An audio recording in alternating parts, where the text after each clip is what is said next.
without your love, girl, there's no more. Tell me why you ain't playing. Oh, and I know you don't want nobody else. No, no, no.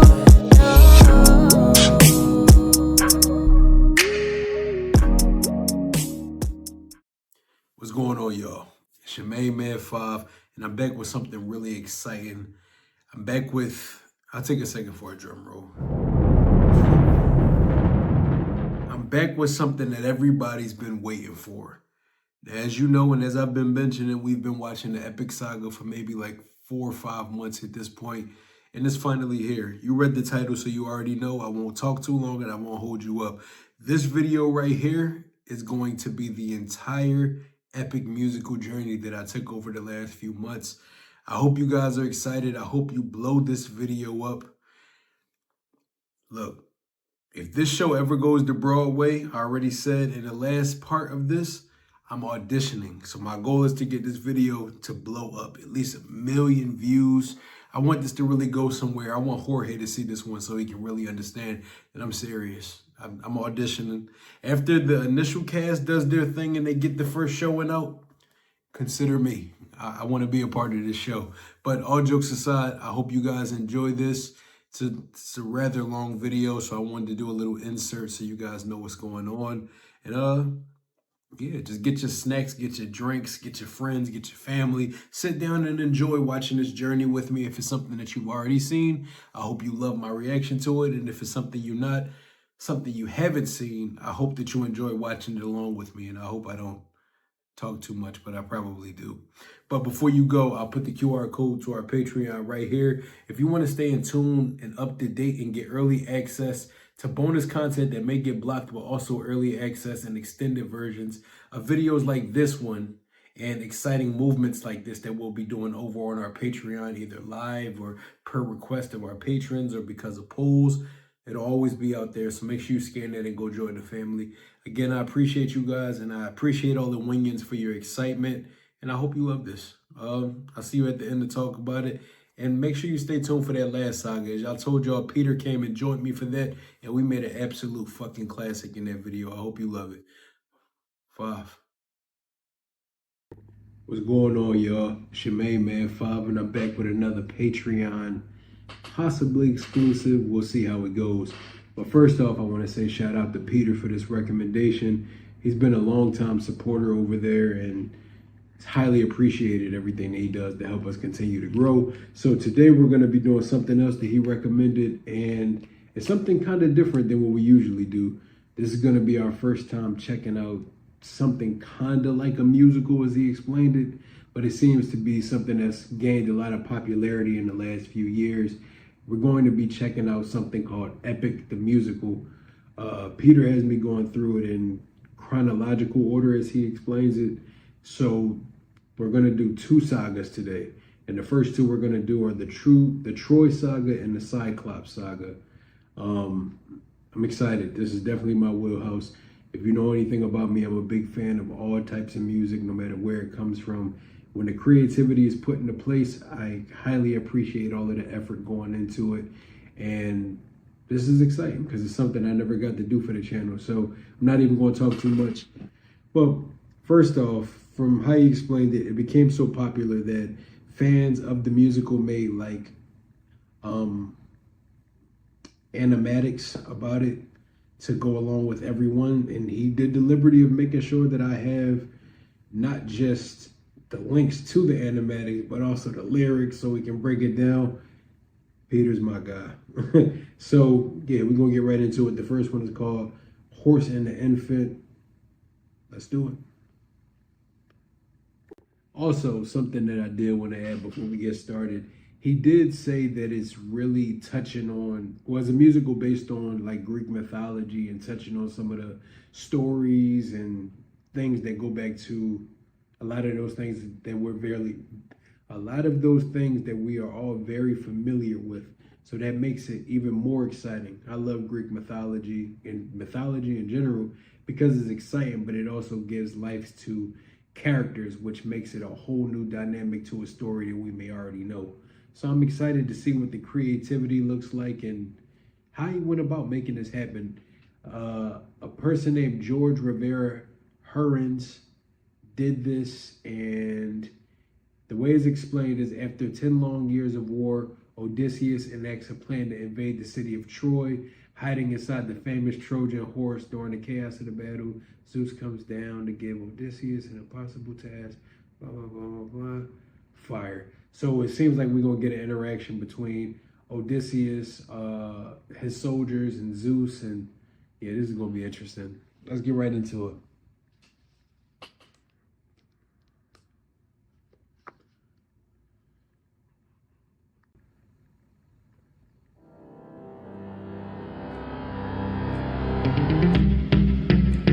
Alright, my brothers, listen closely. Tonight we make the Trojans pay. 10 years of war, they killed us slowly, but now we'll be the ones who slay. Think of your wives and your children. Okay. Your families wonder where you've been. They're growing old and yet you're still here. What I say and you'll see them again. Yes, sir. Diomedes will lead the charge. Agamemnon will flank the yards. Menelaus will let our mates through the gates to take the whole city at large. Teucer will shoot any ambush attacking. Little Ajax will stay back. Nestor, secure Helena, protect her. Leo, avenge your father, kill the brothers of Hector. Yes, sir. Find that inner strength now. Use that well of pride. Fight through every pain now. Ask yourself inside, what do you live for? What do you try for? What do you wish for? What do you fight for? What do you live for? What do you try for? What do you wish for? What do you fight for? Penelope, Penelope, and Telemachus. I fight for us. I fight for us. What do you live for?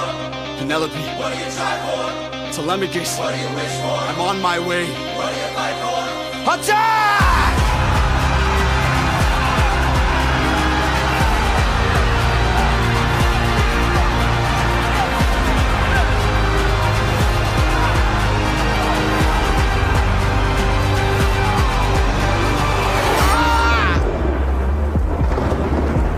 Who was that?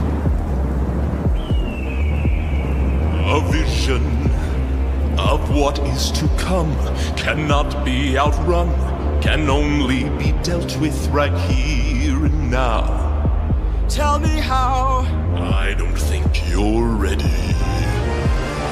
A mission to kill someone's son, a foe who won't run, unlike anyone you have faced before. Say no more. I know that I'm ready. I don't think you're ready.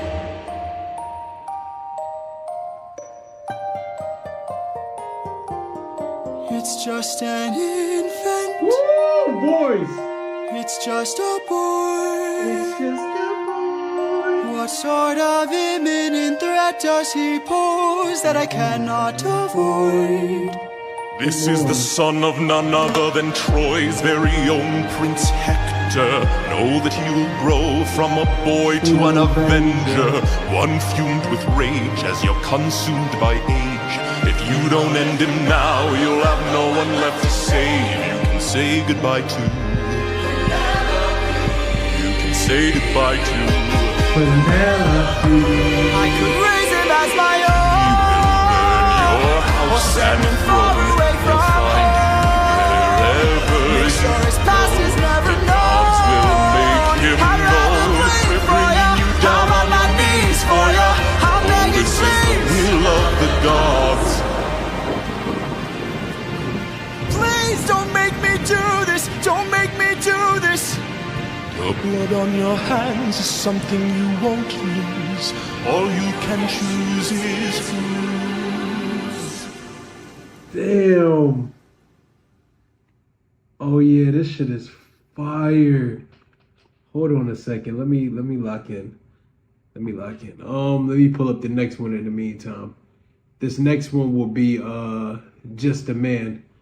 But let me hold on. Just so I get a better understanding of everything. Let's go up. Penelope. Come on. I thought so. Okay, let me see. Penelope. Okay, all right. So, oh, this is exciting. I like the fact that they're giving some confliction. They're giving Odysseus being caught up with, and that makes a lot of sense based on what these stories all sound like back in those days and all. Because first off, my favorite movie of all time is Hercules, the Disney version, and with that being based so heavily in this world and with Greek mythology, with Zeus being his father, etc. I like the fact that this is giving a lot of moral stipulations and moral manipulation to what's going on in this specific scene. If you were the type of person that you were trying to fight to help free your country and your soldiers and their families, your family, your child from oppression, and help them be able to grow up and live in a world where they're free to be able to live on their own means, be happy without oppression from anybody that comes to try to take all of the liberties that you're promised as a citizen. But I like the fact that it gave confliction through his interaction with this child. Again, hold on. Let me tap in, because I know if I do my research on the front end now, I have a better understanding of what's to come. Where are you? Where are you? Where are you? Where are you? Where are you?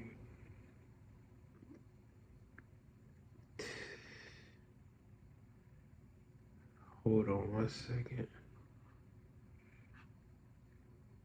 Hector, son of Priam, the Prince of Troy, and known as the most powerful soldier fighting on the Troy. Wow, so that's his son in there? What the fuck? Tonight we make the Trojans. Oh, tonight we make the Trojans pay. 10 years of war. They carried us slowly. Odysseus and Ajax plan to invade the city of. Okay. Okay. I like this. I like this.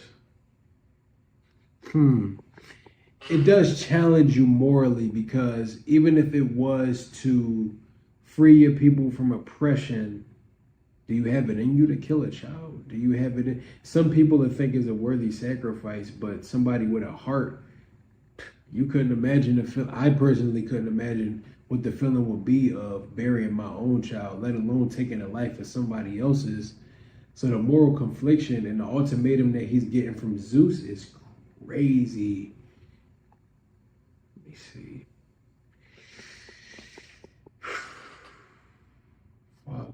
Please don't make me do this. Don't make me do this. The blood on your hands is something you won't lose. All you can choose is ooze.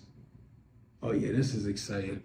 I want to get right into the next part. Yo, shout out to Peter. This is exciting. This is some shit that I didn't think I was going to get my hands on today, but I'm excited that we're doing this. All right, let's do it. This is Just a Man. Hopefully it picks right back up.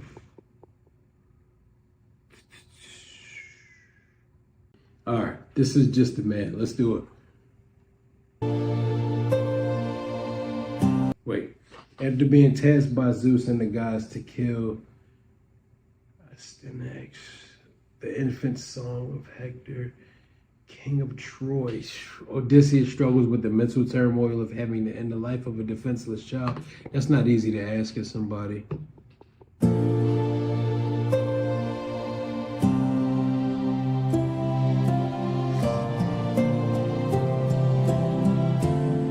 I look into your eyes and I think back to the son of mine. You're as old as he was when I left for war. Come on, boys. Will these actions haunt my days? Every man I've slain is the price I pay. Endless pain. Close your eyes and spare yourself the view. How could I hurt you? I'm just just a man who's trying to go home.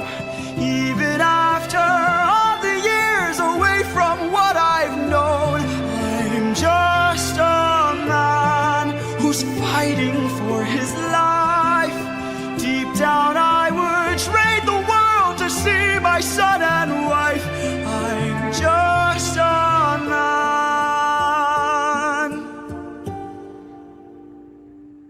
But when does a comet become a meteor?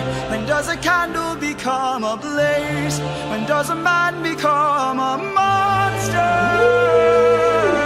When does a ripple become a tidal wave? When does the reason become the blame? When does a man become a monster?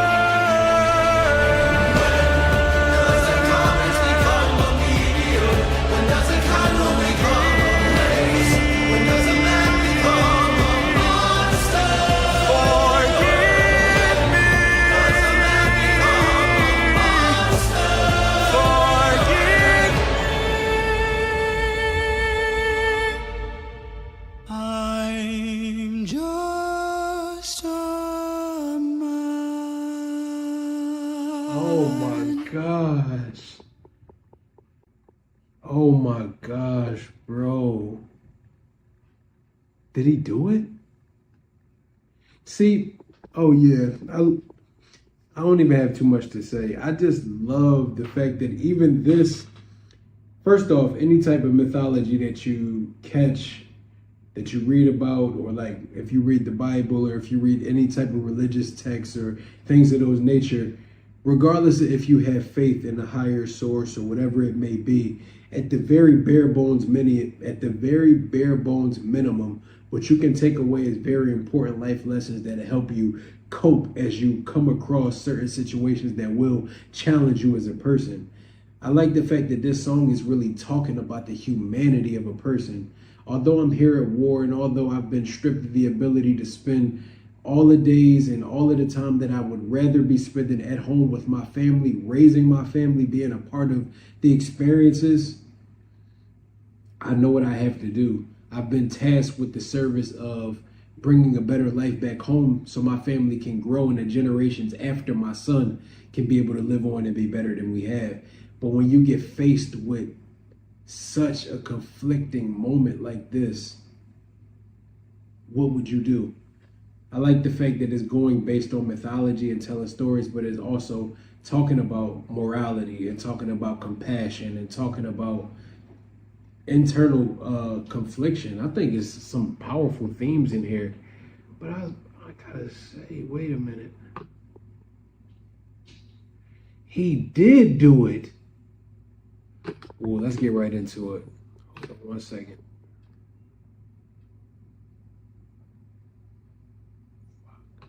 The next one is called Full Speed Ahead. Let's do it.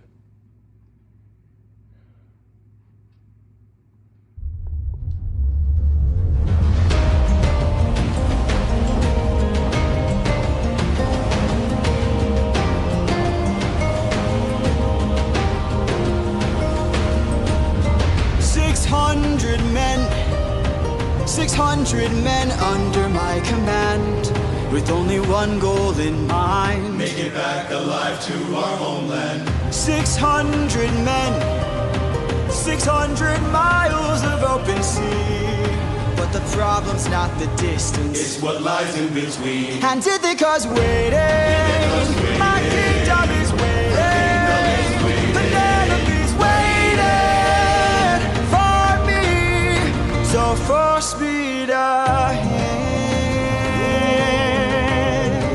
full speed ahead. Captain, you really just 600 men, 600 men with big mouths to feed, and we've run out of supplies to eat. First the war, our food stores depleted. 600 men, 600 reasons to take what we can. So Captain, what's the plan? Captain, what's the plan? Watch where the birds fly, they will lead us to land. There will hunt for food, my second in command. Now for speed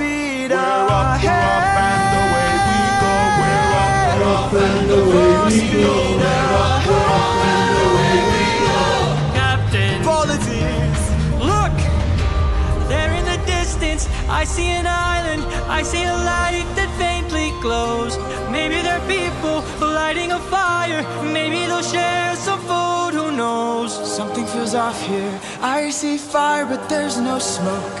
I say we strike first, we don't have time to waste, so let's raid the place and... No. Polities, gear up. You win, I'll go ahead. You and I'll go ahead. We should try to find a way no one ends up dead. We don't know what's ahead. Give me till sunrise, and if we don't return, then 600 men can make this whole place burn. Now full speed ahead. Full speed ahead. Full speed ahead. We're up, we're off, and away we go. We're up, we're off, and away we go. We're up, we're off, and away we go. We're up, we're off, and full speed ahead. Oh, this is great.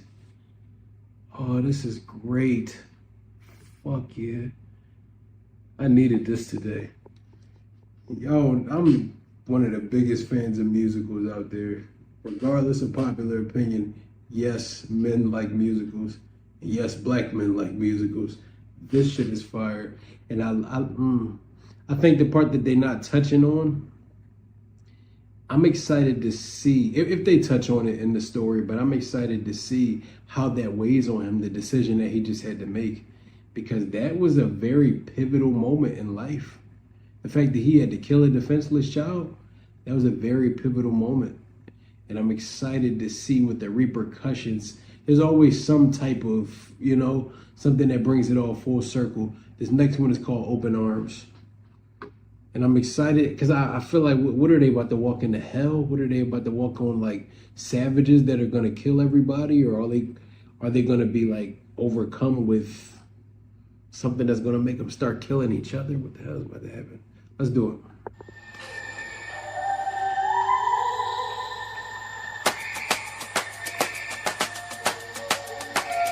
You can relax, my friend. Huh? I can tell you're getting nervous, so do yourself a service and try to relax, my friend. And find polities. Think of all that we have been through. We'll survive what we get into.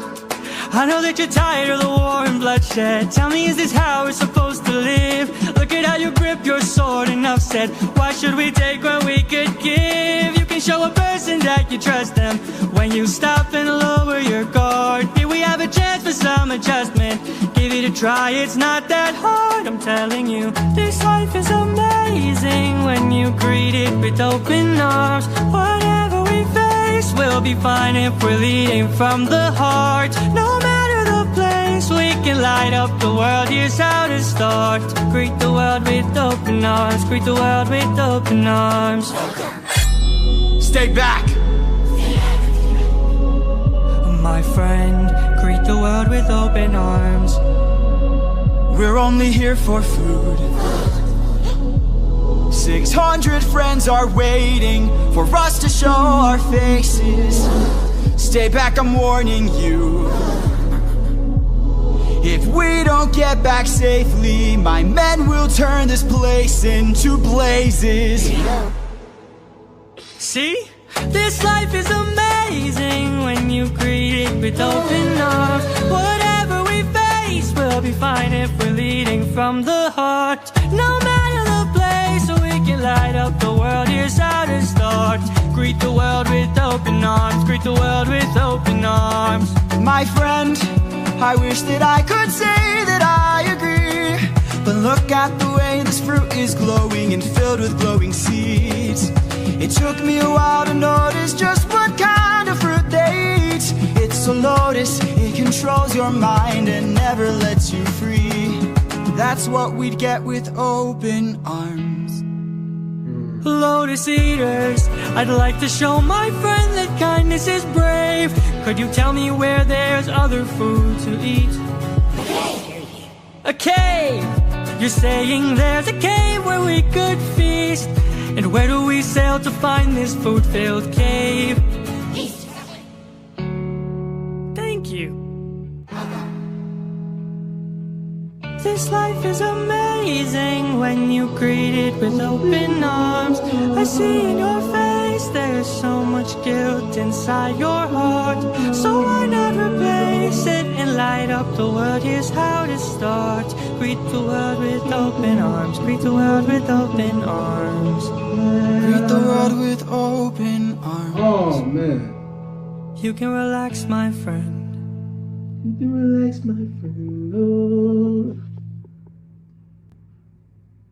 This world is amazing. Oh, the music's great.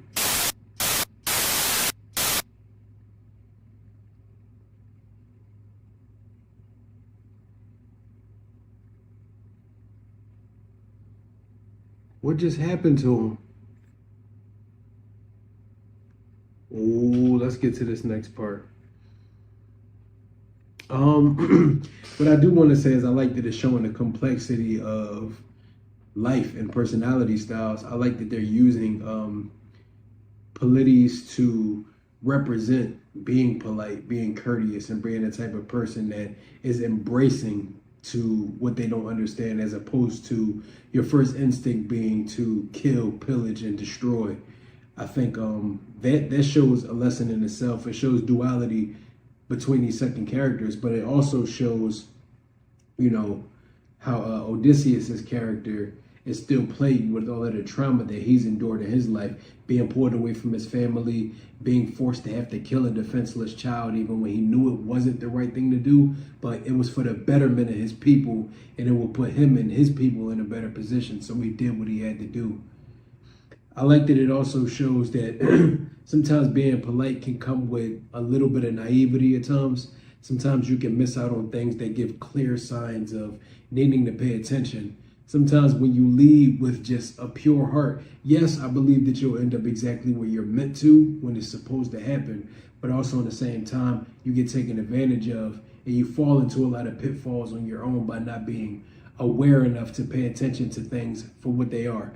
Yes, it's important to still search for the beauty in the world and have faith that the world can still be a beautiful place, but that doesn't mean that you should let your guard down to a point that you're not aware of what's going on. And I like that they used that to juxtapose those two characters.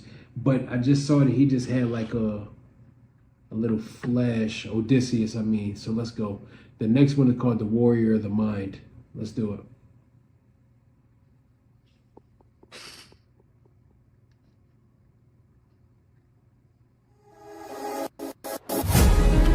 Have you forgotten the lessons I taught you? Athena! Have you forgotten to turn off your heart? This is not you. I see you changing from how I've designed you. Have you forgotten your purpose? Let me remind you. Goddess of wisdom, master of war, my life has one mission: create the greatest warrior. I had a challenge, a test of skill, a magic bar only the best would kill. One day a boy came for the thrill, a boy whose mind rivaled the bar's own will. Let's go! Maybe one day he'll follow me and we'll make a greater tomorrow. Then they'll see I know he'll change the world, 'cause he is a warrior of the mind. Maybe one day I'll reach him and we can build his skills as I teach him. If there's a problem, he'll have the answer. He is a warrior of the mind.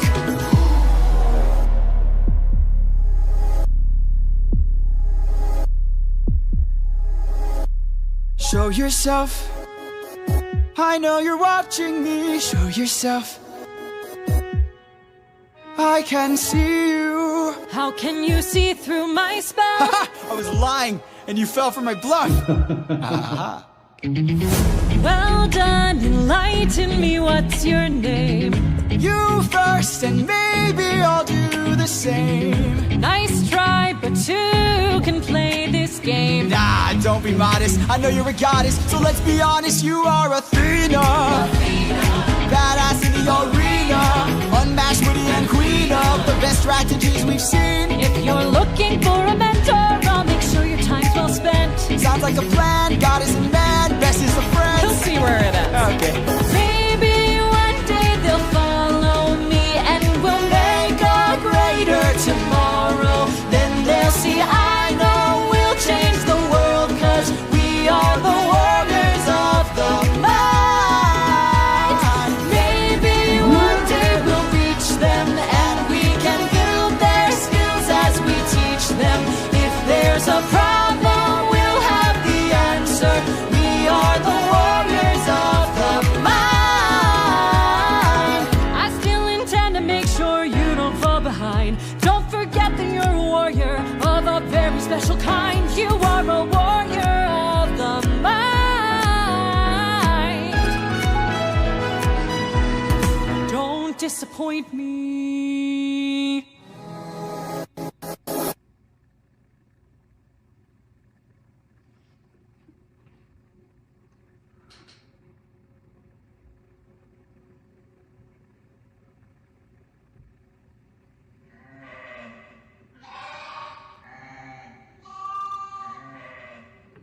Ooh, that's exciting. I wonder, hold on.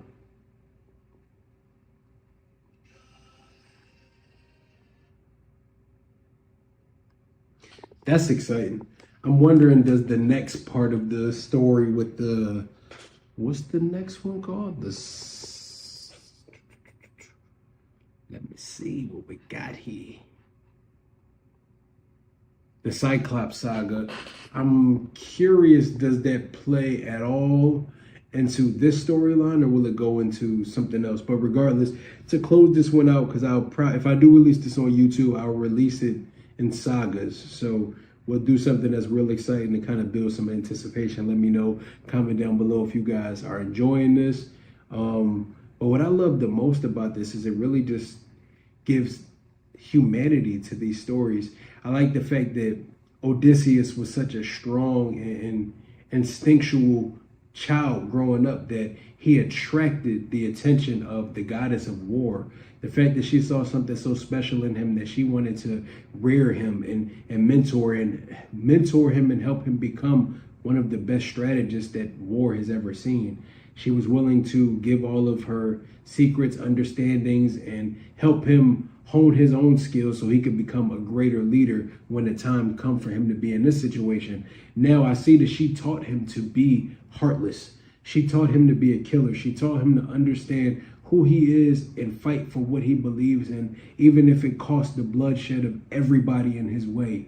But I like the fact that it's showing that in humanity, as life and time progresses, people change. You go through certain experiences, you get influenced by new people that you meet and experiences that you come across that test your character and show you who you truly are.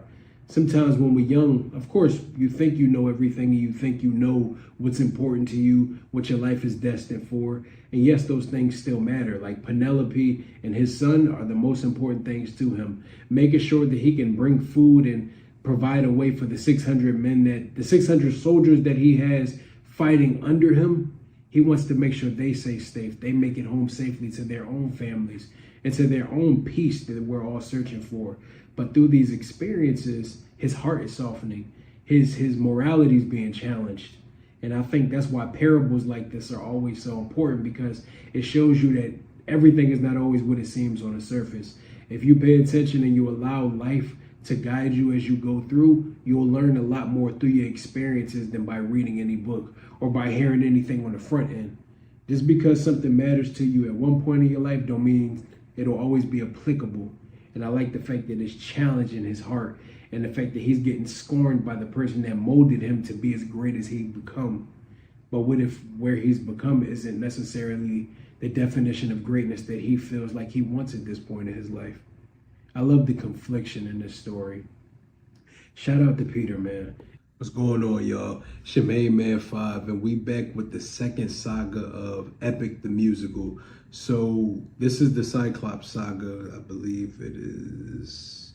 Yes, this is the Cyclops Saga, and I did my due diligence before starting the video. Apparently this does pick up in the last part where Odysseus was having a conversation with Athena, and she was challenging him on developing a heart for people and a heart for things outside of war and destruction, and just that feeling of confliction that he was dealing with. Now I'm excited to get right back into this, but without further ado, let's get right into the second saga. This is Polyphemus. That's what we're gonna call it. Let's get right into it.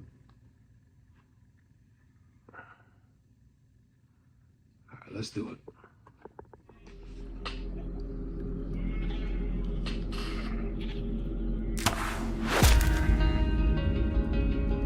Over here! Look at all this food. Look at all these sheep. I can't believe this cave has all this for us to keep. I've gotta hand it to you both. This is quite the treat. There are enough sheep here to feed the entire fleet. It's almost too perfect, too good to be true. Why would the Lotus Eaters pass up on all this food? Who are you?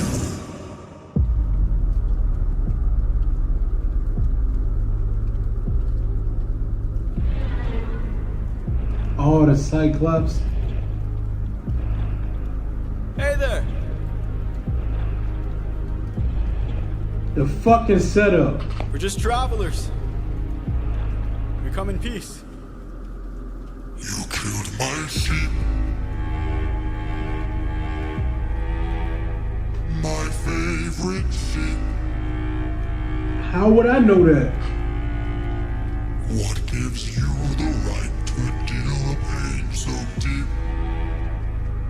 Don't you know that pain you sow is pain you reap? Time to drink your blood over where you stand. Your life now is in my hand. Before I'm done, you will learn that it's not so fun to take. You came to my home to steal, but now you'll become my meal. The trade you see, take from you like you took from me. There's been a misunderstanding. We never came here to steal. But now that I see we've done some damage, maybe you and I can make a deal. I'll give you our finest treasure, so long as we leave alive. You can keep the world's best tasting wine. Wine? Have a drink, one sip and you'll understand the power that's in your hands. A wine so fresh, you'd never want to eat human flesh again. Then we shall be on our way. No bloodshed in here today. A trade you see, a gift from you and a gift from me. I'd like to thank you. Stranger, what's your name? My name is Nobody. Nobody.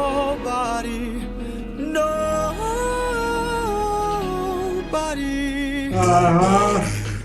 For your gift, I've one to reply. I'm so glad we see eye to eye. Yes, you shall be the final man to die. What? Watch out! Oh shit. Oh yeah, the next part is called Survive. See, all right, let's get right into it. What I think is really cool and is playing more deeply into the parable. Athena doesn't like the fact that he's developing a heart for people. Pleiades is his friend that's basically just teaching him how important it is to have human compassion and how it's more important to give instead of take. I like the fact that the Cyclops, although he is a supernatural monster, even understands the message that Pleiades was trying to explain to Odysseus. It's like he basically reaffirmed it by saying, you know, you reap what you sow. At the end of the day, y'all came in here in a place where you're not from, where you don't belong, and took from me. Now I'm going to take your life from you. Every action that you put into place has an equal or opposite reaction. That's just the law of life, you know. So to see a situation where even a monster can understand how important it is to move with consideration, move with care and understanding, instead of just doing things to show that you got the biggest in the nation. You know what I'm saying? Everything doesn't have to be a swinging contest. Everything isn't about being the strongest and most feared warrior in the world. Although that's what Athena raised him to believe and understand, this is a humbling experience because it shows that there's different sides to life and there's different perspectives that come into play whether you believe them or not. I think sometimes people think and believe that the world revolves around you and works based on your value system and what you believe in. But sometimes life is harsh and it'll force you to see another perspective, even if you never cared to. And I think he's in that situation with, although it wasn't his idea to go there, they were led there by the Lotus people, and they were led there by the people and ultimately sent to die. I wonder if they're being controlled by Hades, or are they being controlled by the Cyclops and they're trained? Because I know the food they eat have mind control powers, that they have like predetermined responses that have them send food and whoever dares to come to the island to die, or I wonder how deep it gets. But this next part is called Survive. Let's get right into it.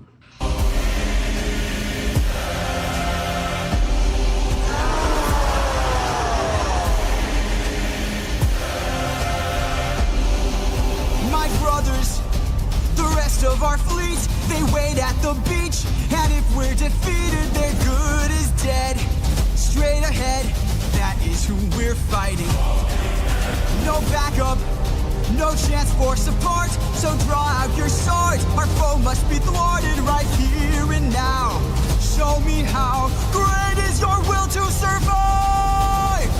600 lives at stake, it's just one life to take. And when we kill him, then our journey's over. No dying on me now. Defeat is not allowed. We must live through this day. So fight, fight, fight.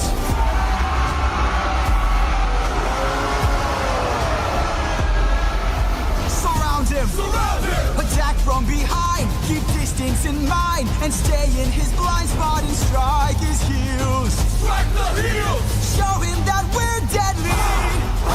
Exhaust him. Exhaust him. Don't let him get close. He's strong but he's slow. He can't land a blow if we're out of reach. Find a breach. Stand up and fight for your lives. 600 lives at stake. It's just one life to take. And when we kill him, then our journey's over. Push forward!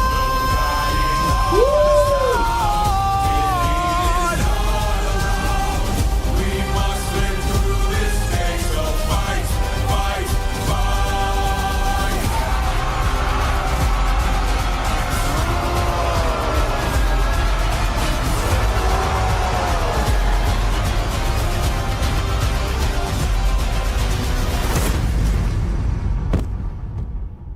Captain. Is Pleiades dead? He's got a club. He's got a club! What are our orders? Captain! Captain!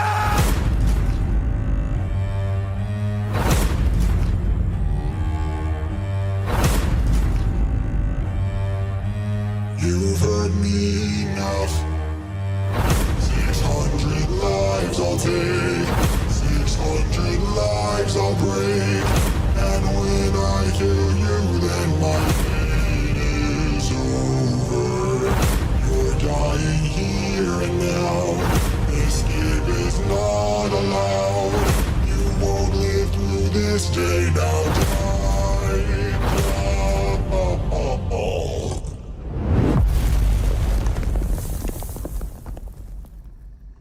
Oh my gosh. Oh yeah. The next part is called Remember Them. But what I love about them is, I love that it leans so heavily on the theme of you reaping what you sow. I like the fact that Odysseus was trying to double down and renounce whatever feelings of humanity and consideration that he was starting to feel after, you know, his situation with the Trojan horse and killing Hector's son.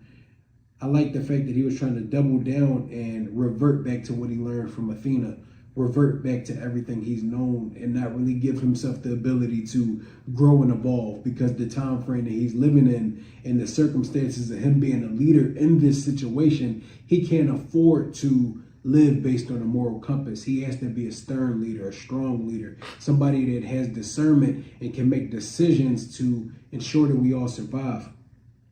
But I like the fact that Pleiades, being a person that taught him the new perspective and new lesson, was the first to go. That was the eye opener, and that was your instant karmic energy. Like, you doing what you did had to have some repercussions at some point, and you're being forced to deal with losing the very people that you're trying to liberate. That's some poetic shit. I already like what y'all doing.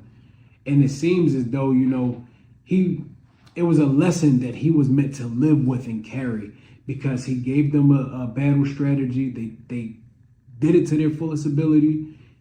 Then the Cyclops went into fight back mode and killed everybody except for Odysseus. And with him being the last person, instead of him dying, that's when the Cyclops fell.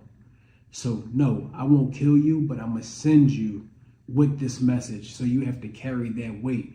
He's starting to learn what it feels like for his moral compass to be weighed on, for him to have to live with the weight of his decisions, and for the first time have to question himself on if he's where he's supposed to be and doing what he's supposed to be doing. I love the fact that it's teaching him all different lessons, and they're being forced on him the way that it does in natural life.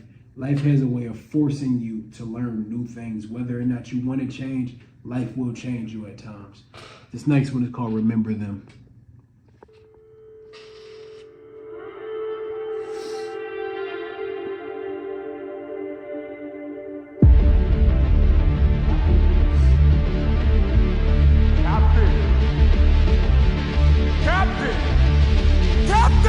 We must move quickly. We don't have much time. He didn't notice I mixed Lotus in his wine. Mark my words now, this is not the end. Did they control them? But Captain, what do we do with our fallen friends? Remember them when the fire begins to fade. For the fallen and afraid, we are not to let them die in vain. Remember them, we're the ones who carry on the flames of those who've gone, and our comrades will not die in vain. I need all our hands on this club. This is how we're getting out of here. Use your swords to sharpen a stub and turn it to a giant spear. Let's kill him. His body is blocking the path. If we kill him, we'll be stuck inside. Captain, where do we attack him? We gotta stab him in the eye. Yes, sir. Remember them when the fire begins to fade. For the fallen and afraid, we are not to let them die in vain. Remember them, we're the ones who carry on the flames of those who've gone, and our comrades will not die in vain. Now! Scatter!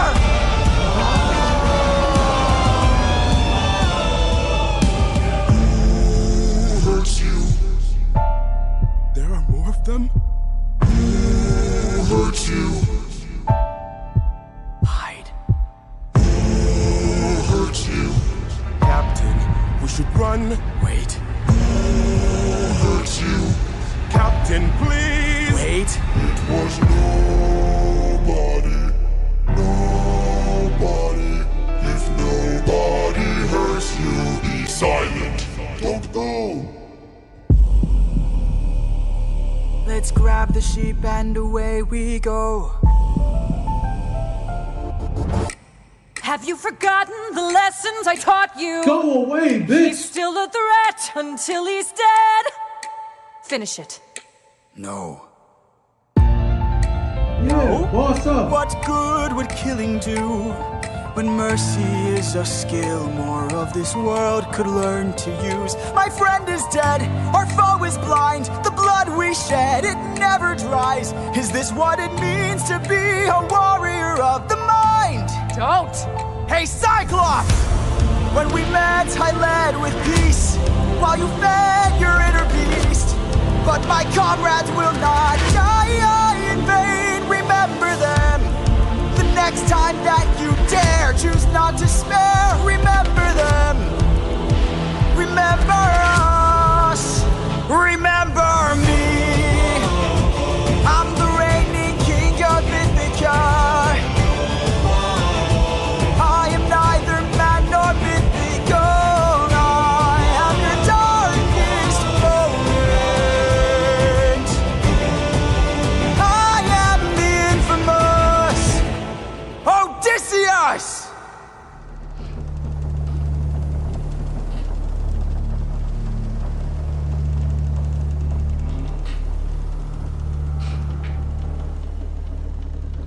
I love that. I love that through that moment he learned to have the strength to, because let's just use Athena as a metaphor for his nature. I like that they're using Athena, although in this sense she's a literal character, but we're going to use him as a metaphor for everything that he's known, everything that he's always been, and the person that he's trying to escape from. Not in terms of fully escaping and not being that king and that strong and stern figure that they need, but him taking back control and power of his own life and being willing to have discernment enough to make the decisions that are the most applicable to where they are in this situation. I like the fact that the story and the parable is drawing you to understand that not every situation requires the exact same version of you. You have to have some sense of adaptability. You have to know what matters, and you have to know the right way to lead with different perspectives. The way that you lead is different with every situation. Sometimes the strength of restraint shows a lot more strength than attacking and murdering somebody. So I like the fact that he dismissed his nature and basically took on a whole new perspective.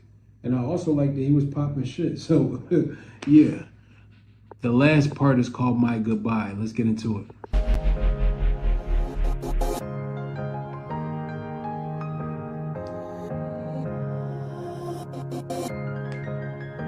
Ew. You were reckless, sentimental at best. That's not a teaching of mine. You've grown soft. Your dead friends can attest. Hey! Put your emotions aside. You're a warrior, meant to lead the rest. I don't know where I went wrong, but I warned you, and you failed the test. So now I'm gone. This way, you'll know what your place is. This way, you can't cross the line. This way, when all is over, you'll keep yours and I'll keep mine. This way, you won't disappoint me. This way, you won't waste my time. This way, I'll close the door. Consider this is my goodbye. That's just like you, why should I be surprised? Selfish and prideful and vain, unlike you. Every time someone dies, I'm left to deal with the strain. What's a title? Daddy God is the land. If I'll never sleep at night, I'll remind you, I saw you as a friend. But now we're done this way. You're out of my head now. This way, you won't plague my life this way. When all is done, you're out of sight and out of mind. This way, you get what you wanted this way. You can save your time this way. You close the door and have your damn goodbye. You're not looking for a mentor, I'm not looking for a friend. I mistook you for a general, what a waste of effort spent. At least I know what I'm fighting for, while you're fighting to be known. Since you claim you're so much wiser, why's your life spent all alone? You're alone!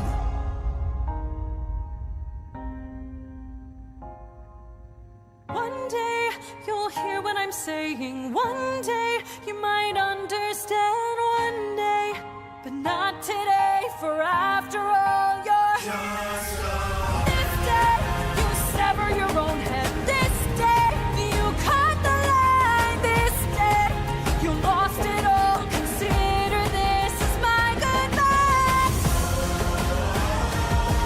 Consider this as my goodbye. This is my goodbye. Consider this as my goodbye. This is my goodbye.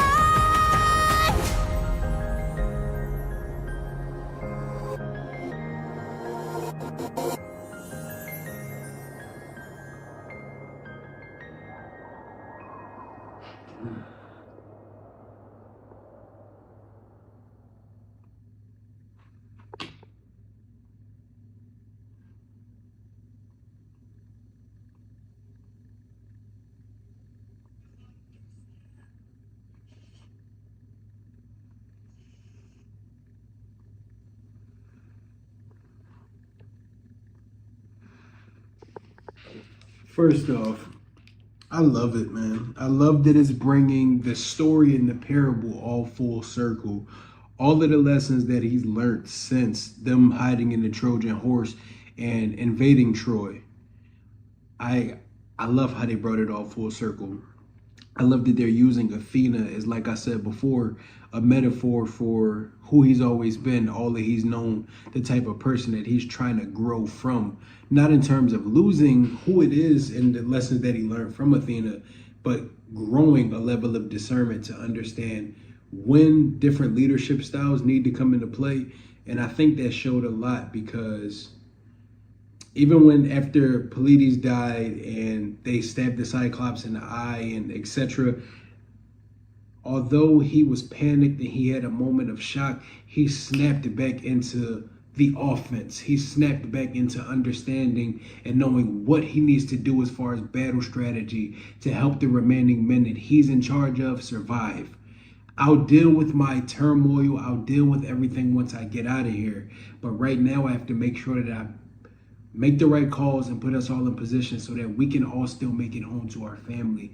Even down to the small detail of when they poured him the wine and dropping the lotus into the wine to placate the Cyclops, but also giving him a false name so that when the monster's companions came to come and check and possibly be in a position to avenge him after getting his eyes stabbed out, he said nobody. And without really taking into consideration what that meant, his companions was like, well, if nobody did anything to you, shut the fuck up then.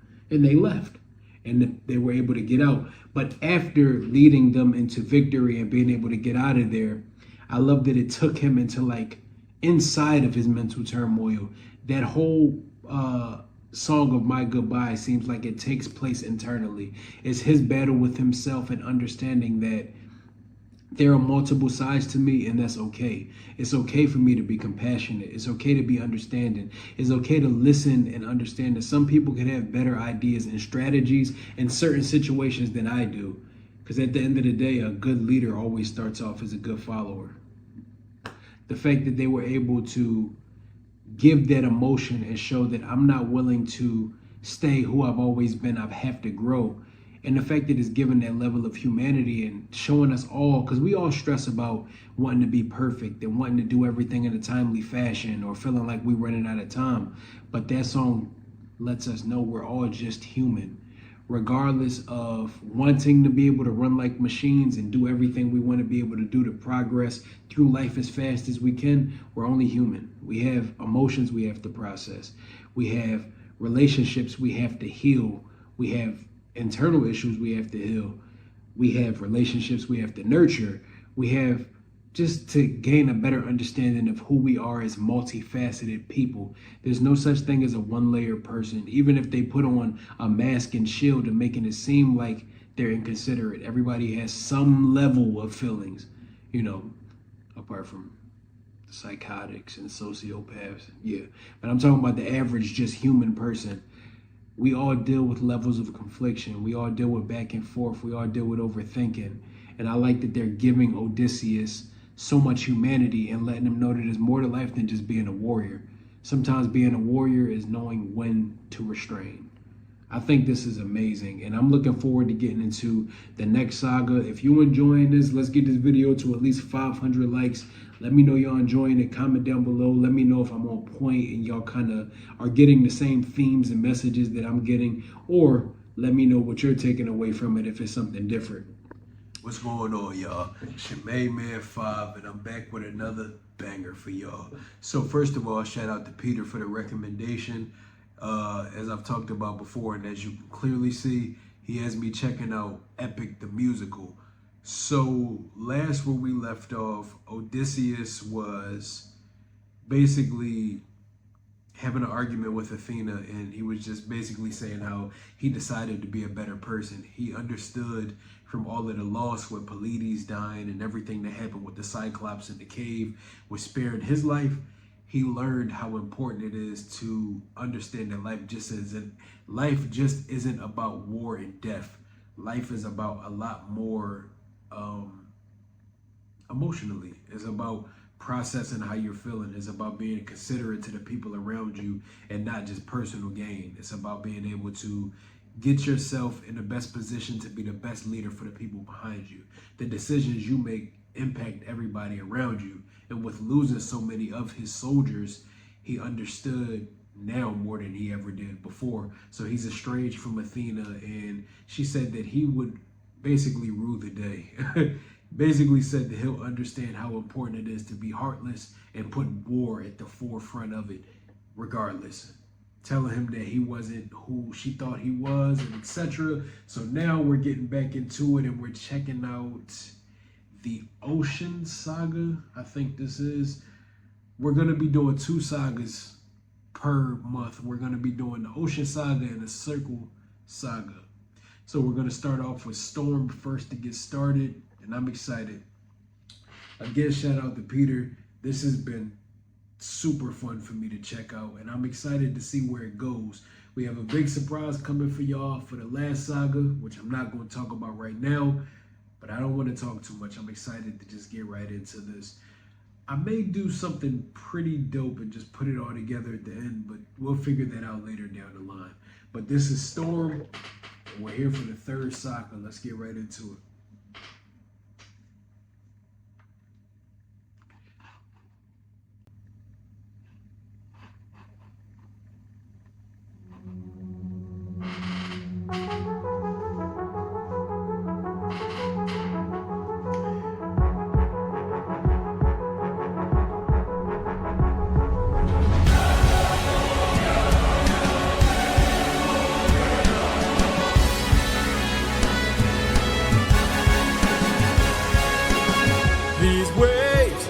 Tides have grown in strength and size. Is it nature or divine, or a blessing in disguise?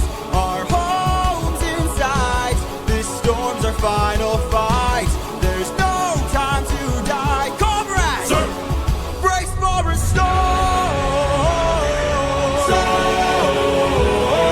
The likes of which we've never seen before. Brace for a storm.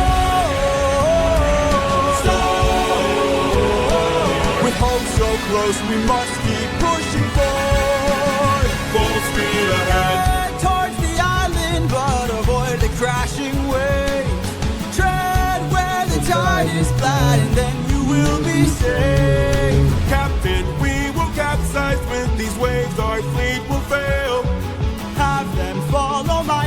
I'll ensure that we prevail.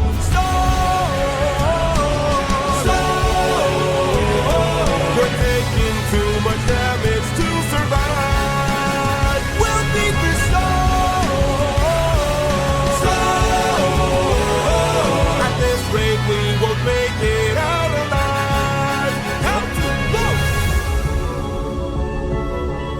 Olympus? An island in the sky. It's a trap. Really, just grab the harpoons, as many as you can find. What do you have in mind?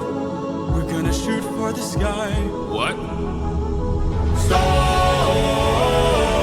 stone. Everyone grab a harpoon and aim it high.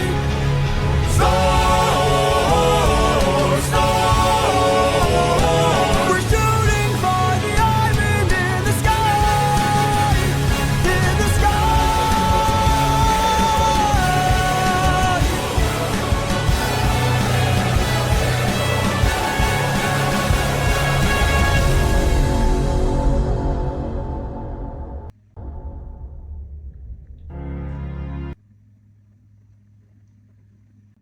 All right, I'm excited. So basically what we're catching up is Odysseus is learning that there's more to being a leader than bloodshed and leading with an iron fist. You have to be considerate of the people around you, and you have to lead by example. So if you want to raise leaders that are going to be not just strong in mind and physicality, but strong in restraint. I think that's the biggest sign of a good leader, knowing when not to do something and when making the best decision for not just yourself, but the people around you.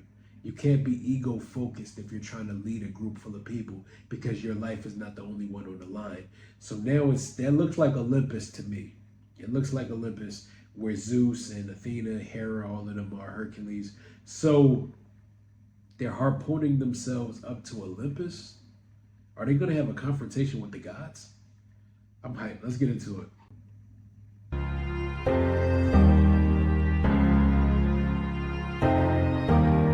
Please don't tell me you're about to do what I think you'll do. You've heard the legends of the island in the sky. This proves they're true. We're in the home of the wind god. We don't know for sure. How many floating islands have you seen before? This is the home of the wind god. And what's your plan? I'm gonna climb to the top and ask him for a hand. You could be caught off guard and lose your life, or piss off this god and infuse us with strife. Don't forget how dangerous the gods are. Have faith, friend, we've come this far. Yes, but how much longer till your luck runs out? How much longer till the show goes south? How much longer till we all fall down? You rely on wind and people die on it. Whoa. I still believe in goodness. I still believe that we could be kind. Lead from the heart and see what starts. And what will we do when it tears us apart? Where is this coming from, my friend? I just don't wanna see another life end. You're like the brother I could never do without. And suddenly you doubt that I could figure this out. Captain, how much longer till your luck runs out? How much longer till the show goes south? How much longer till we all fall down? You rely on wish and people die on it. Whoa, how much longer till the snake breaks free? How much longer till your great day cease? How much longer till your strength takes leave? You rely on wish and people die on it. Whoa. Thank you for the concern, but brother, I can assure you, our journey is almost done. I understand that we're tired, I understand that we're phased, but don't forget how much we've already faced. I took 600 men to war and not one of them died there. In case you needed a reminder, if you'd like to speak more, let me pull you aside then. I need to talk to you in private.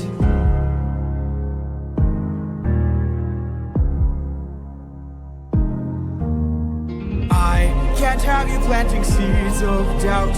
I can't have you disagreeing each route. I need you to always be devout and comply with this, or we'll all die in this. Okay. Okay. Yeah. Thank you. Oh, that makes me so excited. So I do love that. I love that his newfound understanding and perspective is being challenged by his crewmates. I love the fact that the soldiers behind him they don't bite their tongue. They let him know that, look, man, we've made some mistakes. We lost people along the way. And I just want to make sure that you're making decisions based on understanding we're all here with you and not just your own ego leading you. I like that it gave the flashbacks to Pleiades giving him the same speech about being more optimistic, being more open-minded, and paying attention to the world around us and not just your own perspective. I love the fact that it showed the trail from how he learned to get to how he feels now. But I also understand that as a leader, I have to be stern. I have to be confident in the decisions I make, because I can't have you making them think I don't know what I'm doing, because that makes me look weak as a leader. I like that he pulled him to the side to talk to him about it, as opposed to cursing him out in front of everybody else. Little details like that matter. I'm loving this.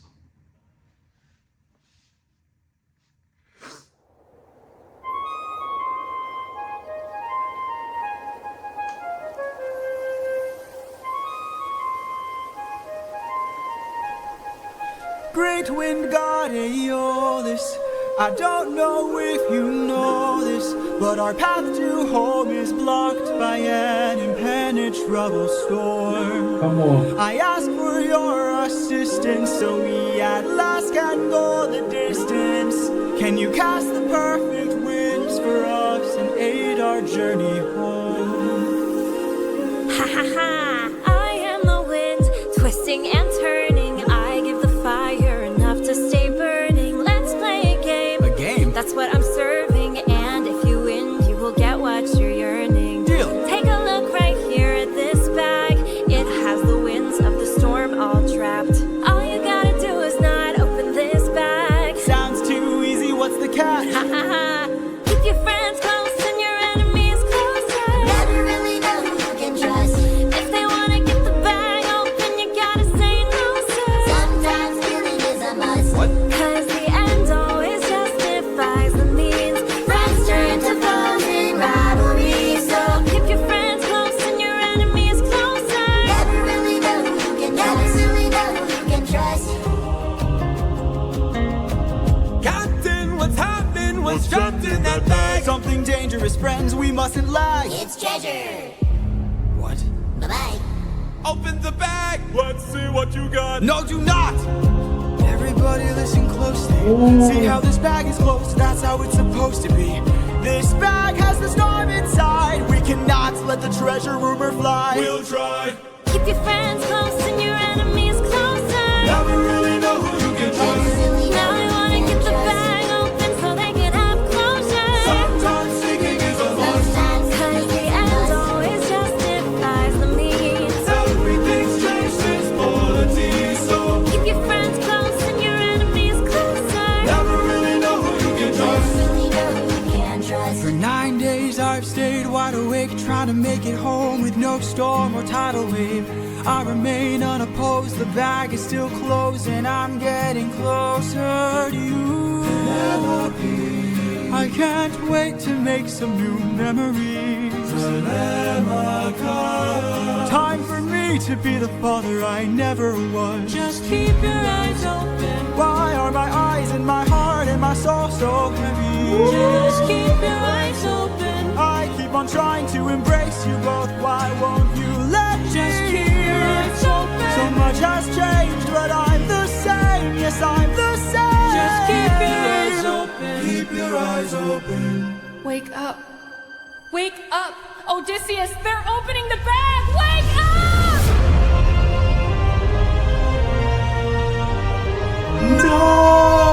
Keep your friends close and your enemies closer. Never really know who you can Never trust. really know who you can trust. Oh, speed up. Where's the storm taking us? I said to keep the bag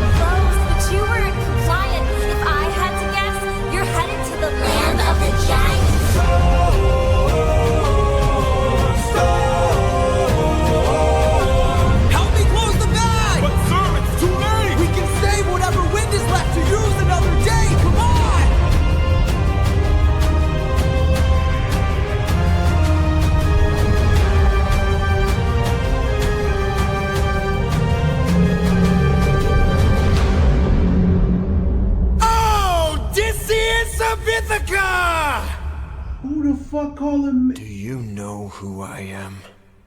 No, I don't want to either. Oh, that makes me so excited. So I love the fact that it's playing on the fact that the gods have been alive forever, and they look for amusement in human interactions. They look for amusement in the experience of a human. So they play games, but I like the fact that she used it somewhat as a parable to teach him a lesson. Just because you found this new way of life and just because you found this new perspective doesn't mean that everybody around you will always adopt your point of view. I love the fact that she gave him a task and phrased it as a game. He assumed because of his leadership and who he was, he would be able to just tell them, no, we're not opening the bag. This is what it is. Boom, just trust me. But I like the fact that she threw a fork in the game. I mean, she threw a fork in the road. She sent her First of all, I like that she called them Windians. That's fire. But I like the fact that they came down and enticed the rest of the crew with a lie.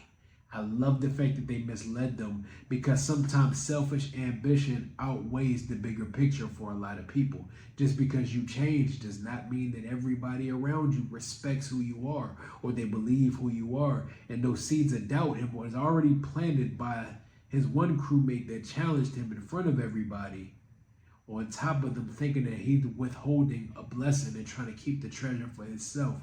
They also think because of all of the lives that have been lost and what happened with Pleiades, we might not be able to trust his leadership. I just love the way that it all came full circle and sent them into a brand new challenge. So now we on the ruthlessness, and it was always meant for him to lose that. That's like one of those games where it's like you gambling with those people on the bus or on the people with public transportation that put something under the cups and they be taking it so you'll never actually find it. They'll let you win a little bit. They let him stay awake for 9 days, but he got so restless that he ended up falling asleep in bliss, thinking about his wife and his son and being able to get home to them. But because of him being so lax and not paying attention to the game, he lost. I'm excited. Let's get into it.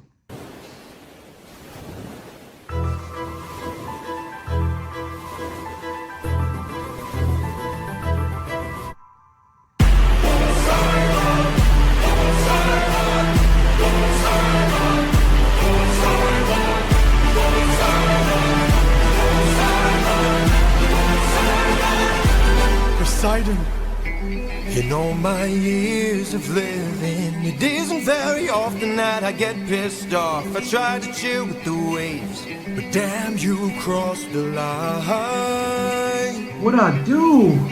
I've been so gracious, and yet you hurt the son of mine.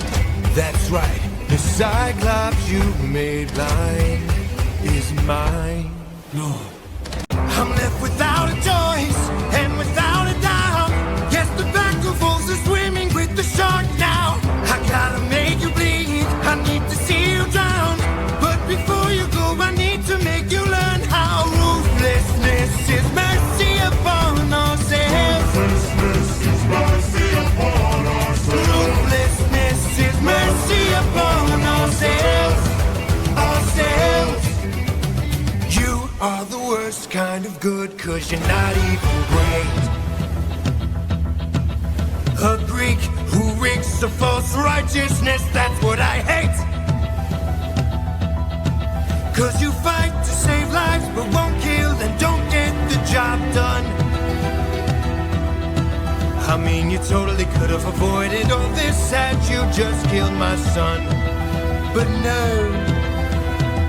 you are far too nice. Mercy has a price. It's the final crack, we're about to break the ice now. You reveal your name, then you let him live. Unlike you, I've got no mercy left to give. 'Cause ruthlessness is mercy upon ourselves. Ruthlessness is mercy upon ourselves. Ourselves.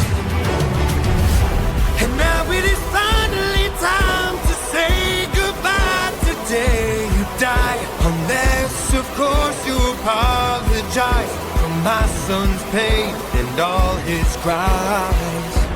Poseidon, we meant no harm, we only hurt him to We took no pleasure in his pain. We only wanted to escape.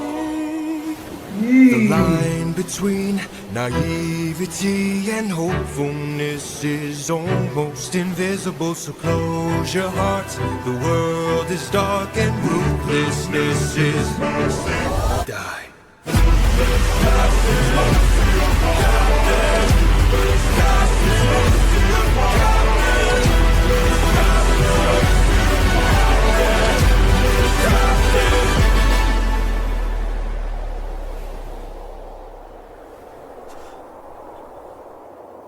What have you done? When does a ripple become a tidal wave? 43 left under your command. When does a man become a monster? I am your darkest moment. The monster that always draws near. Any last words? All I gotta do is open this bag. What?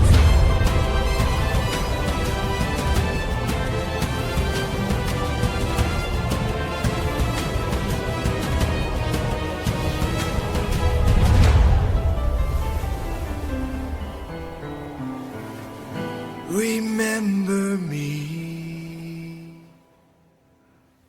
Oh my gosh, bro. Oh my gosh.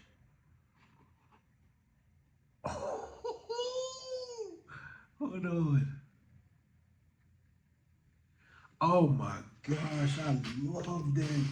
First off, let me start with the fact that I love the reference back to the last saga. With that part where he's like, I'm your darkest moment. I love the fact that they reiterated it and flipped it to use it against him.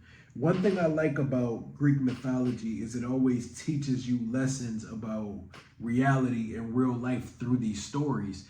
And I like the fact that it's showing that it's not enough to just decide to be a better person. It's not enough to just decide I'm going to change my perspective and be better. I'm going to be a nice guy. That doesn't work because life always throws curveballs. Even when it's your attempt and your effort to be the best version of yourself, you have to understand that the intentions of those around you didn't change with you.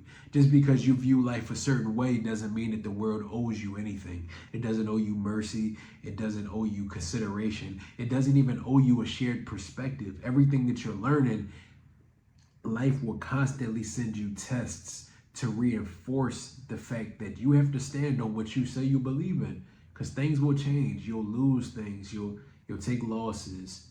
You'll fail. You'll go through ups and downs, trials and error to have to learn that if this is truly what you meant, you got to show and prove. You can't just say, I want to be better, and life just opens up and is magically beautiful all around you.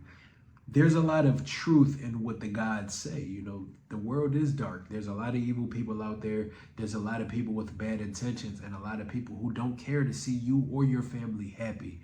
That is so true. But you have to learn to stand on who you are and what you believe in regardless of the world around you. Because at the end of the day, whether you're here or not, the world will keep turning. You might not be able to change the world, but you can change the immediate world around you. You can change your own personal experience and your perception of things that happen to you. But I like the fact that his new perspective is being tested. And I like the fact that it's reinforcing something that you would assume anyway. The gods have been alive for ages. They've seen it all. They've seen war. They've seen death. They've seen families turn on each other. They've seen soldiers kill one another. They've seen leaders lead their warriors into death. They've seen the worst kind of things that the world has to offer, so they're sick of it. They don't have any empathy and they don't believe in the better part of a human experience because they don't understand it. I like the fact that they connected it by making Poseidon the father of the Cyclops. Oh, I love that, bro. And I love the fact that what they're doing is teaching him a lesson. They're being sent to him as tests. And it shows that even your good decisions can have consequences. Because one of my favorite quote right now, something that I read in a book recently said, more often than not, the path to hell is paved with good intentions. Just because you mean well and you do things the right way doesn't always mean that things will turn out positively. You can look at the activists of the past. You have Martin Luther Kings and Malcolm X's, people like that who wanted to enforce change. They wanted to do good. They wanted to help people. They wanted to make life fair for everybody, but it ended in them being assassinated. Just because you're doing the right thing, you got to understand that your legacy will live on. It's not about what life does to you, because you can't control the outcome. You can't control people around you. And just because you're doing the right thing doesn't mean that things will have a fairy tale ending. Life is real, and you're going to take those losses. That was super fire. That saga was amazing.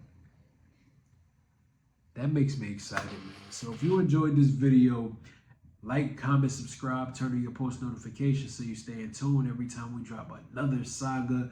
Again, shout out to Peter, bro. If I happen to cry throughout it, you already know it's #BlamePeter forever.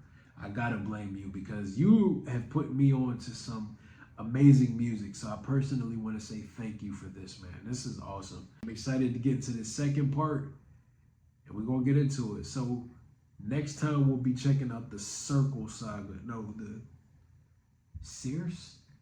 We'll figure it out when we get there. I'll see you next time. 5. Peace. What's going on, y'all? It's your main man 5, and I'm back with another saga of the epic musical. Shout out to Peter for this recommendation. I'm excited to get right into it. This is the Circe Saga. Let's get into it. I don't even want to talk too much. Last when we left off, Odysseus lost so many soldiers because of Poseidon and because of the wind goddess. So now he opened the bag and got himself pushed back out into the water. I'm excited to see what's going on next, man. Let's do it. Let's just do it.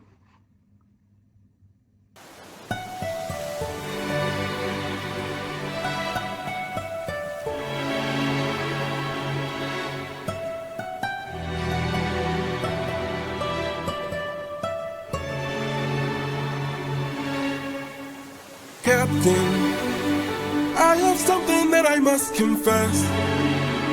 Something that I must get off my chest. Until it is said, I cannot rest. Captain, You really gotta make sure this island is secure. but Captain, There's only so much left we can endure. Whatever you need to say can wait some more. Of that I'm sure. okay.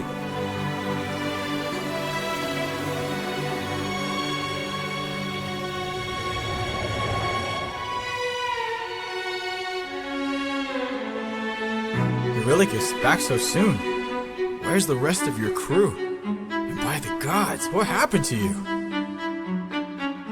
We came across a palace. Inside we heard a voice. It seemed to show no malice. To greet it was our choice, but nothing could prepare us for the power that awaited inside. What did this palace hide? Sir, since we left home, we faced a variety of foes from a wide range of places. Gods, monsters, you know the roster. Hostile creatures that we could resist. But this was a hell of a twist, cause we are weak to a power like this. What was it? A woman. What? She had us in just 2 words. Come inside. Damn. Welcome to the best part of your life. Go ahead and rest wherever you like. I've got you. Don't worry, Sassy's got you now. Only I stayed outside, but the rest went in. Take a seat. Let me bring you all something to eat. I bet you're tired from the years spent on your feet. I've got you. Don't worry, Sassy's got you now. By the time they ate, it was far too late. For inside the meal, Think of your past. she had cast a spell. And your mistakes. They began to squeal They'll be the last. and grow snouts and tails. Mistakes you'll make. She changed them. I've got all the power, yeah. I've got all the power. No, I'm not a player, I'm a puppeteer. No, I don't play, I'm puppeteer, yeah. They transformed, This is the price. and it wasn't quick. We paid to live. She turned our men The world is not from men to pigs. and to forgive. She changed them. I've got all the power, yeah. I've got all the power. No, I'm not a player, I'm a puppeteer. No, I don't play, I'm puppeteer, yeah. We have to go save them. No, we don't. Look at all we've lost and all we've learned. Every single cost is so much more than what we've earned. Think about the men we have left before they're none. Let's just cut our losses, you and I, and let's run. Of course I'd like to leave now. Of course I'd like to run. But I can hardly sleep now, knowing everything we've done. There's no length I wouldn't go if it was you I had to save. I can only hope you'd do the same. I can hear her still. No one will find. And her voice deceives. Their way between. What if she can't be killed? My nymphs and I. Will you choose to leave? Their loving queen. I don't know. I've got all the power, yeah. I've got all the power. No, I'm not a player, I'm a puppeteer. No, I don't play, I'm puppeteer. Yeah. She's a clever witch. This is the price. And she's hard to slay. We paid it all. It's a game of wits. We draw the line. But you don't have to play. Watch from above. I have to try. I've got all the power, yeah. I've got all the power. No, I'm not a player, I'm a puppeteer. No, I don't play, I'm puppeteer, yeah. Fuck yeah. This is dope. So, first off, I love the fact that they use the imagery of turning them into pigs and letting them bask in the greed of dividing and conquering with all of the war that they brought to all of the territories they go and conquer.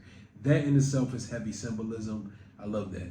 But what I will say is, so it's Circe's. Okay, if I'm not mistaken, nymphs they present themselves as objects of desire. They lure you in with the way that they look, their beauty, their whimsicalness, and it brings you in, but they often end up being your worst nightmare. So Circe's is another god, another goddess, I believe, and she's using her powers to lure men into her palace and then changing them into animals or like pets or food. Oh my gosh, this is fire. And I love the fact that it's showing the breakdown. His crewmate has a completely different perspective. He's nothing like Pleiades. Pleiades wanted to understand the beauty of the world around him. He believed in camaraderie. He believed in just the betterment of the world and just looking at things from a positive outlook. His crewmate now wants to just cut losses and leave, but Odysseus is still standing on this new perspective. And as a leader, yes, it's important to know when to cut your losses, but as a leader, he feels as though he has to at least try to save his men. So I'm excited to see where this is going. Let's do it.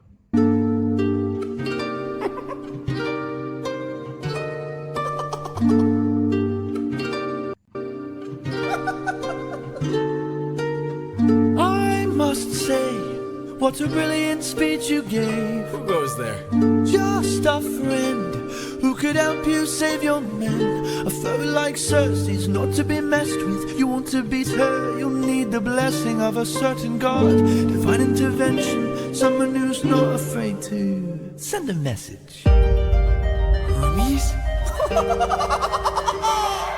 Wouldn't you like a taste of the power? Wouldn't you like to use more than words? Deep in the night, the fight lasts for hours. You can be hurt or you can beat her. Wouldn't you like to have some of the magic? Wouldn't you like your outcome preferred? Deep in the night, the fight can be tragic. I'll help you conquer her. She can turn you to an animal that'll end up on a plate. She can all but make you fall in love like you're on your 100th date. She can conjure up a monster that'll grind you to the bones. She has all the ways to haunt you when you take her on alone. Wouldn't you like a taste of the power? Wouldn't you like to use more than words? Deep in the night, the fight lasts for hours. You can be hurt or you can be hurt. Wouldn't you like to have some of the magic? Wouldn't you like your outcome preferred? Deep in the night, the fight can be tragic. I'll help you conquer her. Here in the root of this flower there lies such a power to take her on. You must consume and digest it, then you'll manifest a being of your creation. All you need's imagination, though it's only for a moment till you've beaten your opponent. And I call this root Holy Moly. Wouldn't you like a taste of the power? Wouldn't you like to use more than words? Deep in the night, the fight lasts for hours. You can be hurt or you can be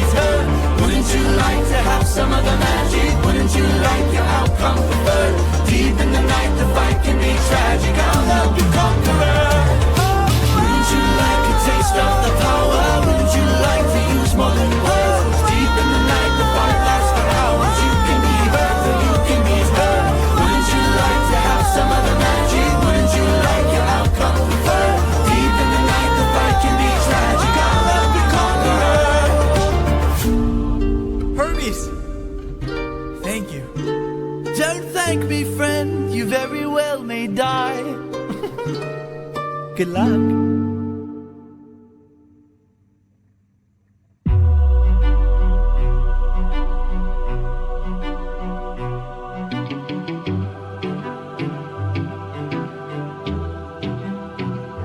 Lady of the palace, sorry that I ask this, but I hope that I've been misinformed. I sent out some scouts to take a look around through here, and they wound up at your doors. Through the years we seldom get a warm welcome, so I must ask just to be sure. Did you do something to them? Who, me? All I did was reveal their true form. Oh. Turn them into pigs. I don't know who you are nor why you're here, but let me make this one thing clear. I've got people to protect, nymphs I can't neglect, so I'm not taking chances, dear. If you make one wrong move, then you're done for. Anything I don't approve, then you're done for. I could put a spell on you and you're done for. Why, you better run or soon you will be done for. I don't mean to tip your scale, but you will fail at placing any spells on me. I just ate a flower, one that claims your power, so you better cower now and flee. You must be a liar, mortals can't acquire money without dire consequence. Then I must be a god like you, cause I got this root from the ground with my bare hands. Hermes gave it to you, didn't he? Okay, fine, yes. Well, regardless. You and I are now evenly matched. Our fates are intertwined, they're attached. I've got people to protect, friends I can't neglect, so now there is no turning back. You've made your one wrong move, now you're done for. I will be the one to prove that you're done for. Not even a spell saves you, cause you're done for. Oh, you better run or soon you will be done for. Lost. My nymphs are like my daughters, I protect them at all costs. The last time we let strangers live, we faced a heavy loss. You've given me no reason to bestow you with my trust, but everyone's true colors are revealed in acts of lust. I'm not sure I follow. There are other ways of persuasion. There are other modes of control. There are other means of deceit. There are other roads to the soul. There are other actions of passion. You have so much left to learn. Want to save your men from the fire? Show me that you're willing to burn. Who's to say with all mistakes I've made Don't be that they will be the last mistakes I ever made? Don't break them. There is so much power, but there's no puppets here. This is the price I'm we pay just now. on that. There is no line, I'm never just enough. So on much power, but there's no puppet here. I can't! Penelope, come on. Back at home, my wife awaits for me. She's my everything, my Penelope. And she's all my power, but it's been 12 long years, 12 long years since I have seen my wife, and now the god of tides is out to end my life. So I beg you, Circe, grant us mercy, and let us puppets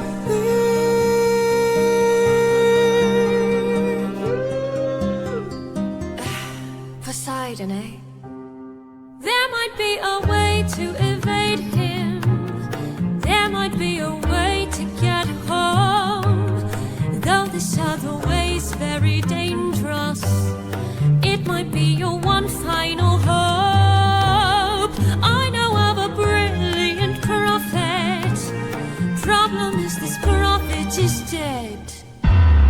I can't get you home, but I'll get you to the underworld instead. I'll release your men and I'll get you to the underworld instead.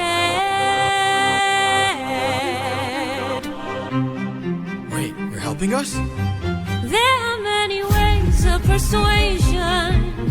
There are many modes of control. Maybe showing one act of kindness leads to kinder souls down the road. I remember actions of passion. I have been in love once before. Maybe one day the world will need a puppeteer no more. Or maybe one day the world will need a puppeteer. So much power, but there's no puppet here. No, she gotta finish your puppeteer. No, she gotta finish your puppeteer, yeah. Oh my goodness, bro. Oh my goodness. Hold on, let me make sure that's the last one. That felt like it. Yes. I am so excited for the Underworld Saga. Oh my gosh. But what I really love about this saga is that it really just challenges, like I talked about in the last saga, there will be moments that come across in life where you'll be tasked with the challenge of proving that you are who you say you've evolved into. So in moments of desperation, moments of not having any upper hand, you have to make that decision to stand on the things that you say you believe in, or just be the monster that you fall back. Become the monster that you once were and become the monsters of your environment. You either adapt to the people around you and become a monster just like them, or continue on to follow the path, no matter where it may take you. So in that situation, a lot of weaker men would have taken that opportunity to have sex with Circe and be able to, I'm sure she's beautiful. Like I said, nymphs are objects of lust. They are everything that you would want. And it would have been easy for him to take advantage of that situation. Although on the flip side, it shows that she would have killed him if he would have fell victim to his lust. But him proving who he is and standing on his morals and everything that he believes in was just enough to convince her to help him, because she was showed that every human is not the same. She was showed that every man is not a slave to his lust. Every man does not look out only for himself and his own satisfaction. He's willing to put the love for his wife and child above all. He's willing to sacrifice literally everything to come here and save his men. He's the definition of a true leader, and he's willing to put it all on the line. That should be enough to be able to restore faith in a goddess that's been here forever and saw every type of person come and go. But she never saw someone who's willing to stand on exactly who they say they are. So like I said, you will be tested, and there will be ups and downs for the decisions that you choose to make and the lifestyle and path that you decide to take. But the payoff will be worthy of every blessing and every sacrifice that you've put into it if you just stand tall on what you say you believe in. Stand on business is the complete moral of this saga. And I loved it. I'm excited to see what the next one holds, and the music is just beautiful. I love the fact that shout out to all of the people that created the animatics, and shout out to George for creating all of this, and shout out to Peter for recommending, because I probably never would have even heard of this if it wasn't for you. So I appreciate you, my guy. And you know what? I won't even close this one out because we just may very well put it all together at the end. So I'm just excited. Next time we'll be doing the Underworld Saga and the Thunder Saga, which is an Act 2. So I'm excited. This was amazing. Ooh. All right, until next time, I go by the name of 5. Peace. What's going on, y'all? It's your main man 5, and I'm back with another banger for y'all. So once again, shout out to Peter. As y'all know, we've been watching the Epic Saga over here on Patreon. It's been a very fun time, and it's been a lot of stories that tie into the Greek mythology aspect of things.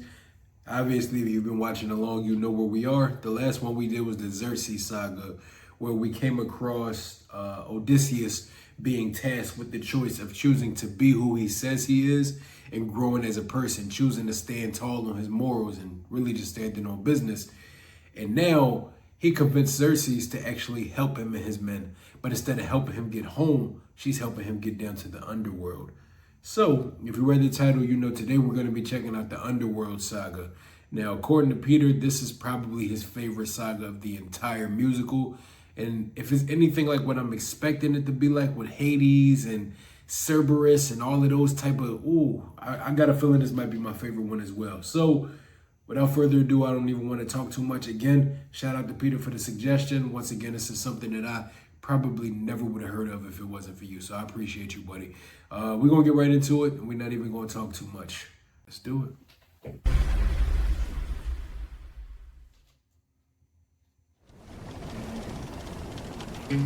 Friends, Circe's instructions were clear. No matter what we hear, full speed ahead until we find the prophet. My comrades, this land confuses your mind. So no matter who we find, full speed ahead until we find the prophet. Good.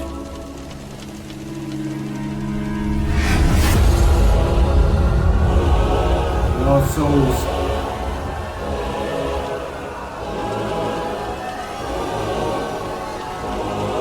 This looks so good. All I hear are screams. Every time I dare to close my eyes, I no longer dream. Woo! Only nightmares of those who've died.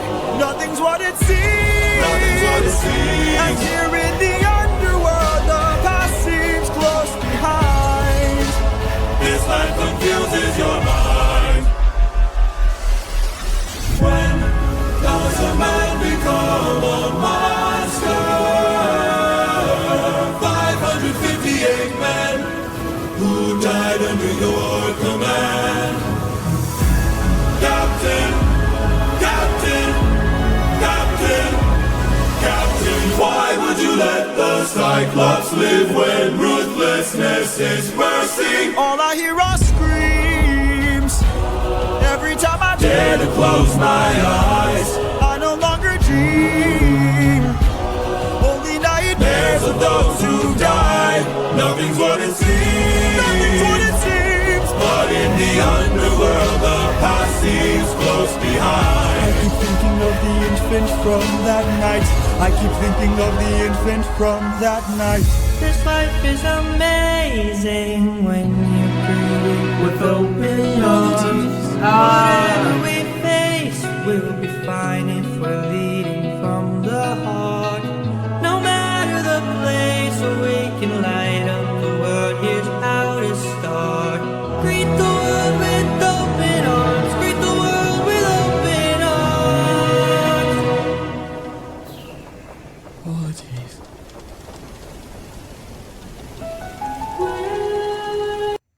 Wait. That voice. It can't be. Mom?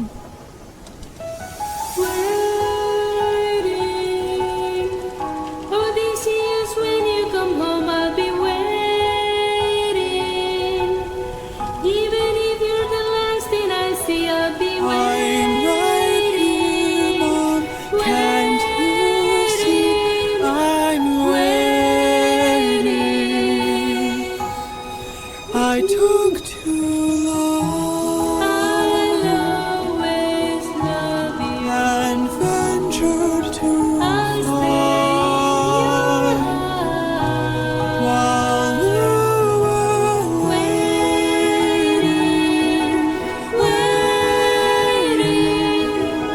waiting.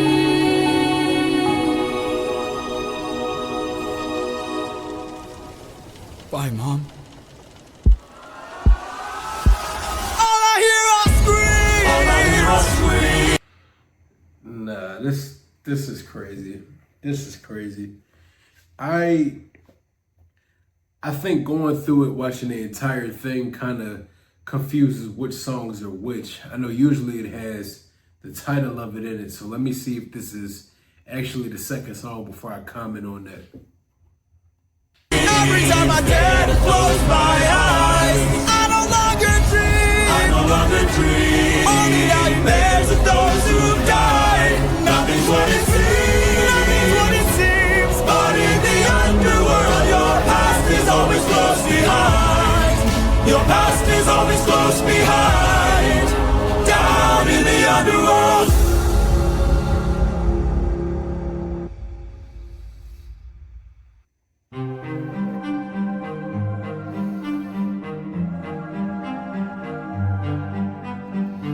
Okay, that was it right there.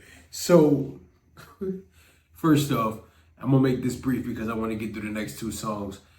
That was such a perfect representation of the way that we all perceive hell to be stuck inside the madness, to be stuck inside of a never-ending nightmare, to be stuck inside of your worst fears and dealing with all of the demons that haunt and plague us day to day, to be literally surrounded by your demons. And I love the fact that it was written for Odysseus to be the leader of this crew, but also he's the one that carries the most weight. He's the one that's the most haunted by all of the decisions that he had to make as a leader and what it led to. All of the people that he was tasked to make sure they made it home to their families, they died, and they're literally haunting him. There's literally a sea of lost souls, and they're literally confronting him. Even if it's not particularly Polites and the baby that he threw in the beginning of the first saga, I think what's crazy about it is that's his own guilt. I like that it's representative of the way that he feels for himself. Because he literally starts that song off with saying that being in the underworld is going to play games in your mind. It's going to attack your weak points and make you more susceptible to your deepest, darkest fears. And for a lot of people, our darkest fears are having to face the things that we deal with when nobody's watching. So I love the fact that he was the one that had to deal the most with the confrontation from the spirits. And I love the fact that they tied in the fact that him being gone 12 long years, he's so worried about making this great expedition and being able to lead his men to find treasure and greatness and success. He's missing out on his son growing up. He's missing out on 12 years with his wife. And in the time he's been gone, something we fail to realize sometimes is as we get older, our parents get older, the people around us get older. His mother died, and I never got a chance to make it back and let you know how much I love you. So my first moment of being able to see you in 12 years is a realization that you're no longer with me in the physical realm. That's a heartbreaking situation. And I like the fact that it's all about the fact that we wait so long and we focus on continuing to climb and thrive. You know, the world kind of encourages us to continue to strive, but the most success is found in being still sometimes. The most joy and peace that you can find is sometimes right where you are. We so focused on chasing something that we missed the very best part. And I think that's what it's all representative of. I love that one right there. But this next song is called No Longer You. Let's get right into it. I am the prophet with the answers you seek. Time, I've unlocked it. I see past and future running free. There is a world where I help you get home, but that's not a world I know. What? I see a song of past romance. I see the sacrifice of man. I see portrayals of betrayal and a brother's final stand. I see you on the brink of death. I see you try a final breath. I see a man who gets to make it home alive, but it's no longer you. Freakier Friday is now streaming on Disney+. I am freaking out right now! Stream it with your... This can't be. We've suffered and sailed through the toughest of hells. Now you tell us our efforts for nothing. I see your palace covered in red. Faces of men who had long believed you're dead. I see your wife with with a man who is haunting, a man with a trail of bodies. Who? I see a song of past romance. I see the sacrifice of man. I see portrayals of betrayal and a brother's final stand. I see you on the brink of death. I see you try your final breath. I see a man who gets to make it home alive, but it's no longer you.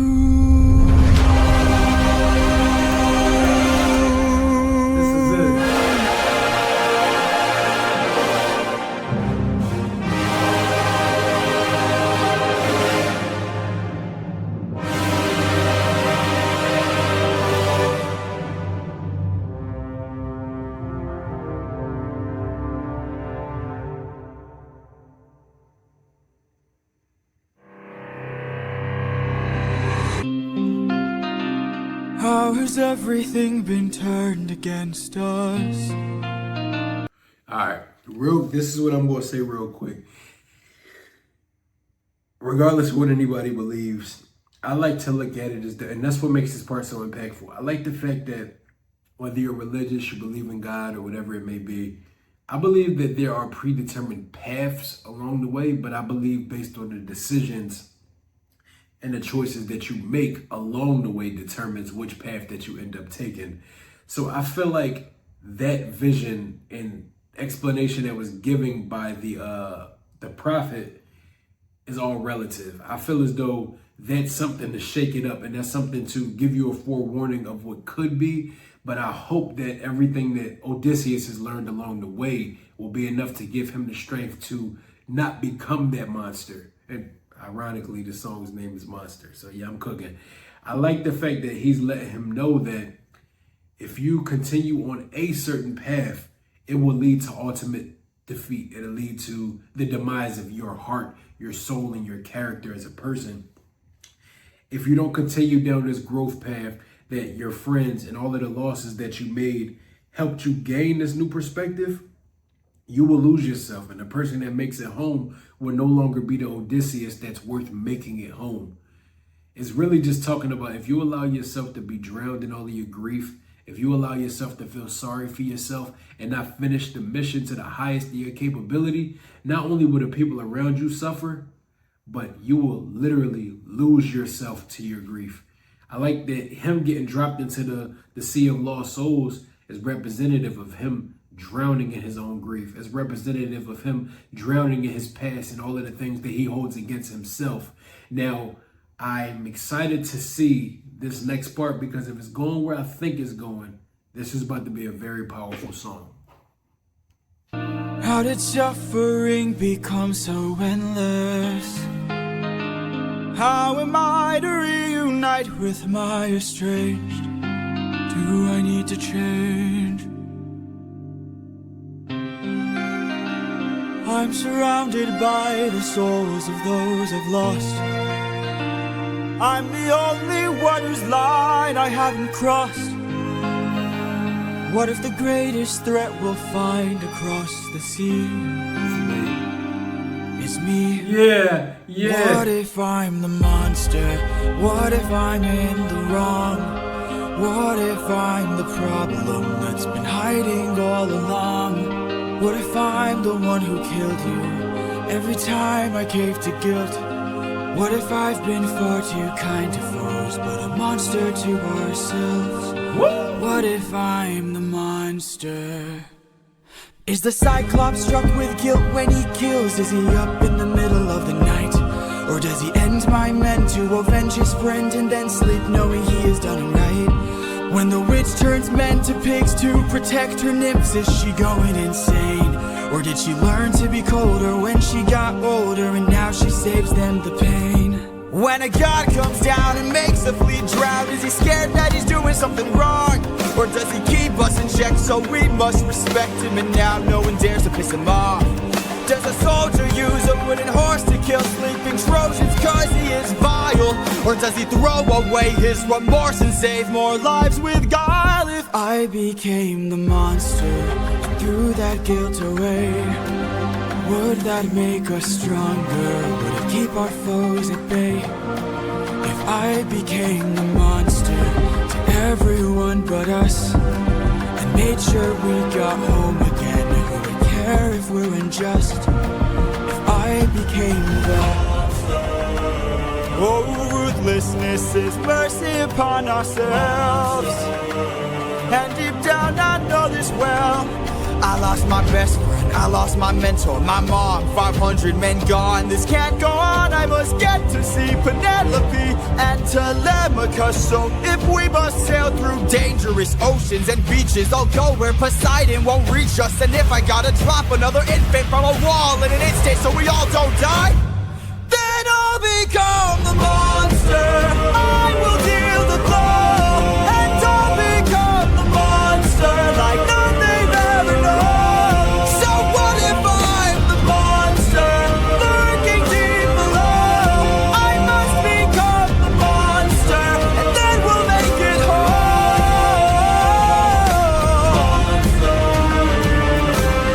Penelope, Telemachus.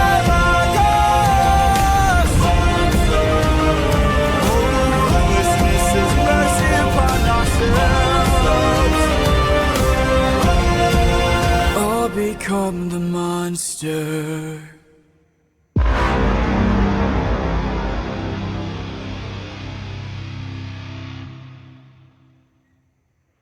Oh my gosh, bro.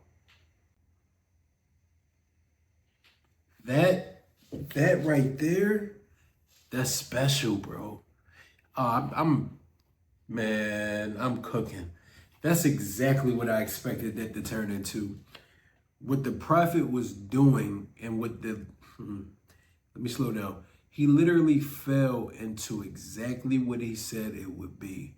This land plays tricks on your mind, and instead of avoiding it and rising above all of the temptation and falling susceptible to the grief taking over your mind and making you feel so bad about yourself that you become the very thing that you've been growing out of, that's exactly what he let happen.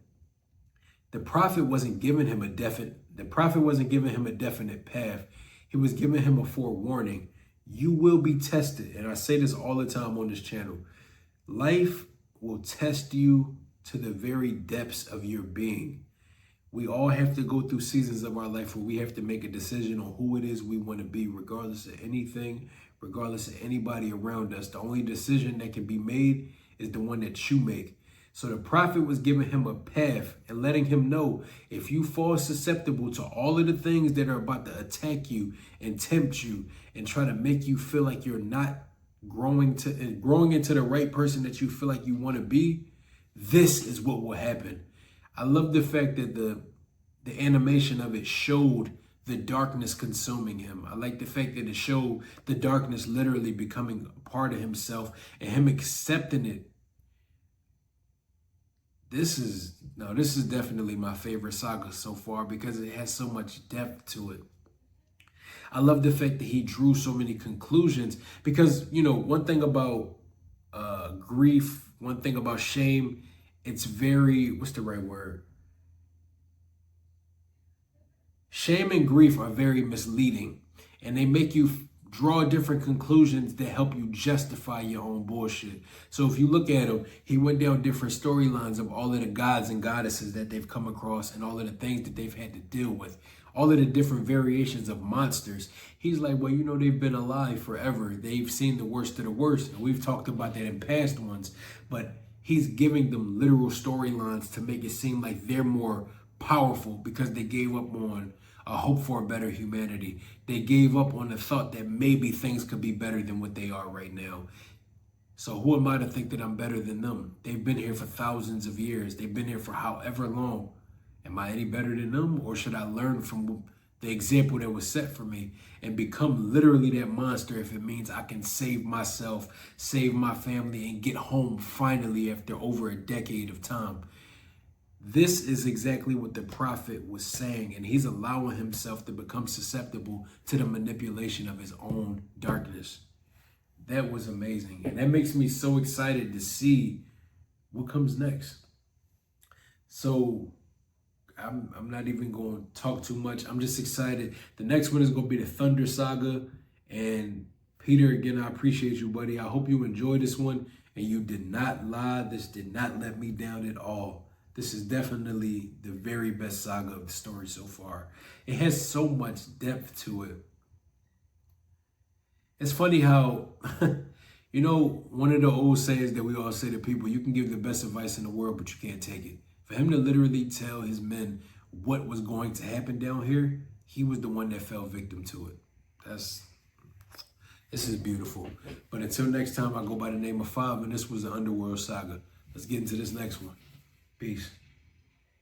What's going on? It's your main man 5, and I'm back with another banger for y'all. So, as y'all know, we recently got into the Underworld Saga, which, yes, was my very favorite one of the story so far.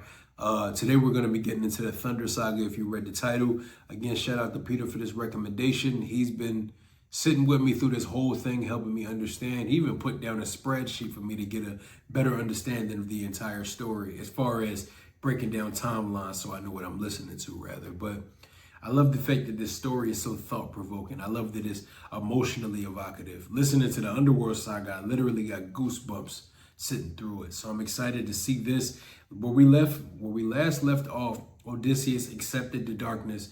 He accepted the fact that he doesn't feel as though he can be better than what he's always been and still make it home. He doesn't feel like he can be a leader and have a heart in his chest.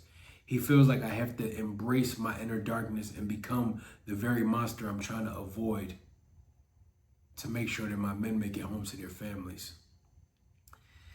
I'm excited to see what this is going to be, because he's following the literal path that the prophet laid out. I just felt like there was a route along the way that wasn't the definitive path that he was saying you have to take.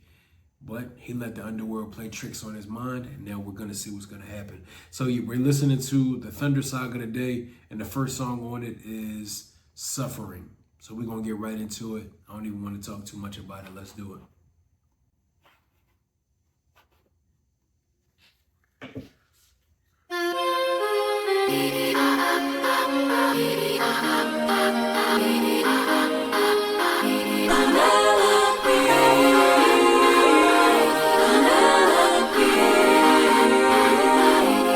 Don't you miss me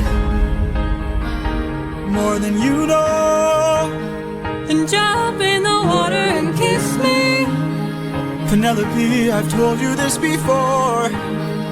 You know I'm afraid of the water. I'll make sure that you are safe and sound. Come play with me and our daughter, and let's watch our love leave the ground.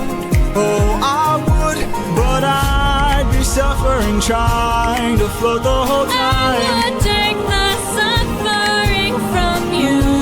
As good as that sounds, right here I'm just fine. I can take the suffering from you. You know that I prefer my feet on the ground. I will take the suffering from you. Fine, but only if you answer a question or two. Of course. Okay, so let's say I was on the run, or hiding, from, I don't know, Poseidon. And let's say he blocked the way home with giant waves and giant storms. Oh no. How am I to evade him? How am I to get home? Which route should I take? Where am I supposed to go? He will chase you high and low, so find a place he'd never go. The one way you'll get home is sailing where he's scared to roam. Oh, it's through the lair of Scylla. No. This is your only way home, the lair of Scylla. But Scylla has a cost. Well, you asked and now you know. Now jump in the water. Penelope, why? You know I'm too shy and terrified. I would take the suffering from you. Ooh, for you I would die, but can't you let me stay dry? I can take the suffering from you. You should come onto the ship. We'll jump at the same time.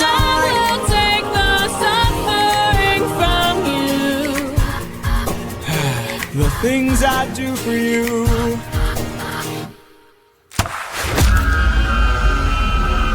Let's cut the charade, you are no wife of mine. I love that. I love that. Do I even want to talk? No, let's keep going. Let's keep going. You've been trying to take my life this whole time. I know underwater there are packs of you hiding. Yeah, I know exactly what you are. A siren. My real wife knows I'm not scared of the water. And my real wife knows I don't have a daughter. But while you were so focused on turning my men into snacks, you didn't notice that your friends got snatched. What? We are a different beast now. We are the ones who feast now. No more of us deceased, cause we won't take more suffering from you. We are the man-made monsters. We are the ones who conquer. You are a threat no longer. We won't take more suffering from you. We've been away from home for about 12 years or so. First we slayed in our own war, and now we're here with more foes. While on the run from Poseidon, we found a ship with no crew. I realized nearby there were sirens, singing sailors to their dooms. We filled our ears with beeswax, that's how we resist your song. You pretended to be my wife, so I just played along. I read your lips and phrases, scanning for information. Sirens know about every route and horizon. Now I know how to get back to my island. We are a different beast now. We are the ones who feast now. No more of us deceased, cause we won't take more suffering from you. We are the man-made monsters. We are the ones who conquer. You are a threat no longer. We won't take more suffering from you. Spare us, oh spare us please. Why? So you can kill the next group of sailors in this part of the sea? Nah, you wouldn't have spared me. I made a mistake like this, it almost cost my life. I can't take more risks of not seeing my wife. Cut off their tails! We're ending this now. Throw their bodies back in the water. Let them drown. He is a different beast now. He is the one who feasts now. No more of us deceased, cause he won't take more suffering from you. He is the man-made monster. He is the one who conquers. You are a threat no longer. He won't take more suffering from you. Whoa, whoa, whoa. Kill them all!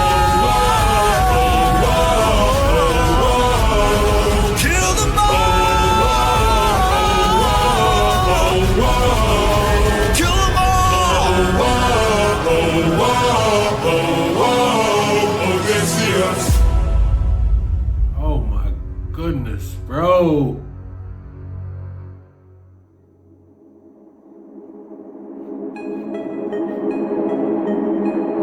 The lair of Scylla. See, I love the fact that it rolls so perfectly off of the last saga. Him embracing that darkness is taking him back to being that heartless, soulless leader that will do literally anything. This is the perfect example of what it's like when you fall to the circumstances of what surrounds you. A lot of times we all fall susceptible to different things, and sadly we can't control the fact that the world around us acts. We live in a very cold world. A lot of us deal with a lot of very traumatic experiences that to some people give you the right to become the monster that you experienced. Him feeling as though this is the only person he could be to be able to get him and his men home, he's embracing the fact that, you know, this takes it back to when he was dealing with the Cyclops in the lair. I tried to apologize. I tried to come to some conclusion. That way we didn't have to hurt each other, because what happened here wasn't intentional. I didn't do this to upset you. I didn't know this was your favorite sheep or goat or whatever it was. But him becoming the person that has no forgiveness, becoming the person who doesn't give second chances, but also understanding that sometimes you got to be able to get your hands dirty to be able to survive. I feel like he's kind of in that middle ground where it's between being a monster and doing what has to be done to be able to make sure that we all survive. So it's kind of like this is a very complex saga. It's one of those things that it has so much duality of men. And I feel like it's a perfect explanation. I know Greek mythology teaches a lot of lessons. They're like reading parables in the Bible or something like that. So I just love the fact that he's kind of teetering on that side of being a monster, being heartless, but also being that leader that's going to make sure that we're able to get out of here. So it's a weird situation. But this next song is Sella. This is our only way home. Deep down. You're quiet today. Deep down. Not much to say. Deep down, You hide a reason for shame. I got a secret I can no longer keep. Deep down, You know that we are the same. I opened the windbag while you were asleep. Leaving them feeling betrayed. Breaking the bonds that you've made. I'm so sorry. There is no price we won't pay. Forgive me. We both know what it takes to survive. Full speed ahead. Full speed ahead. Full speed ahead. Deep down, We only care for ourselves. Eurylochus, light up 6 torches. Deep down, we're lonely demons from hell. Captain, something approaches. Hello.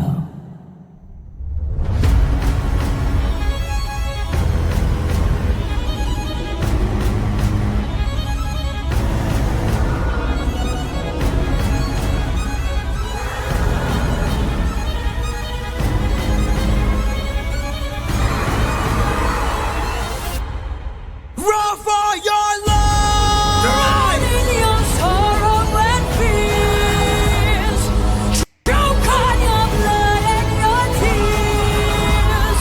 Bleed till you run out of years. We must do what it takes to survive. Give up your honor and faith. Live up your life as a right. Die in the blood where you bathe. We must do what it takes to survive.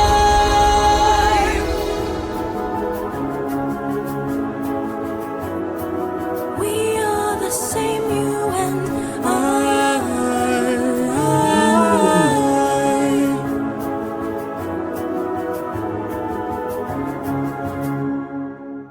That was deep right there. That was deep.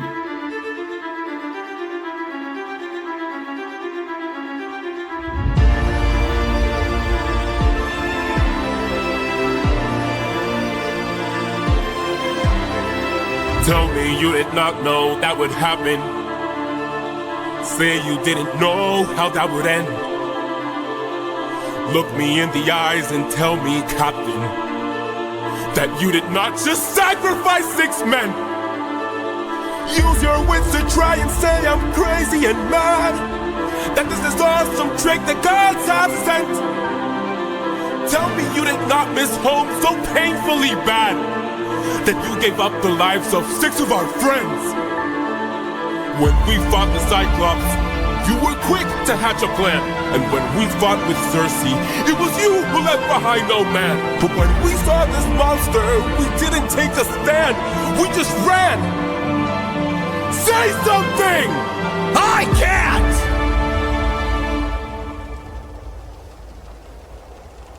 Then you have forced my hand. Lower your weapon. No can do. You miss your wife so bad you drain the lives of your own crew. Don't make me fight you, brother. You know you'd have done the same. If you want all the power, you must carry all the blame.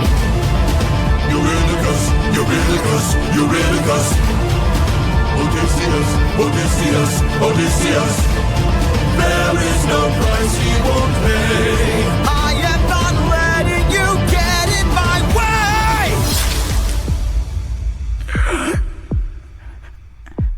My brothers, why? How are we supposed to trust you now? Now, your time has come, your luck's run out. Now, the time has come to shut you down. You relied on wit, and then we died on it. Whoa. Oh my gosh, bro. My head. Where are we?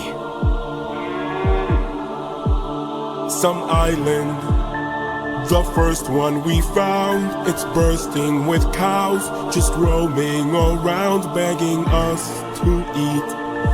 So much meat, and hunger is so heavy. This statue, the god of the sun, don't know where it's from, but here's where we found all these cows to hunt. Right in front, and hunger is so heavy. Hunger is so heavy. Please don't tell me you're about to do what I think you'll do. Odie, we're never gonna get to make it home. You know it's true. You don't know that's true. This is the home of the sun god. I'm starving, my friend. But if you kill his cattle, who knows what he'll send. This is the home of the sun god. I'm tired, my friend. But we're so close to home, this can't be where it ends. How much longer must I suffer Please now? don't do How this. much longer must I push through I need doubt? to get How home. much longer must I go You about really my must. life like this when people die like this? Whoa. How much longer must we suffer now? Reconsider. How much longer must we push through We doubt? can get How much longer must we go about our lives like this when people die like this? I really guess no!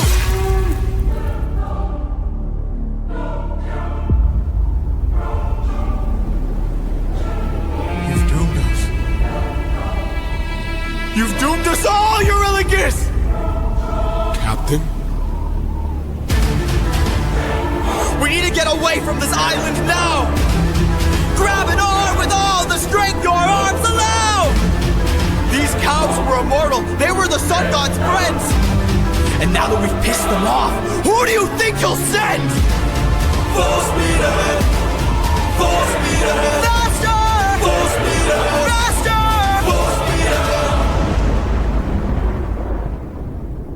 We're too late. Ooh, are they sending Zeus?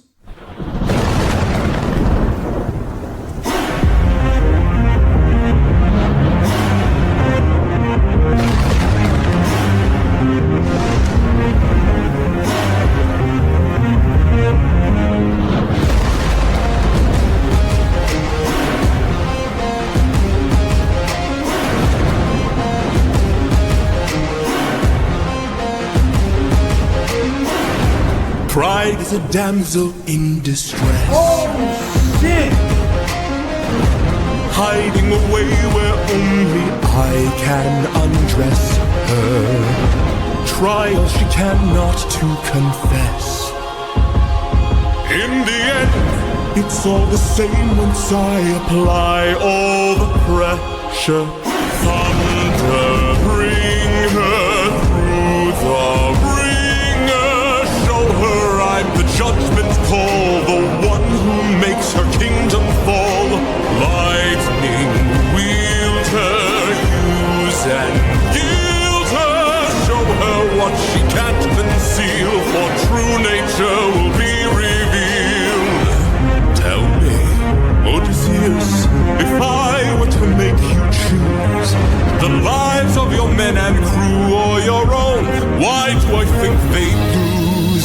Enlighten me, King of Ithaca, since hunger was far too great. I wonder who'd take the weight of the damned and suffer a gruesome fate. To the thunder bringer, here to bring your ears until you're deaf with fear, and spear you while your death is near. Lightning wielder, here to yield your time, for you have passed your prime, sublime you for your act of crime. Choose. Someone's gotta die today, and you have got the final say. You or your crew. Please don't make me do this. Don't make me do this. When does a comet become a meteor? When does a camel become a haze? When does a man become a monster? Does a ripple become a tidal wave? When does a reason become a rain? When does a man become a monster?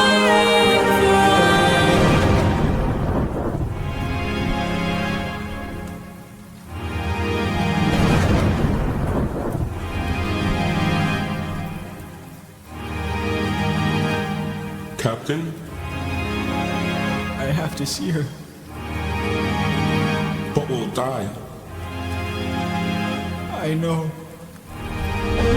Thunder, bring her through the ringer. Show her I'm the judgment call, the one who makes her kingdom fall. Lightning, wield her, use and yield her. Show her what she can't conceal, for true nature will be revealed.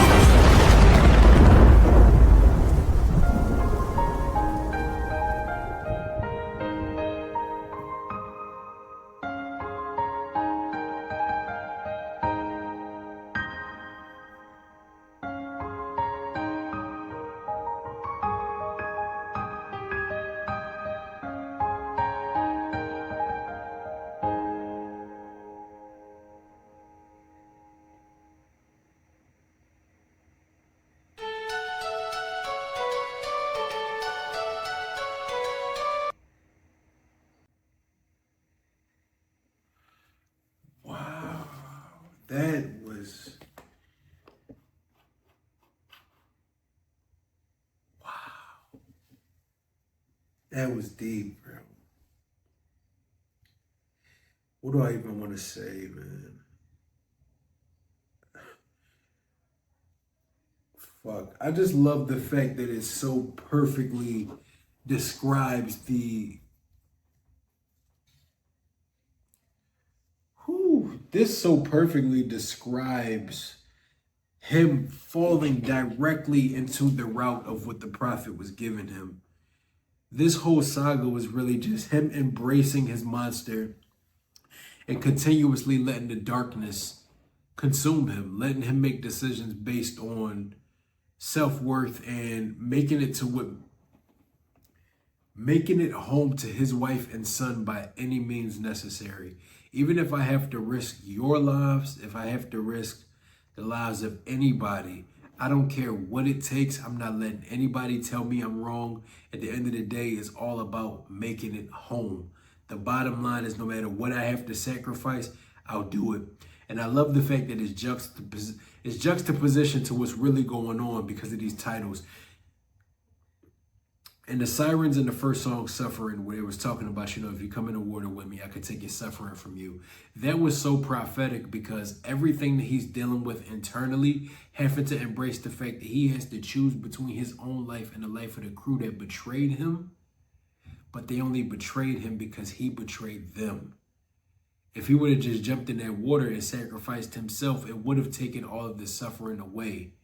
But ultimately, without his leadership, what ended up happening would have happened anyway. When his mate found out that, you know, he understood what was going to happen to Scylla and he allowed it to happen without even letting anybody know what was going to happen. You sacrificed the lives of 6 men just so you could get out of here. That's no leader to us. You think becoming a monster and becoming ruthless makes you a better leader, but that just makes the people around you feel unsafe. And if they don't feel safe, they don't trust you. And if they don't trust you, they won't follow you. And if they don't follow you, you end up in this particular situation. A mutiny is afoot. They tried to kill him, but they realized that we aren't going to make it home. So regardless, we might as well let our inner demons take over us as well. So it was like his leadership kind of passed down a sense of negativity that wasn't foreseen at the beginning. It was one of those things that, you know, you're fighting so hard and taking all of these risks to make it home when you know we're not going to make it home anyway. So they knew when they killed those cows exactly what was going to happen. They knew it was going to cause a problem for them, but they did it anyway. But when the time come for consequences, he chose his own life instead of his crew. That's some powerful shit. And I love the fact that after Zeus struck the rest of the crew with lightning and Odysseus was blasted into the water, when he had that little premonition of Penelope, she pulled away from him. And I like that that's representative of what the prophet said. The man that's going to make it home based on the decisions that you're making is not the person that deserves to be happy. It's not the person that you are, that you feel like you'll get home and I'll just be happy with my wife and Telemachus. I'll just be good. Everything will be perfect. I just have to make it. But when you get there, life will not be what you expected it to be. You will never find peace. You'll be stuck with this sense of suffering forever because of the decisions that you made.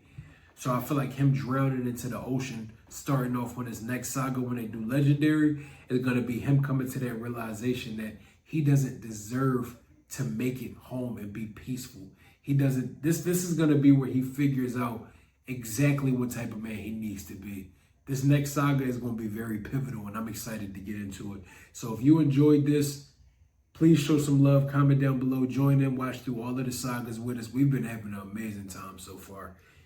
And again, thank you to Peter for the recommendation. This has been just amazing to be able to sit through. And the twists and turns and everything that is given is so beautiful.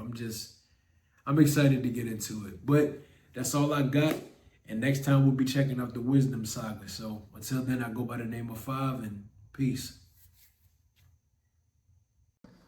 What's going on, y'all? It's your main man Five, and I'm back with another video of doing the epic musical. As y'all know, these last few months we've been tapping in with the epic music. Shout out to Peter. He recommended this some time ago, and it's been something that I've been loving. Now, I'm a little bit behind, so this is going to be a longer video. We're going to do both sagas for this month in just this video. So we're going to be doing the Wisdom and the Vengeance Saga. So we're going to be here for a while. I hope you guys got something to eat. I hope you guys are here to just enjoy and talk about music, because I'm really excited to get into this one. I've heard great things, and now that we're in Act 2 after the Thunder Saga, we get to see what happens to Odysseus and how everything ended up turning out. Because after him sacrificing his entire crew to Zeus, he got basically an ultimatum to choose to sacrifice his own life or his entire crew. But at the end of the day, his main thing is making it home to Penelope and Telemachus. So he was willing to do whatever it took. He's been getting tested along the way, and essentially they've really just been teaching him to revert back to his animalistic nature and sacrifice anything, take any risk that it takes for you to be able to get home. And he did it to the maximum. He lost literally everybody along the way. So we're getting into it for the Wisdom Saga.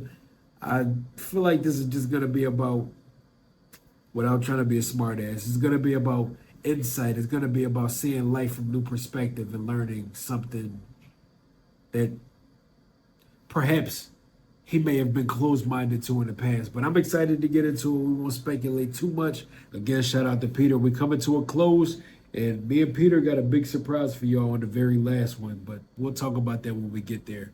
Or rather, we'll surprise you when we get there, but we'll see how it goes. But without further ado, we're going to get right into this.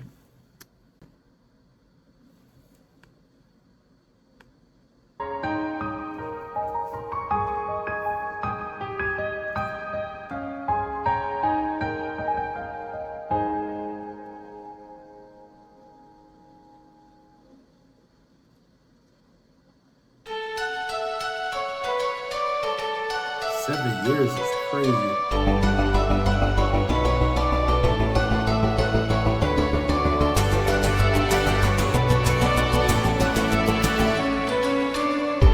It's just me, myself, and I, stuck in my bedroom, living in this world you left behind, dreaming of all these monsters that I'll never get to fight. But boy, I wish I could, so I could bring the world some light. Wait a minute, is this is his son, right? Telemachus?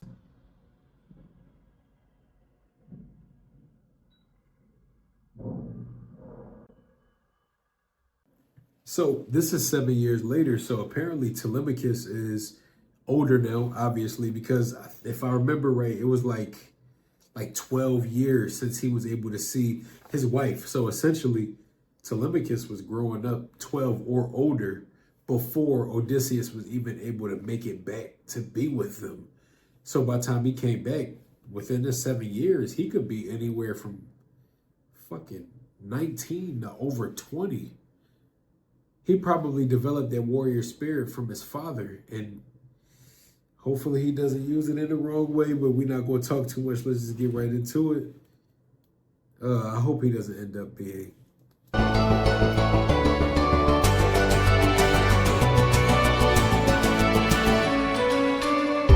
It's just me, myself, and I, stuck in my bedroom, living in this world you left behind, dreaming of all these monsters that I'll never get to fight.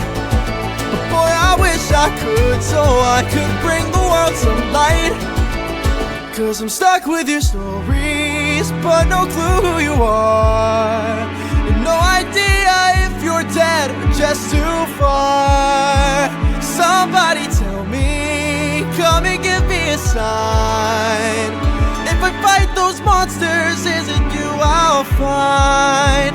If so, then give me sirens and a Cyclops, give me giants and a Hydra. I know life and fate are scary, but I wanna be legendary. I'll fight the Harpies and Chimeras, the Minotaur, even Cerberus. I know life and fate are scary, but I wanna be legendary.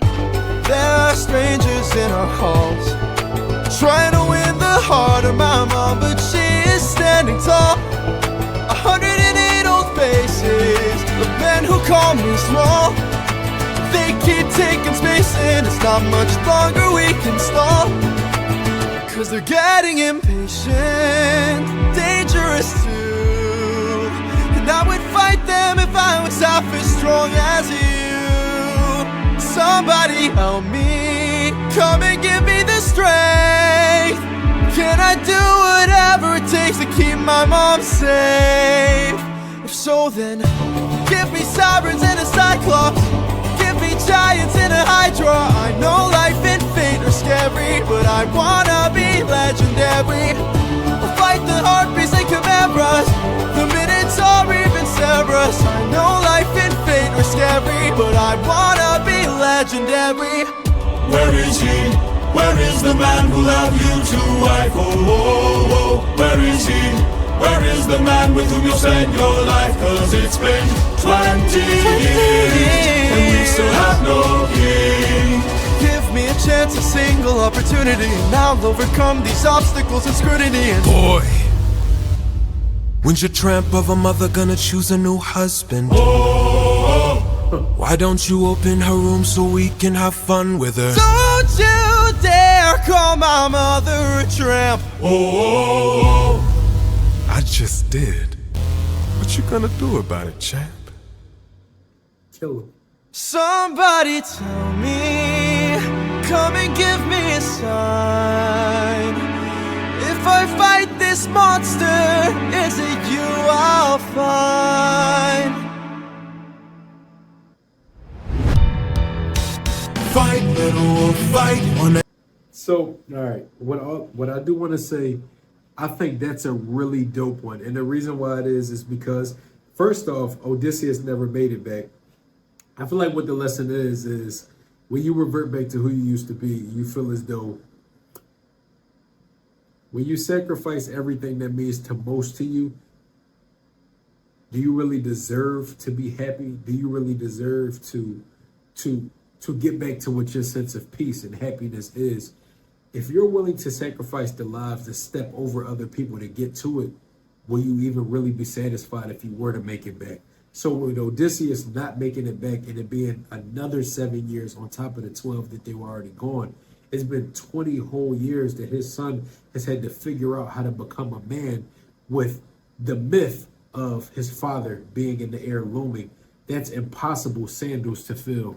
Yeah, I think what's crazy about it is when you have the myth of having essentially a god level warrior of a father, it makes you feel insecure. And I feel like we live in a society today where they try to invalidate the need for every child to need their father to help them develop, not just emotionally, but develop the confidence, develop the sense of personal purpose, and have faith in your own ability to protect yourself and your family when he's not around.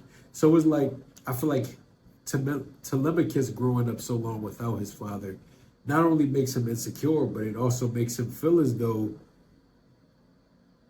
he has to live with a sense of inadequacy because he doesn't know if he's able to defend his mother to the level that his father would be able to.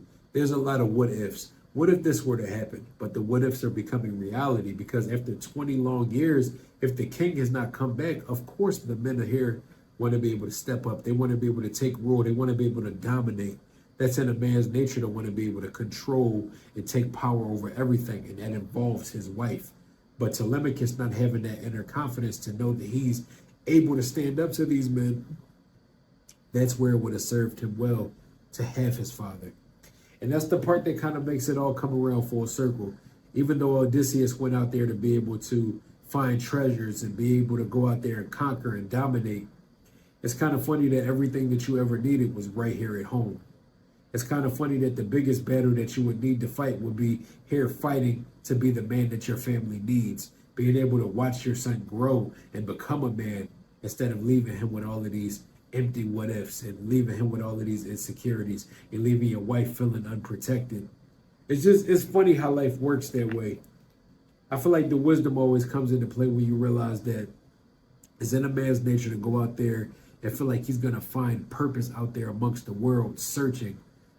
But when you get to one point in your life, you realize that you spend your whole life searching just to recognize that everything that you ever needed was right where you started.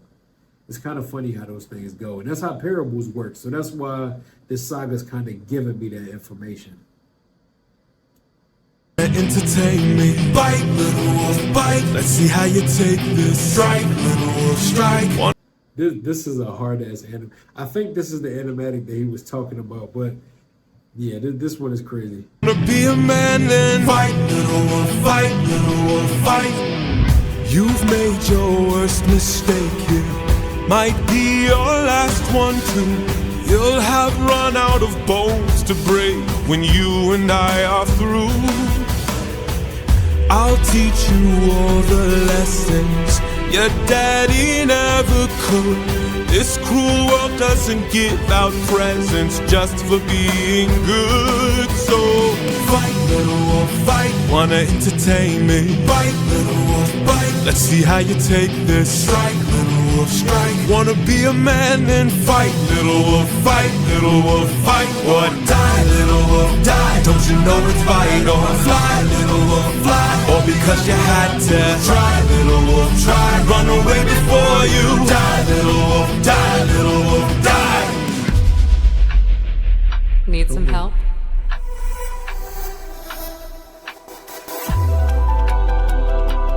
What's going on here? Is your plan to stand around? Cause I suggest you fight back. I don't know how. Uppercut him, now. Whoa. How did I do that? This time now moving slow. No, I just made your thoughts quick. Whoa, that is so sick. Alright now, let's try this again. I've no respect for bullies, those who impose their will. I've seen plenty enough to truly understand this kind of filth. Let's teach this dog a lesson in front of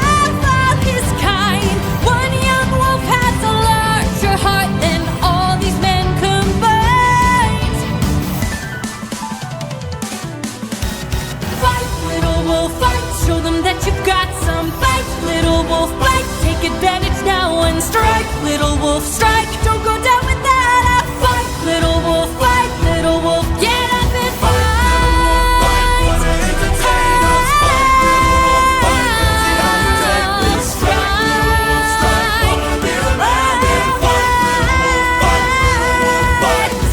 Oh, maybe I pushed you a bit too hard. Ow. Go back and cry in your corner. Make sure your mother hears. If she won't choose a man to adorn her, will bring blood and tears.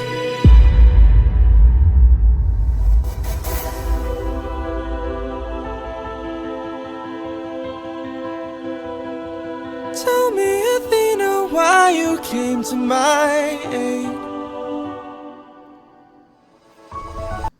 Alright, first off, that was definitely my favorite animation so far. I love that they made it like an old school arcade game style. And I like the fact that, first off, the emotional manipulation with Athena approaching his son.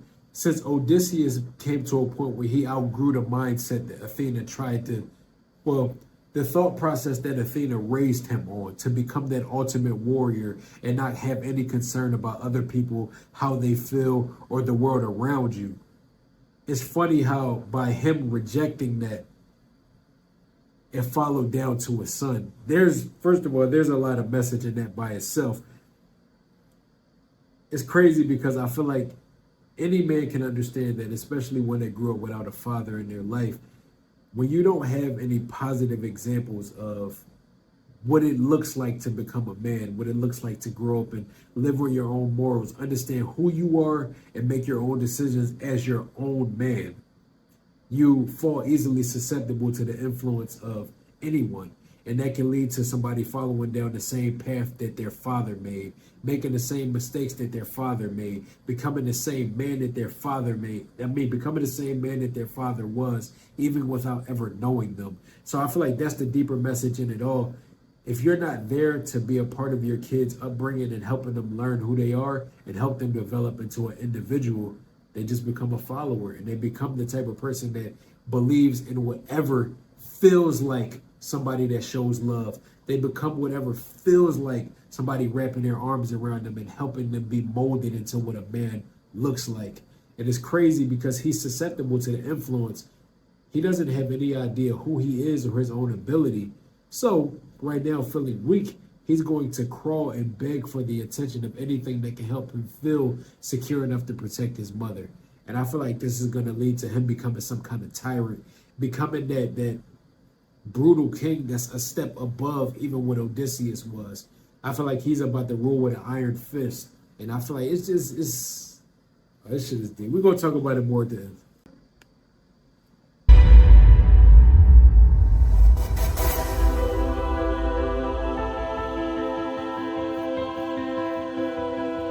Tell me, Athena, why you came to my aid.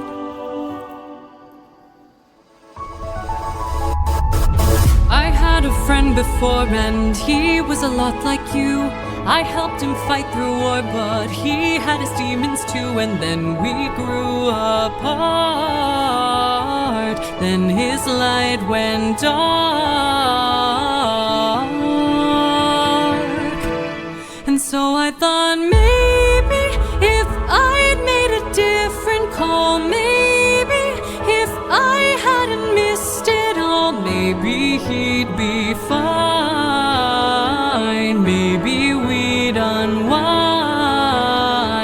Maybe if I help another soul, maybe if I helped you reach your goal, life could be that bright. I could sleep at night. Athena, I don't know who your friend is, I don't know what he's like, but my time with you's been splendid. The best day of my life, cause I got in a fight and I didn't die. I've never felt strong before. You're my friend, I couldn't ask for more. And so I think maybe if life wasn't spent as planned, maybe it's time that you lend a hand. I don't think you mind. friend than mine.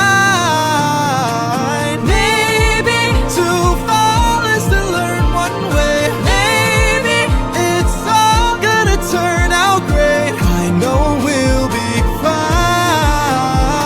I know it's light you'll find.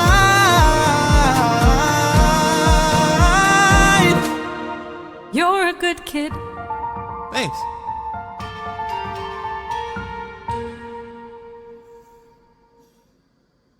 I don't know.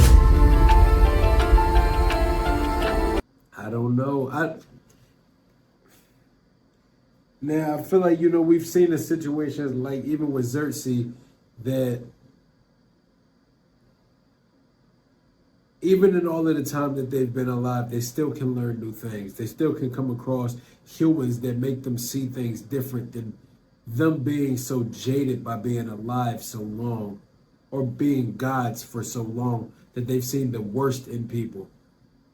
But even though they're jaded, they still can come across people that still teach them new lessons. And that's what makes these type of stories so cool. I'm trying to see if it's genuine, if she really feels bad for the way her and Odysseus parted ways. If she feels as though maybe if I would have tried to step outside of just the whole goddess of war thing and helped him learn humanity and not just how to battle, maybe we could have stayed tight. Maybe she really valued the relationship that she had with Odysseus and feels guilty for the way that things ended up. Or I wonder if she's just using emotional manipulation tactics to make Telemachus feel more comfortable to be able to come to her and feel as though she is his guardian angel. She is everything that he needs and a figure in his life. I need to see, because she could be just manipulating him. You never really know. Old friend, it's been 10 years since I last saw you. Remember me, I am the infamous Odysseus! Let's see where you've been. Your friends close again, it's closer. Ruthlessness is mercy upon mercy. On the wrong move and you're done for. Anything like Some of past romance, I see the we won't take more suffering from you. drown in your sorrow and fears. Captain, I have to see her. but we'll die. I know. Odysseus, where did you go?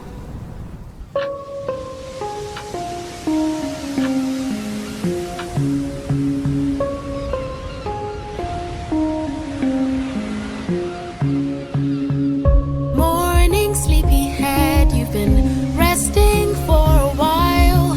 I swore that you were dead when you washed up on my aisle. Did you know you talk in your sleep? Tell me though, who's Penelope? She's my wife. Anyways, I've got all you could want here, all you could need here. Just you and me, my dear, my love for life. Soon into bed we'll climb and spend our time. I'm not your man. I'm what you want here, I'm what you need here. Just you and me, my love in paradise. Now till the end of time. From here on out, you're mine. All Hell no, I could kill you where you stand. I'm no pet, I'm a married man. Oh, handsome, you may try, but last I checked, goddesses can't die. Goddess.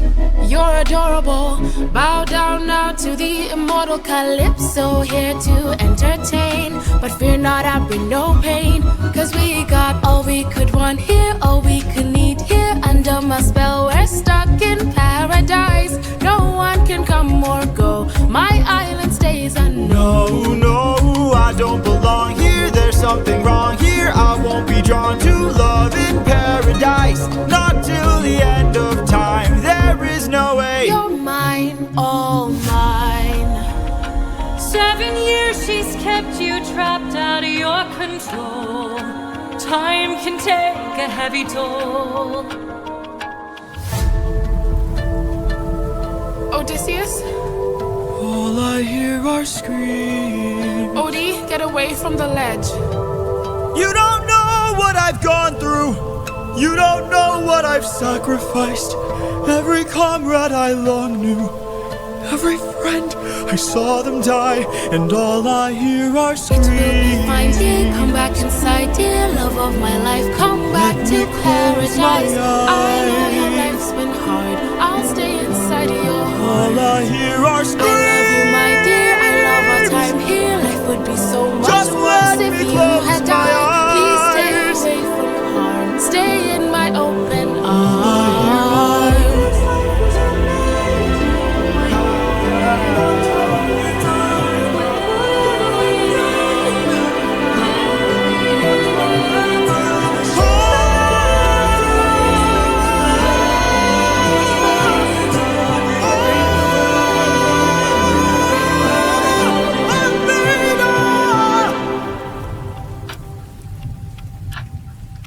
This shit giving me goosebumps. He needs my help. Okay, so it's genuine. Okay. I love that, first of all, because it's very realistic. Like I said, through all of the things that he'd been through and all of the ways that he reverted back to who he was, he became an even bigger monster than everything that they've slayed along the way. So at the end of the day, everything that you went out there to fight for, everything that you went out there to conquer, the only thing that you found was pain. The only thing that you found was loss. Every battle that he needed to fight was back home with his wife and his son, because by proxy, they had to grow and age without him. His son had to figure out how to become whatever semblance of a man he could find through examples around him by himself. His wife had to be sad and raise their son by himself. That's deep, because honestly, how could you be okay? Any human person, any sane person, after all of the things that he's lost and all of the things that he sacrificed along the way, like I said, do you deserve peace? And your mind will never allow you to have it. Even if you feel as though I did everything that I needed to do to make it home, even if he made it home to Penelope and Telemachus, he would have still been haunted by all of the decisions he made. But it's kind of dope that Athena's actually feeling that pain and she's actually about to go out of her way to help. I'm just wondering how this is going to end up. Father, God King, rarely do I ask for favors. Now I'm knocking on your door with hopes to save a friendship with one who's a prisoner far from home. Odysseus. Divine intervention, is that what you seek? To untie apprehensions that were placed on that Greek. You are playing with thunder for a man full of shame, but if he's worth the risk of going under, why not make it a game? Convince each of them that he ought to be released, and I'll release him. Who's them? Apollo! Hephaestus! Aphrodite! Ares! Hera! Or me? What do you say? Great. Very well. All right. Groovy. Bring it. Apollo! You all know I'm a fan of catchy songs, so with so many sirens gone, I think God is in the wrong. They were trying to do him worse. All he did was reimburse them. Now they'll tread with caution first, to live another day and sing another verse. If that's true, release him. Hephaestus! Trust is not given, is forced. Why should I give him my support? He sacrificed his own cohort. Did you forget they failed to listen? He was betrayed and then imprisoned. But if you make the right decision, he can still build a future with those who miss him. Fine, release him.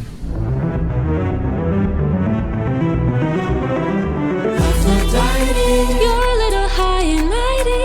Odysseus claims to love his mother, but let her die of a broken heart. He was busy fighting, more like busy spiting. The Cyclops let him feel the pain that his mother felt and wrought. Wait! Please please reconsider this. Really, Athena? These old tricks? Aries!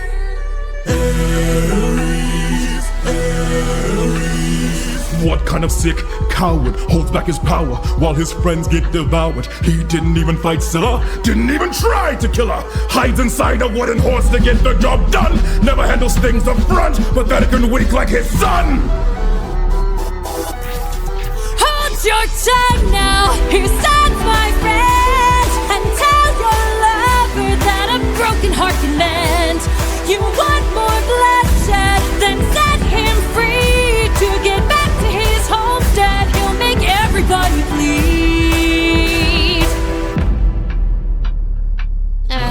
Release him. This is dope. Hey, baby. So many heroes, so many tales. Give me one good reason why you should be fair. He's got the mind of a genius, right, Harder? He's pretty skilled with words. You can do better than that. He's kind of funny, eh? Never once has he cheated on his wife. Release him.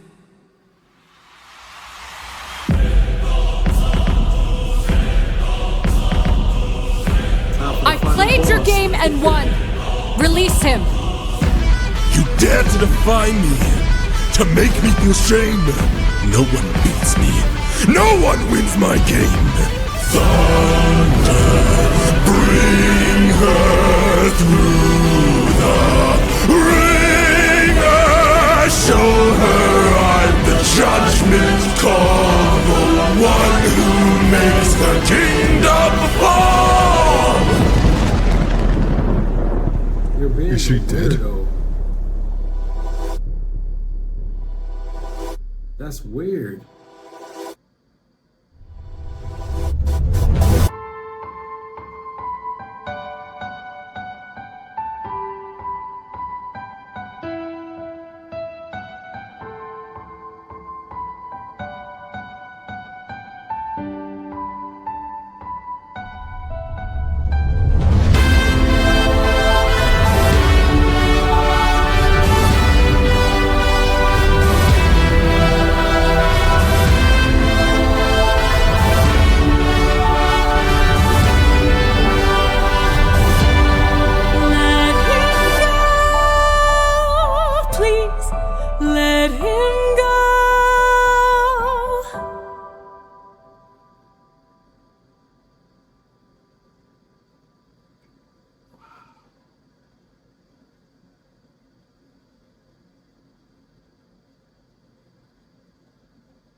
See, that's beautiful. So, if I would have just shut up, I would have recognized that all of my questions were going to get answered.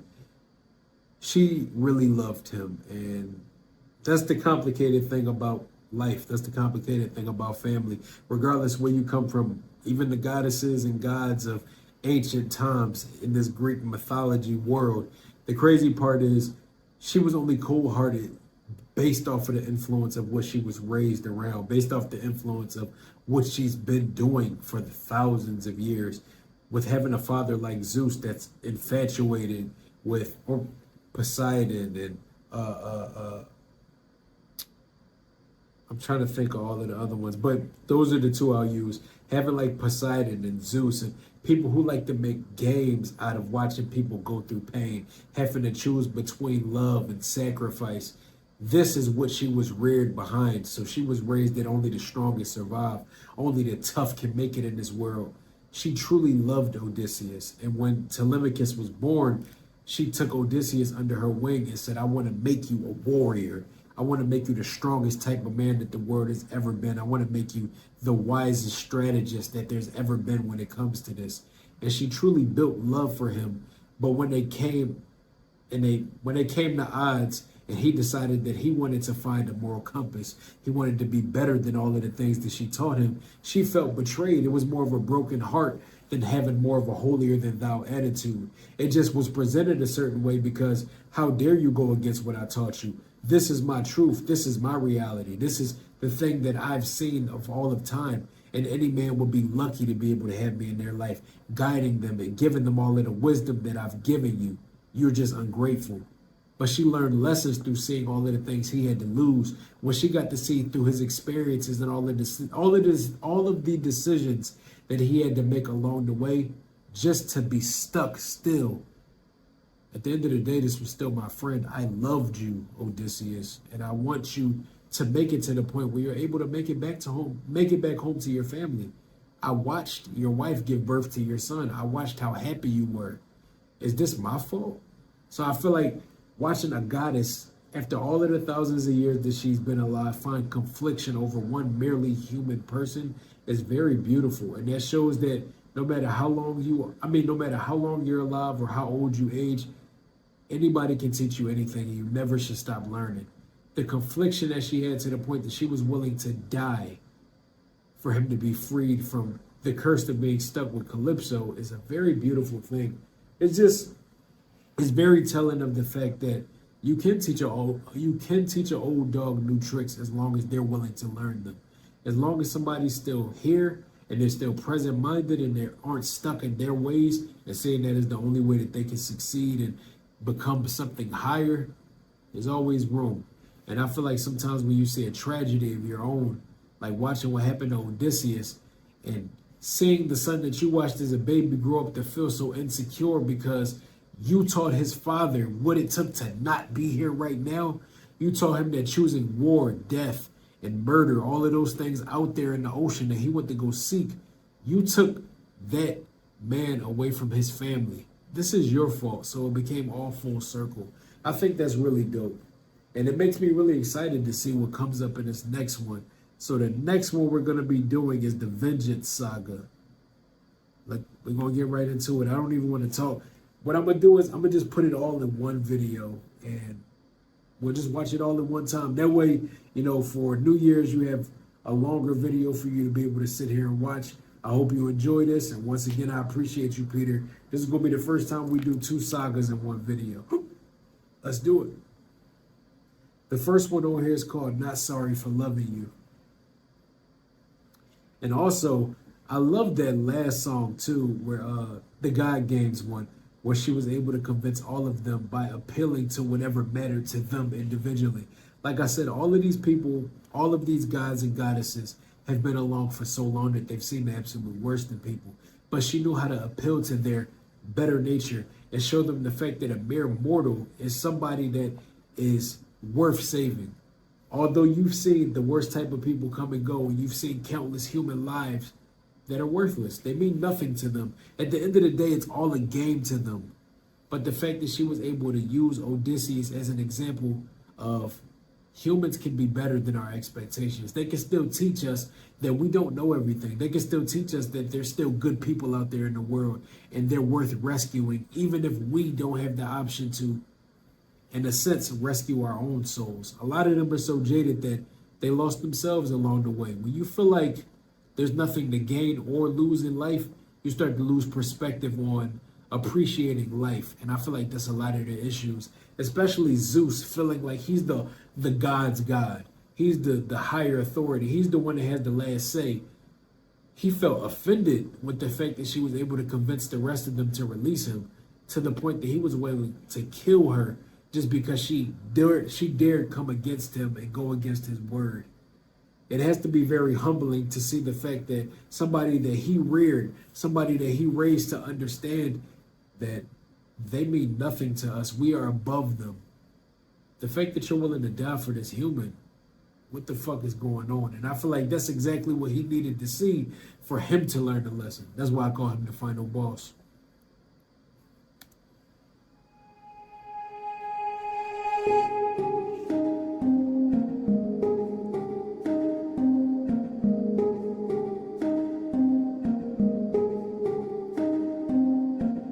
Someone arrived today.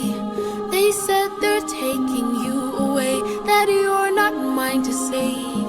And soon I won't get to see your face, so I came by to say you're unlike anyone I have ever known, 'cause you're all I've ever known. And if I pushed you, or if I came on too strong, or if I ambushed you, for that I'll say I was wrong. And if you hate me, then I am sorry, my love's too much for you. But I'm not sorry for loving you. I'm not sorry for loving you. I'm not sorry for loving you. I'm not sorry for loving you. Calypso. Let me speak. I spent my whole life here, was cast away when I was young, alone for 100 years. I had no friends but the sky and sun. So when you washed ashore, I thought for sure that you are my dream come true. I thought I knew. So if I pushed you, or if I came on too strong, or if I ambushed you, for that I'll say I was wrong. And if you hate me, then I am sorry, my love's too much for you. But I'm not sorry for loving you. I'm not sorry for loving you. I'm not sorry for loving you. I'm not sorry for loving you. I'm not sorry, I'm angry and tired and restless and sad. I'm stuck in the moments I swore that we had. I wish you would chase me or try to embrace me for once. I wish you would lie and say I love you.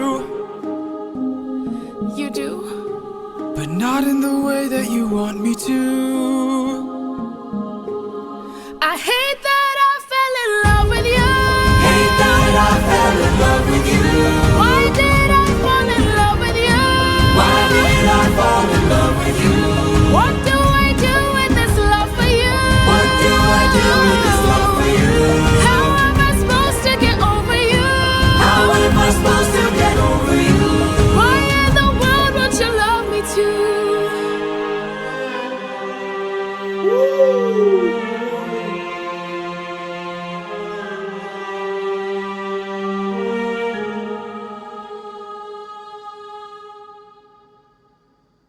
Ooh, fuck. 600 men. There's no way that song was beautiful the way that it was. See, I love the fact that these Grecian tragedies show you so many different perspectives. First of all, this shit is so beautifully written, it's psychotic. And where I come from, I know, Peter, you're coming from a completely different world than I am. Where I come from, men don't like musicals. Men barely like to admit that they like singing. Men barely like to admit that they like music outside of what they were raised liking. But I'm one of those people that I love everything and I find value in everything. This shit is so fucking good, bro. And it's crazy because it gives you so many perspectives from everybody that is valid in their own way. And I feel like that's what the beauty of life is.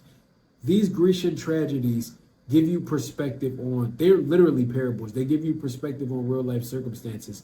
Even when somebody's wrong societally, or if somebody's wrong to you, in their own way, there's some right to it.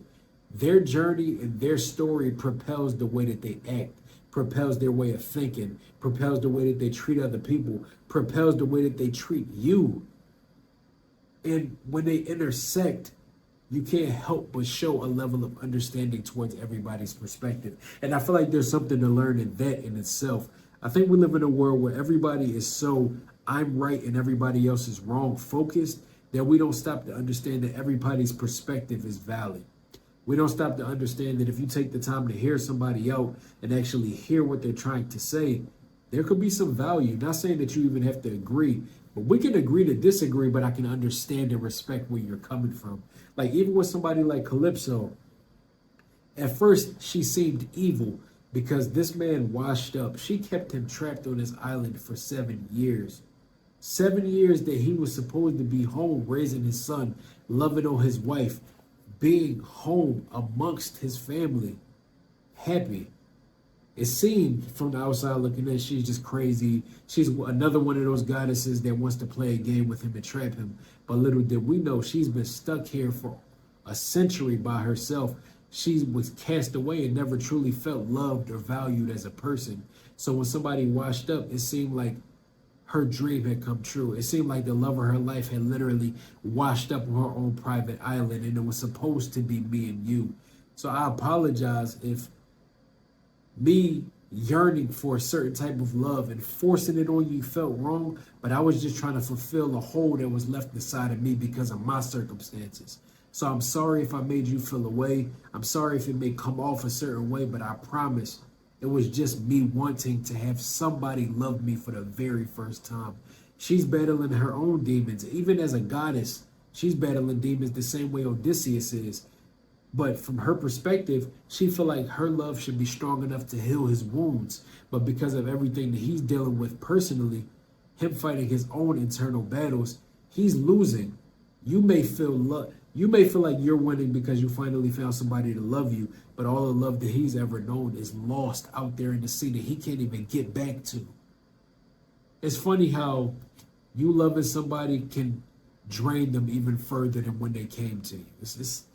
When you break it down that way, it's just you understand people so much more. Like Athena seemed like a hard ass. She seemed like an asshole in the beginning of it all. But when you hear her perspective, she truly loved Odysseus. And when it came down to it, it broke her heart to see that the decisions and lifestyle and morality that she forced onto him was his very undoing. So as a byproduct, everything that he's going through up until this point, everything that his family's going through is all her fault. And she was willing to lose her life to be able to save him. It's funny that when you look at life from a perspective outside of your own, you get the bigger picture. And I feel like that's what makes this whole thing so beautiful. You get to see so many different lifestyle changes, so many perspectives that honestly we could all find ourselves in if we chose to step back and look at them. So, I think that's really amazing.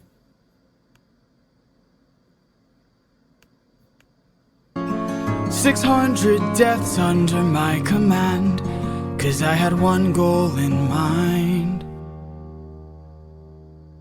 No fleet, no band, only this raft that I made by hand. How will I reach my homeland? All you have to do is not open this bag." Hermes? Hello, old friend. So you're the one who talked to Calypso. Why are you here? You're being given a final option.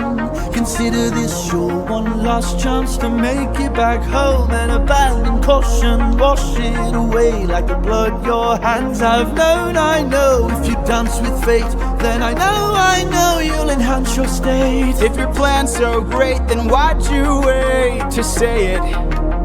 Well, it's a little bit dangerous, my friend. You need a mindset change for this. You cannot get away with playing safe for this. You wanna get home, put it all on the line and put your whole brain in it. Remember every trick in your domain for this. You gotta treat it like it is the main event. You wanna get home, put it all on the line, be dangerous. Alright, I'm in. What do I do? First up, uncharted waters. When lost, look towards the sky. Follow the North Star, no matter how far you think you're going. You keep on rolling. When strangers look around the aisle, when danger greets you with a smile, fight your way through, do what you must do. But no matter what, keep moving. It's gonna be dangerous, my friend. You need a mindset change for this. You cannot get away with playing safe for this. You wanna get home, put it all on the line and put your whole bread in it. Remember every trick in your domain for this. You gotta treat it like it's the main event. You wanna get home, put it all on the line, be dangerous. And lastly, the win back. We went through so much to get this.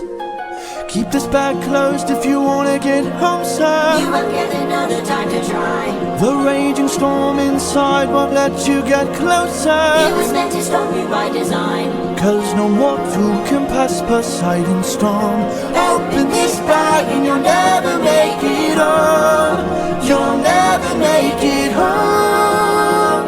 Don't you know that danger is my friend? My whole life I've trained for this. I cannot tell you how much I have paid for this. I have to get home, put it all on the line. I'm gonna use ruthlessness, every trick, every skill put to use for this. I plan to put an end to all the foolishness. I have to get home, put it all on the line, or be dangerous.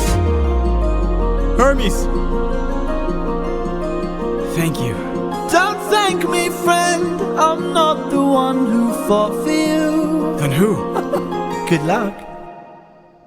They don't even know Athena's advocating for them.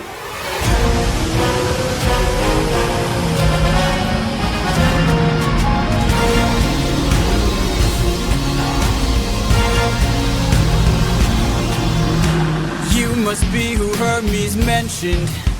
A monster here to block my way. I'd like to hurry up and end this. So if you don't have much to say, then oh, bring it on. I'm not dying here, I'm still fighting here. I'm holding on till I see it through, till I've beaten you.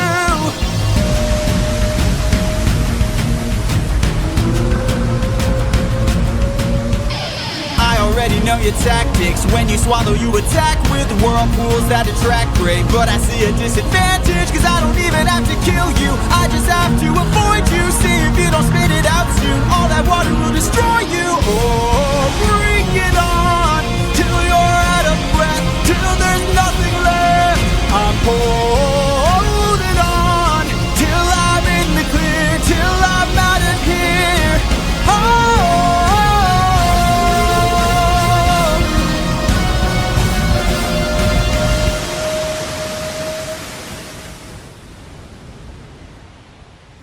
there, I see it. The island I've been searching for. Home, I've reached it. My wife and son are past these shores. Holding on, I am almost there. My love, don't be scared. Hold on, I am on my way. I'll be there today. Penelope. What? No!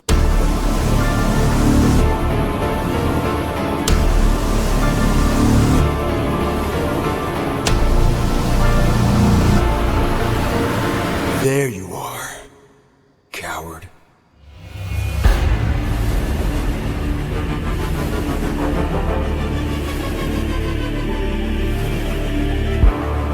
I've been waiting for this moment, for the perfect time to strike.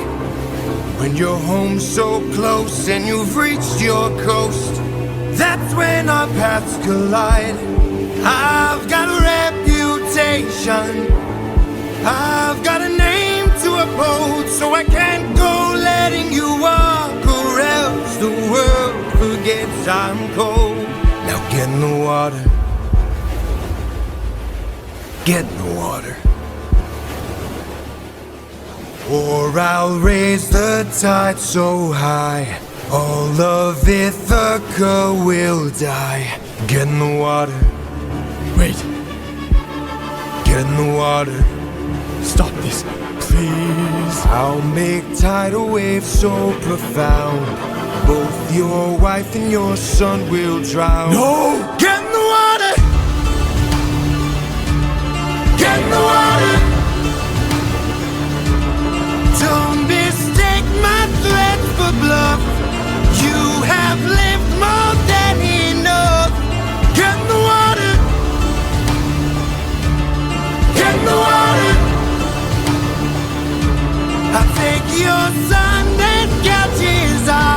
That is, unless you choose to die.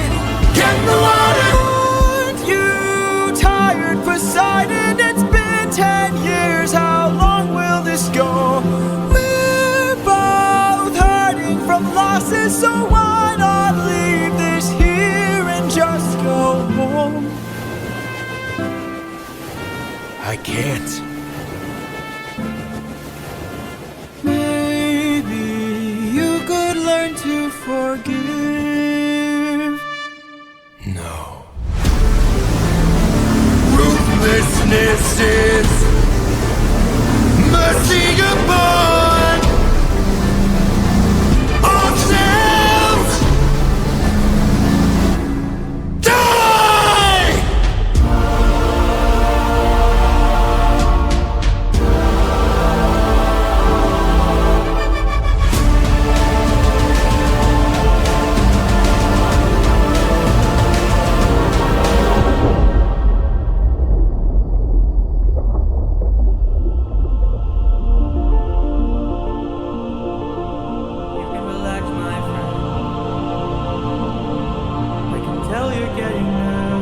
Look at all we've lost and all we've learned.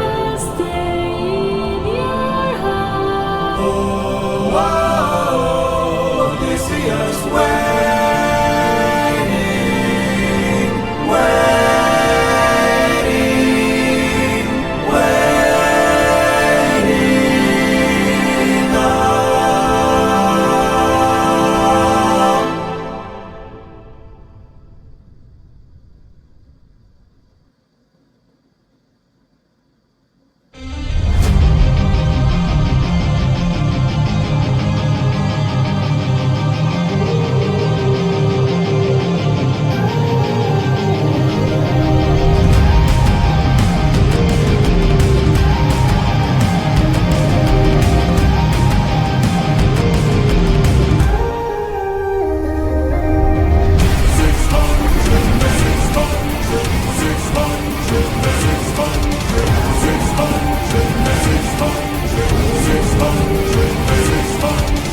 I don't think you seem to get it. I can't afford to die, 'cause I will get back to my son, and I will get back to my wife!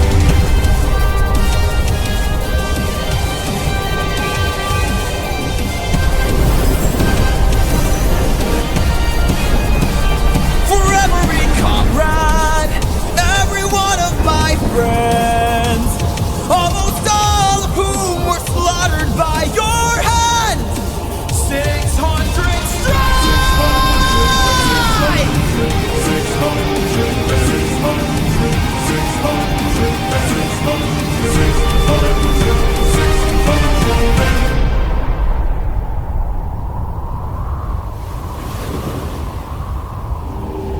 You idiot. Can't you see? You sealed your fate just to beat me. You released my storm when you opened that bag. Blocked your one-way home. Now you'll never get back. You're going to call off that storm. Or what? You can't kill me. Exactly.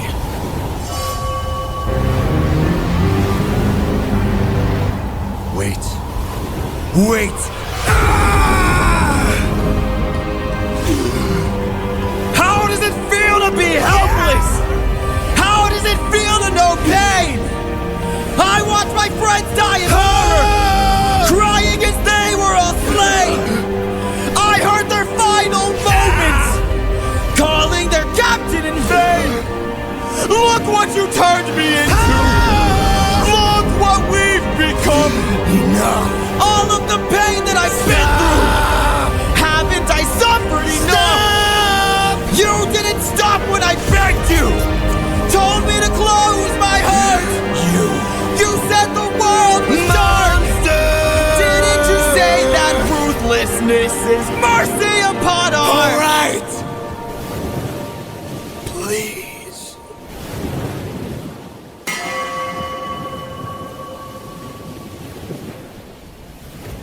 After everything you've done, how will you sleep at night? Next to my wife.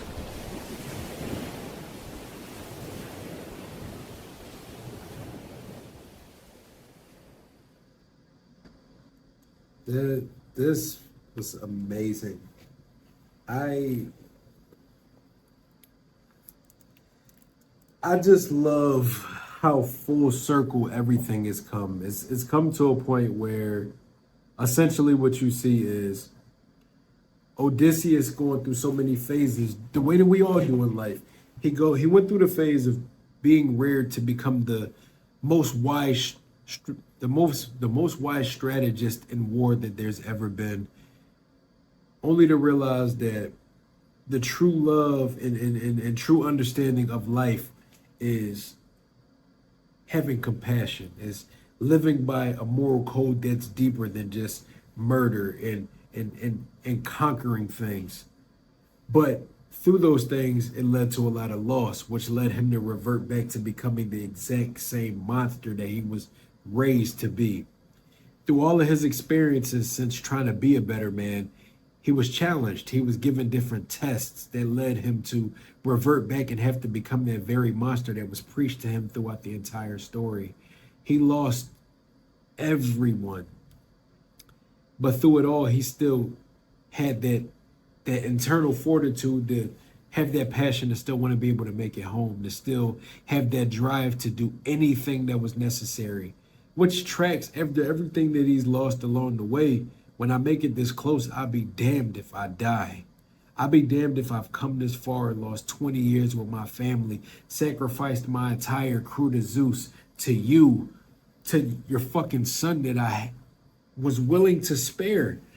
He could have killed the Cyclops, but instead of doing that, he tried to reason with him. He tried to use Polites, I forget his name, but he tried to use everything that he taught him to have compassion, to have some understanding. He tried to spare him, but through that still led to him losing so much. And I feel like that's just a bigger lesson of everything that life is. One of my favorite quotes that I ever heard in life was, more often than not, the path to hell is paved with good intentions. Just because you do everything the right way, or just because you make the right decisions, or just because you're good to people doesn't always mean that you're going to end up in the best possible situation. Sometimes life has a weird way of sending you through twists and turns that test your faith. It tests your faith in your own judgment and your own decision making. You get to the point where you think, well, maybe I should just be the monster that everybody treats me like I am, or I should become everything that the world is pushing me to become. I should treat people as badly as they treat me. At the end of the day, life is going to push you to your limits. And I feel like that's something we all can attest to. There's a lot of ups and downs regardless of whatever your story is. But as long as you're willing to keep fighting through it all and stand tall on what it is that you truly believe in, your heart will never fail you. And at the core of it all, even through all of the temptation he had, even with Calypso keeping him trapped, or Circe, who was going to kill him if he would have attempted to cheat on his wife with her, if he would have fell victim to his lust, he stood tall through it all. The main thing was always the main thing. I want to make it home to Penelope and to Telemachus, no matter what it takes me to get there. I'm willing to become whatever it takes to get there, and I'm willing to put everything on the line for it. So as long as in your heart you know what means the most to you, and you're willing to do anything to preserve that, you'll always find your way through. I just feel like this is an amazing story overall, and I'm excited to get into the last saga so we can really talk about it full circle. So once again, without me going on a rant and tangent, because this is already going to be a really long video, once again, if you guys are watching this, make sure y'all thank Peter, because this is something that he recommended to me some months ago now. It's something I've been really enjoying along the way. So again, I appreciate you for this. And the next time you see this, I will have a surprise for you guys. I'm not going to tell you what it is. You'll just have to be surprised when it comes. So stay tuned. February 1st, there will be the very last saga of the epic musical. I hope you guys are excited. And to anybody that's been sitting here watching it with us, I hope you guys have been enjoying this journey and learning just as much as I have along the way. I always feel like the best music in the world is intended to teach you lessons. It's intended to help you grow as a person outside of just the lyrics. So I hope you guys have been enjoying this, and I'm looking forward to doing the very last one. Who knows, at the end of it all, I might try to put it all together and make one big saga story, but we'll see when we get there. But once again, February 1st, we're going to be watching the very last saga, so make sure you guys tune in. It's going to be a very big surprise that may open some doors for some bigger things, but we'll see. Peter, I appreciate you, and until next time, I go by the name of Five, and I'm excited, man. So until next time, peace. What's going on, y'all? It's your main man, Five, and we back with something real special. We're back, obviously, doing the very last saga of the epic musical. Now, as we've been talking about, and as all of you guys know, this has been something that I've been doing for, I'm thinking like the last 4 or 5 months. Shout out to Peter for suggesting this. This has been something that he initially introduced me to, and a big reason why I found all of you guys, so I'm proud of that. But as I promised y'all, doing this last saga, I would do something very special. So what I'm gonna do is, I'm gonna be bringing Peter into this video actually, and we're gonna be doing the Ithaca Saga together. So I hope everybody's excited for that. And I'm looking forward to just wrapping it up and seeing where the story goes. So I'm gonna bring them on now. Can you hear me? All right, what's going on, man? How is everything going for you? Going pretty good, pretty chill day, and I'm really excited to see you checking this out. Yeah, me too. I feel like this is kind of like one of those epic face reveals that you see happen on videos all the time where people get to finally put a face to a name. So to everybody watching, this is Peter. This is the guy that's responsible for all of this. Hi, how are you? So I think we'd start off by doing it justice. You could tell everybody, what is it that kind of got you interested in this musical to begin with? And what got you introduced to it? I'm sure everybody likes to hear everybody's lore stories when it comes to stuff like this. Yeah, well, I've been interested in like Greek mythology for like, or just mythology in general for like a long time. And I was watching another reaction channel called Mortius, who was doing Sleep Token at the time, or one of the Sleep Token videos. And I think on the side in the suggested feed, I saw also this, or one of the epic songs, and I was like, this looks interesting. It seemed like it has a god in the thumbnail. Let's just check it out. And yeah, it just captivated me. Nice. Was this something that you watched all the way through the very first time, or did you watch it piece by piece the same way I've been doing? I did watch the first 2 songs, and then when I saw that it like resonated with me, I basically took it in to like watch it all the way through. But man, I'm happy that you brought it to my attention. I don't even want to take too long. I think what I do always like to start, as you know, is I always like to recap where I'm coming from before we get into the next part. So the last song that I remember seeing was, let me see. I think it was 600 Strike. So it last ended with Odysseus getting into a big spat with Poseidon. He finally got right to the edge of getting back home to Penelope and Telemachus after 20 plus years. Seeing everything that's been going on with Telemachus trying to find his way to become a man without a positive father figure, and Penelope damn near on the borderline of getting forced into new marriage and being courted by men that she's not interested in. For him to come all of this way and conquer all of these different situations to finally get here, somebody has a grudge that they've been holding for over a decade.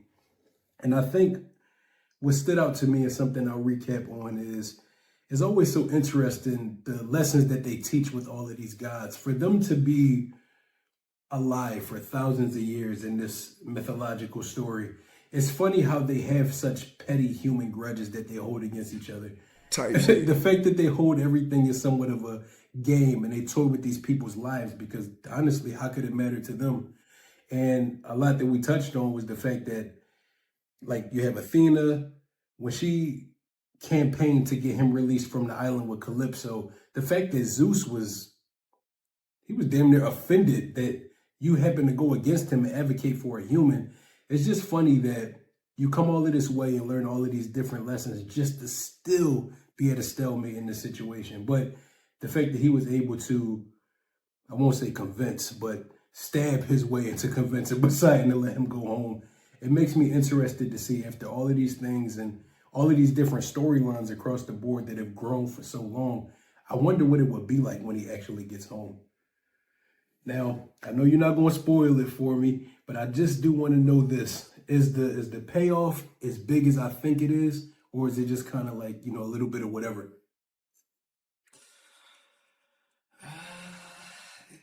It's hard to tell me. It basically depends on what you think the payoff is going to be. Like, if you think it's going to be a like pretty cliche payoff, then I think maybe. But I think what makes this saga special is the things that basically happens before that payoff. Okay. All right. Well, I'm going to take that for exactly what you said, and we're going to get right into it. So the very first song we're going to be getting into is called The Challenge. Not going to talk too much. Let's do it.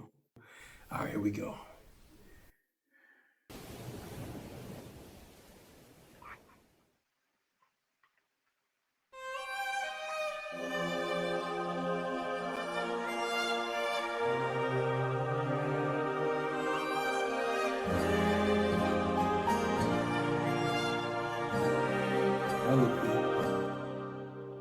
I'm supposed to choose a suitor to wear the crown. I said I would choose as soon as we weave this shroud. They don't know that every night I unthread all the work I've done. 'Cause I'd rather lie than allow them to think they've won. Though I never thought that I'd resort to this. Just know I'll be here. But I don't know how much longer I'll last since we saw that storm. And though it was so close to our kingdom, it was far from the norm. Unless, oh, could it be some kind of sign that my world is all about to change? Is it finally time for the challenge I arranged? Though I never thought that it would come to this. Just know I'll be here buying you time.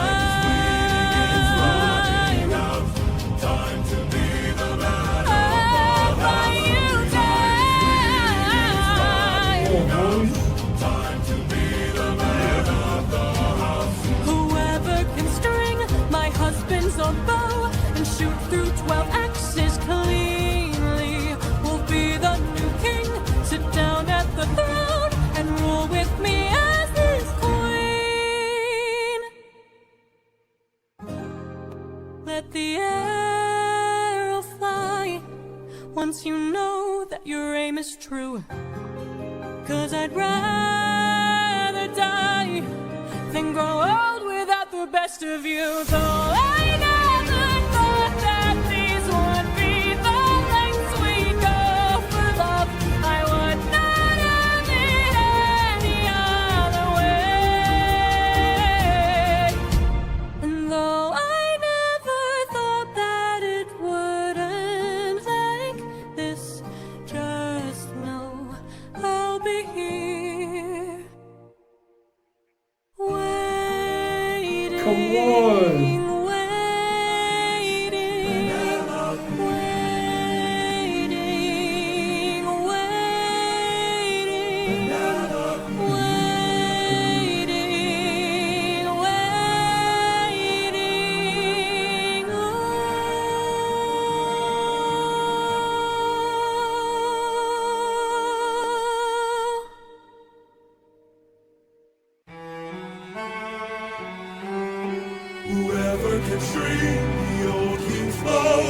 me see. Is there anything that I want to? Well, one thing that I will say that I love about that is she's exactly like coming from the perspective of Penelope. Finally, after all of this time, I think it makes me proud to know that she's exactly what I expected. She loves her husband to the core. She trusts the fact that even after all of this time that passed, he wouldn't let her down. And I feel like to any man, to any story of love that you've ever seen, you would always hope to be in a relationship where she has faith that you would always deliver what you say you would, that you would deliver on your promises.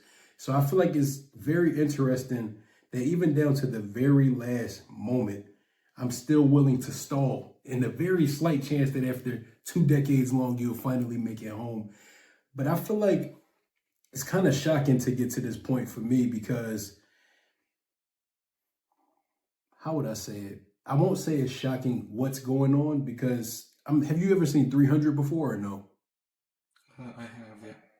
When you see situations and stories about this exact storyline, they come from a different time and they were forced into love, even if it wasn't something that was about love. But I find it so interesting that even though the women of this time knew that they had to allow their men to be strong and move without fear and emotion, they still held them down emotionally. I think that's a beautiful thing. Yeah. Do you feel like... No, go ahead. Yeah, I mean, I was just going to say that I think it's written pretty well by Jorge that Penelope is as smart and as cunning as Odysseus himself. So she's like the perfect soulmate for him. And the voice is just, it's my favorite. The singer, Annalie, she's just doing a fantastic job. Oh, so you know the people who actually sing the voices. Is from what I saw recently, because I just found his Instagram not too long ago, he's engaged or married, if you know? Jorge is, I don't think he's engaged. I think he has a girlfriend, and his girlfriend is the voice of Circe. I was just going to ask you, who does she play? That's kind of interesting. That's the voice she played. I love that. Okay. See, even... No, go ahead. She actually auditioned for Zeus first, and then Jorge was like, yeah, I think Circe would be a better fit for you. She auditioned for Zeus, okay. Was she trying to take the approach of them making Zeus a woman in this? I don't know, because the wind god in the second saga, Aeolus, just by the name, like if you go by the Latin, well, Latin and Greek's not really that comparable, but the US ending usually is for male people, so I was very surprised to see a woman actually singing that. But yeah. That's dope. Okay. See, this is why I'm glad you're here. You give me background that I wouldn't know. So, all right, I'm not going to even talk too much. Let's get into this. Just hold them down. Now shit's gonna hit the fan. Say it again. Now shit's gonna hit the fan. See, man, you making me anxious. Oh, sidebar to everybody that's watching. When me and Peter talked not too long ago, he told me he thinks this saga is gonna make me cry. And if you know me, I'm gonna try my damnedest not to. But let's see what happens. All right, let's do it.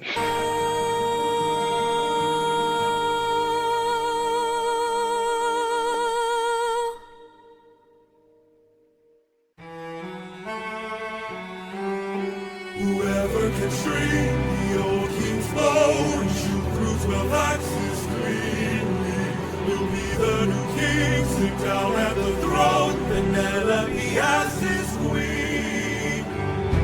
Where is he?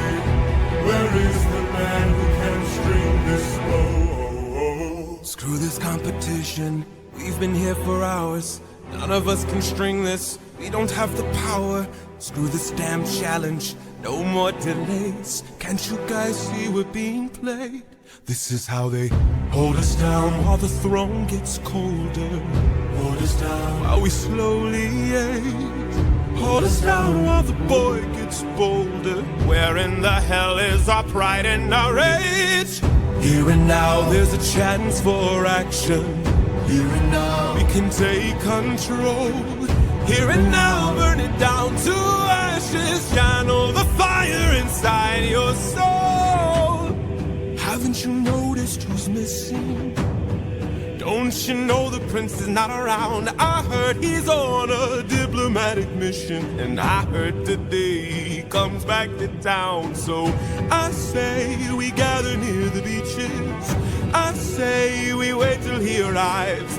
Then when he docks his ship we can breach it. Let us leave now, today we can strike it. Hold him down till the boy stops shaking. Hold him down while I slit his throat. Hold him down while I slowly break his pride, his trust, his faith, and his bones. Hold him down into tiny pieces. Hold him down in the great below. When the crown wonders where the prince is, only the ocean and I will know. And when the deed is done, the queen will have no one to stop us from breaking her bedroom door, stop us from taking her love and more. What? And then we'll hold her down while the gate is open. Hold her down while I get a taste. Hey, yo.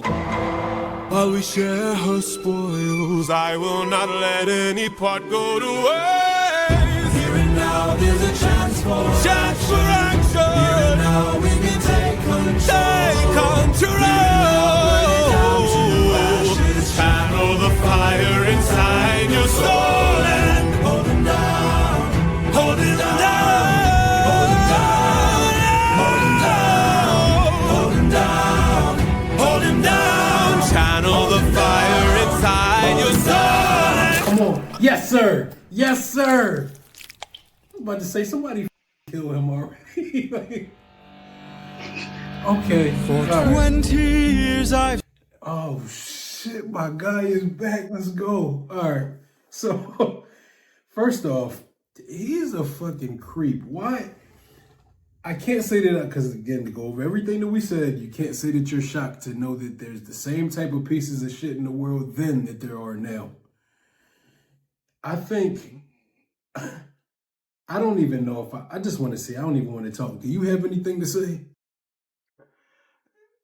I mean, everyone, when I was watching reactions to that, was pretty shocked to basically, when Jorge just basically mentioned sexual, you know what? Yeah. And something which is also very good writing from Jorge is, well, obviously Odysseus is back now. Yes. And a little hint of that was actually dropped in the song before, when the suitors, towards the end, all started singing in the same way in cadence that Odysseus is always singing it. So that was a little hint, because in the original, Athena actually disguised Odysseus as a beggar on the island when he was back. And so he was among the suitors when they were trying this bow challenge, and he was the only one to do it. Interesting. Oh, so oh, yeah. This is why he's here, y'all. This is why he's here. See, this is why I say, I gotta appreciate this guy. How can you not?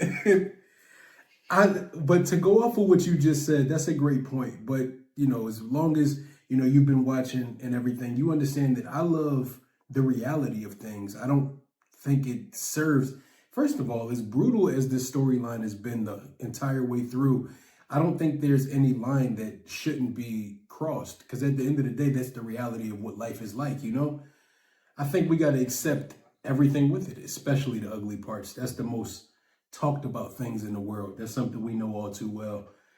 But what I will say is, now, obviously, I don't know if the story will continue to go, but it seems like Zeus killed Athena, first of all, and she died.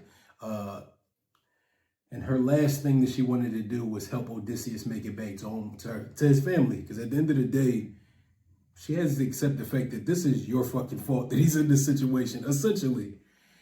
It's like you have equal parts. Yes, you helped him be strong enough and you helped him be a masterful strategist, blah, blah, blah. But at the end of the day, you gave him the ambition and lust for war to the point that it took him away from everything that's important. I just love that in a few sagas ago, how she came back to help his son be in position to defend himself. So the fact that this fucking guy that beat him up already wants to take it to the next level and destroy everything makes perfect sense to me. But I'm glad that he just made an example out of him. So I want to see him put his foot down in here. Let's go. Let's see. All right, you ready? Or you got anything else to add before we go? No, I'm ready. All right, let's do it. Look at him, arrow in his fucking throat. That's what you get.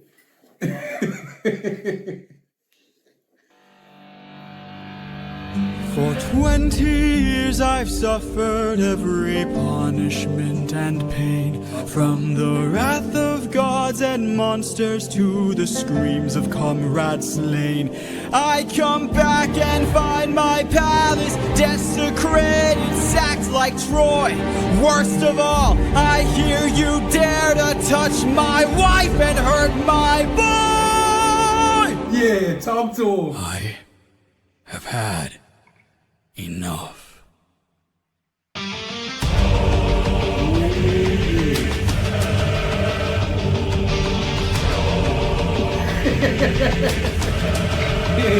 This is the final boss. In the streams. Oh, say again? I was saying this animation, this whole thing, I think this is the complete animation from the streams. Okay, I'm hype as hell for this. I know he about to go on complete demon time. This is what I've been waiting for from you. First of all, after letting all of your men die when y'all came in contact with Zeus, I expect nothing less from you. Kill them all. Have had enough.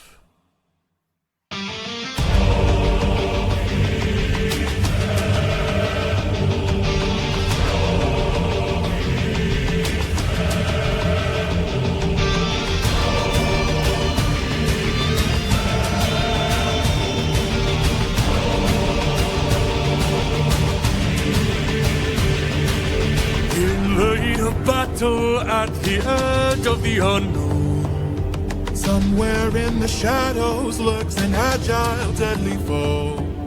We have the advantage, we've the numbers and the might. No, you don't understand it. This man plans for every fight. Yes, sir.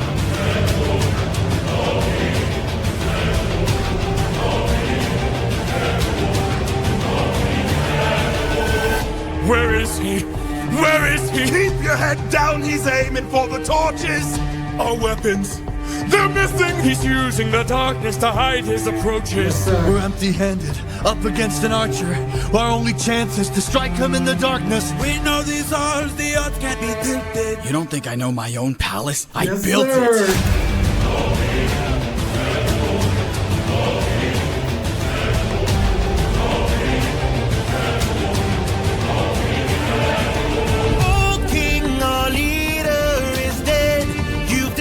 Serpent's head. Now the rest of us are no longer a threat. Oh King, forgive us instead, so that no more blood is shed. Let's have open arms instead. Damn.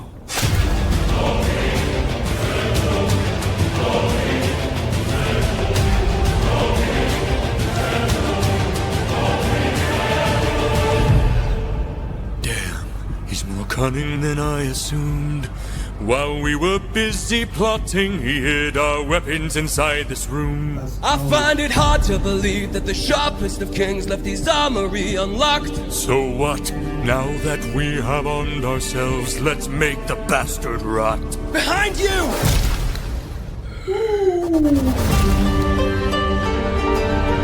Let's go!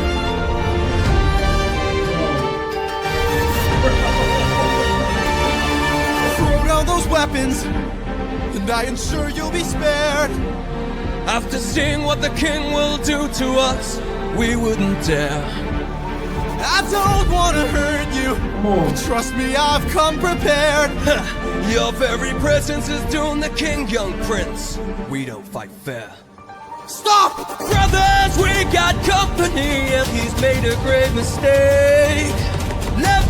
once Rome unlocked, and now they're ours to take. Brothers, come and arm yourselves, there's a chance for us to win. We can still defeat the king if we all attack the prince. Where is he? Where is he? Capture him, he's our greatest chance. Get off me! Get off me! Fight till the prince can barely stand. Hold him down! Hold him down! Make the king obey our commands. Hold him down! Hold him down! 'Cause if he won't, I'll break the kid's hands. Got him. Come on, man. Yes, Mercy. Mercy. My mercy is long since drowned. It died to bring me home. And as long as you're around, my family's fate is left unknown. You plotted to kill my son. You planned to rape my wife. All of you are going to die.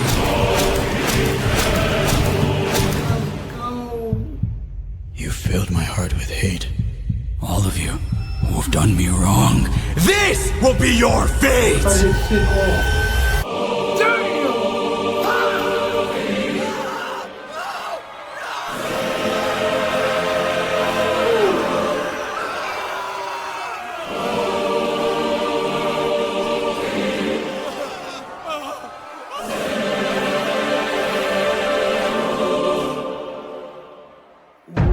Y'all done pissed him off. Damn.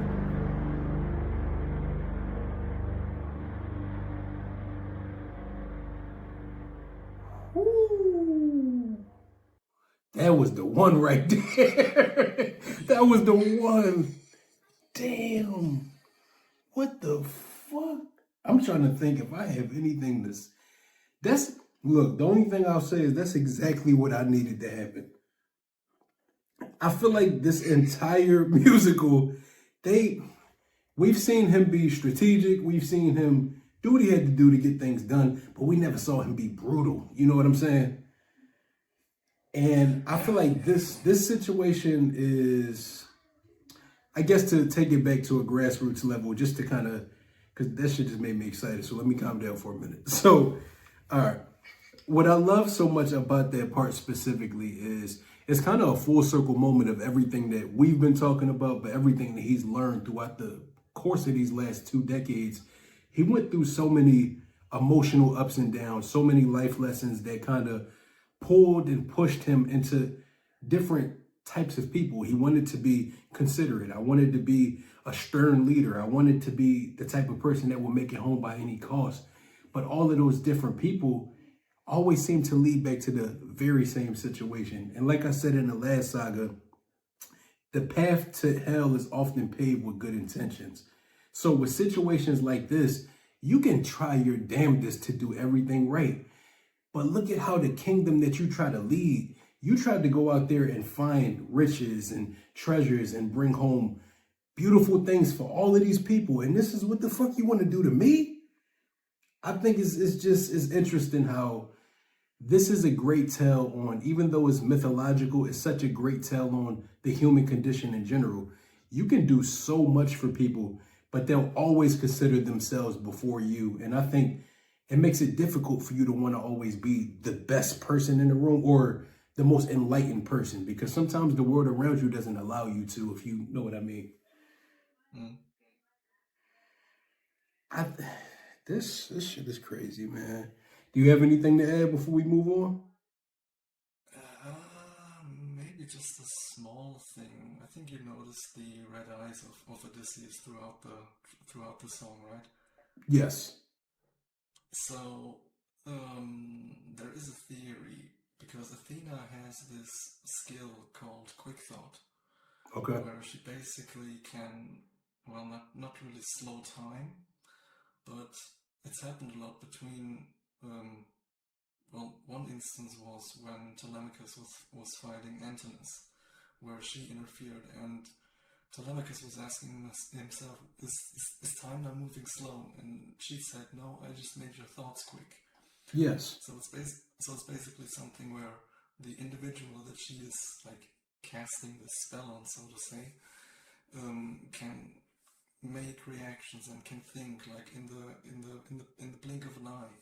And since Ares and Athena are brother and sister, there is a theory that when Odysseus was freed from Calypso's island, Ares actually pretty much transferred his like war quick thought skill onto Odysseus, so that's why he had the red eyes.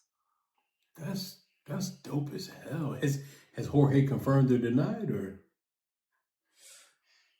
Well, he has said that Ares has quick thought because when Athena was fighting Ares in God Games,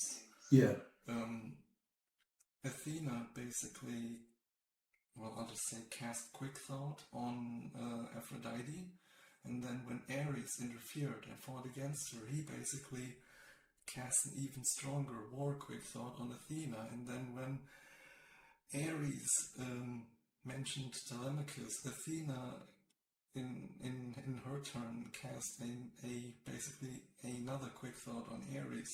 So it was basically like stacking, and that is what Jorge has confirmed. Okay. Well, that actually takes it a whole lot of a layer deeper. All right, let's see what happens next then. What's this next song? Fuck it, we'll get into it. Let's do it.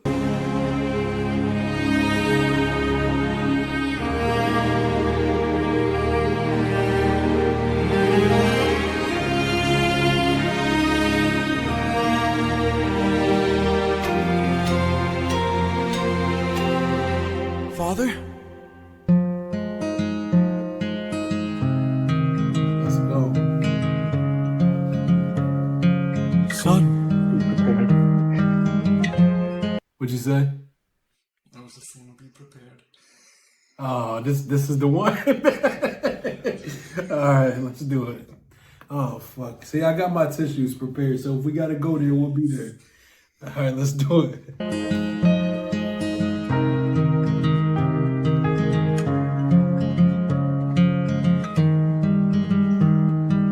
All my life I'd have died to meet you. Thought about your name so much it hurts. For 20 years I dreamt of how I'd greet you. Oh, and now you're here, I can't find the words. All my life I'd have died to know you. Days and nights I wish that I could show you. For 20 years I never could outgrow you. Oh, and now you're here. I can't help but wonder what your world must be. If we're like each other, if I have your strength in me. All this time I've wondered if you'd embrace me as your own. 20 years I've wondered, for so long I felt alone. Oh my son, look how much you've grown. Oh my boy, sweetest joy I've known. 20 years ago I held you in my arms, how time has flown. Oh, used to say I'd make the storm clouds cry for you. Used to say I'd capture wind and sky for you. Held you in my arms, prepared to die for you. Oh, how time has flown. I can only wonder what your world has been. Things you've had to suffer, and the strength you hold within. All I've ever wanted was to reunite with my own. 20 years we've wandered, but today you're not alone. My son, I'm finally home.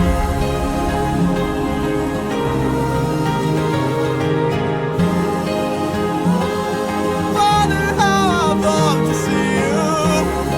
To lay my cross, I'm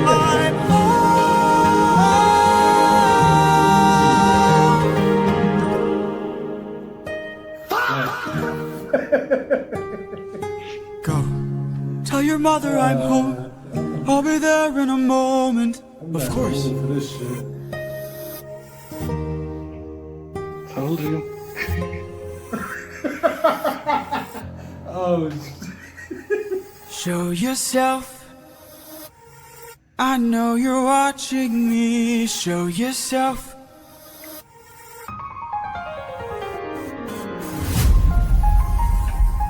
oh man, this shit keeps You were getting never deeper. one for hellos.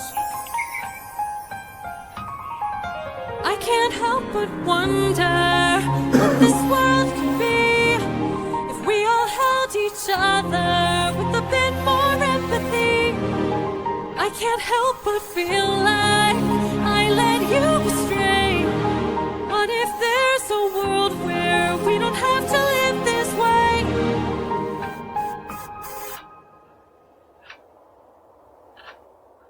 If that world exists, it's far away from here. It's one I'll have to miss, for it's far beyond my years. You might live forever, so you can make it be.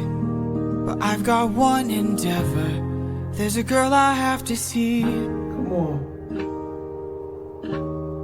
Very well.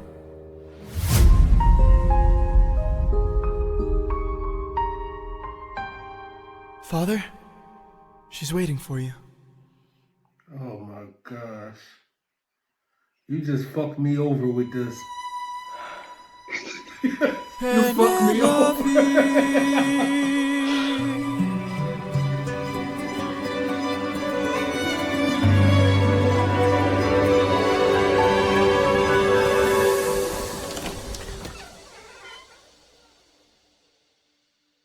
Is it you? Have my prayers been answered? Is it really you standing there? Or am I dreaming once more? You look different. Your eyes look tired. Your frame is lighter. Your smile torn. Is it really you, my love? I am not the man you fell in love with. I am not the man you once adored. I am not your kind and gentle husband.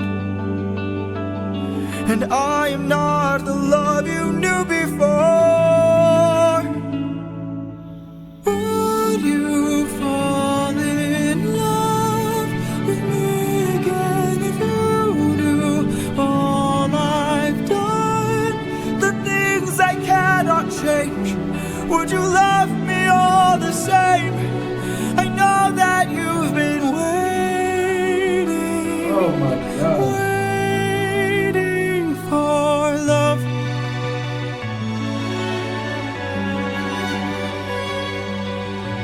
What kinds of things did you do?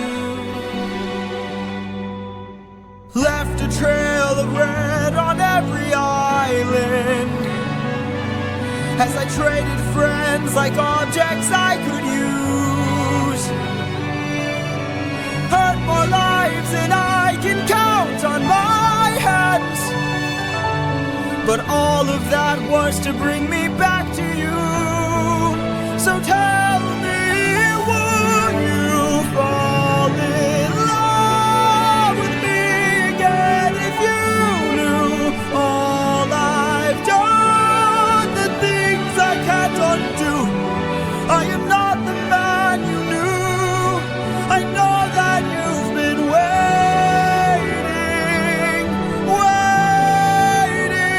If that's true, could you do me a favor? Just a moment of labor that would bring me some peace. See that wedding bed, could you carry it over? Lift it high on your shoulders and take it far away from here. How could you say this? I had built that wedding bed with my blood and sweat. Carved it into the olive tree where we yet. A symbol of our love everlasting. Do you realize what you have asked me? The only way to move it is to cut it from its roots. Only my husband knew that, so I guess that makes him you. Come on. Penelope. I will fall in love with you over and over again. I don't care how or when, no matter how long it's been, you're mine. Don't tell me you're not the same person.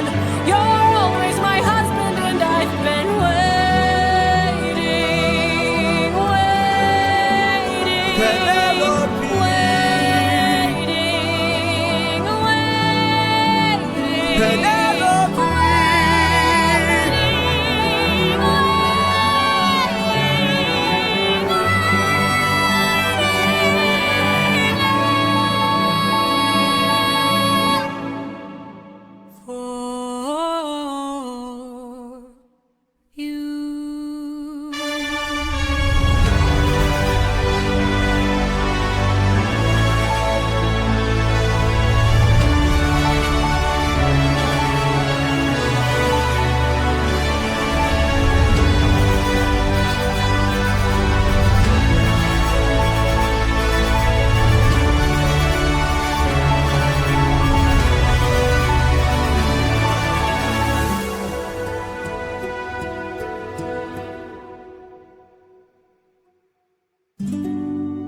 How long has it been?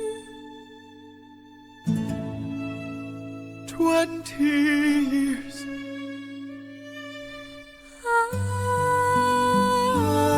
I love you.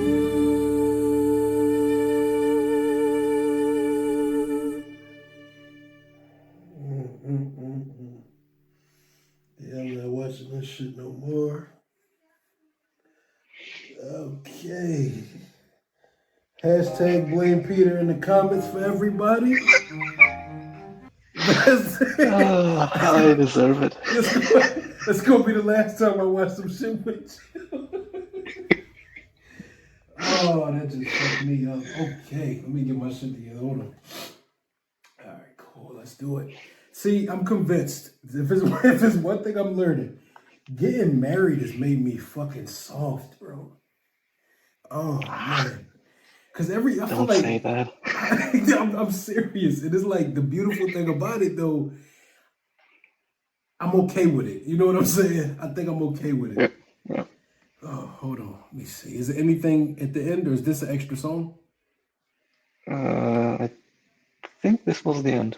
I don't think there's anything after. You know what? I owe it to this. I'll watch the credits, and I never do that. Let's do it.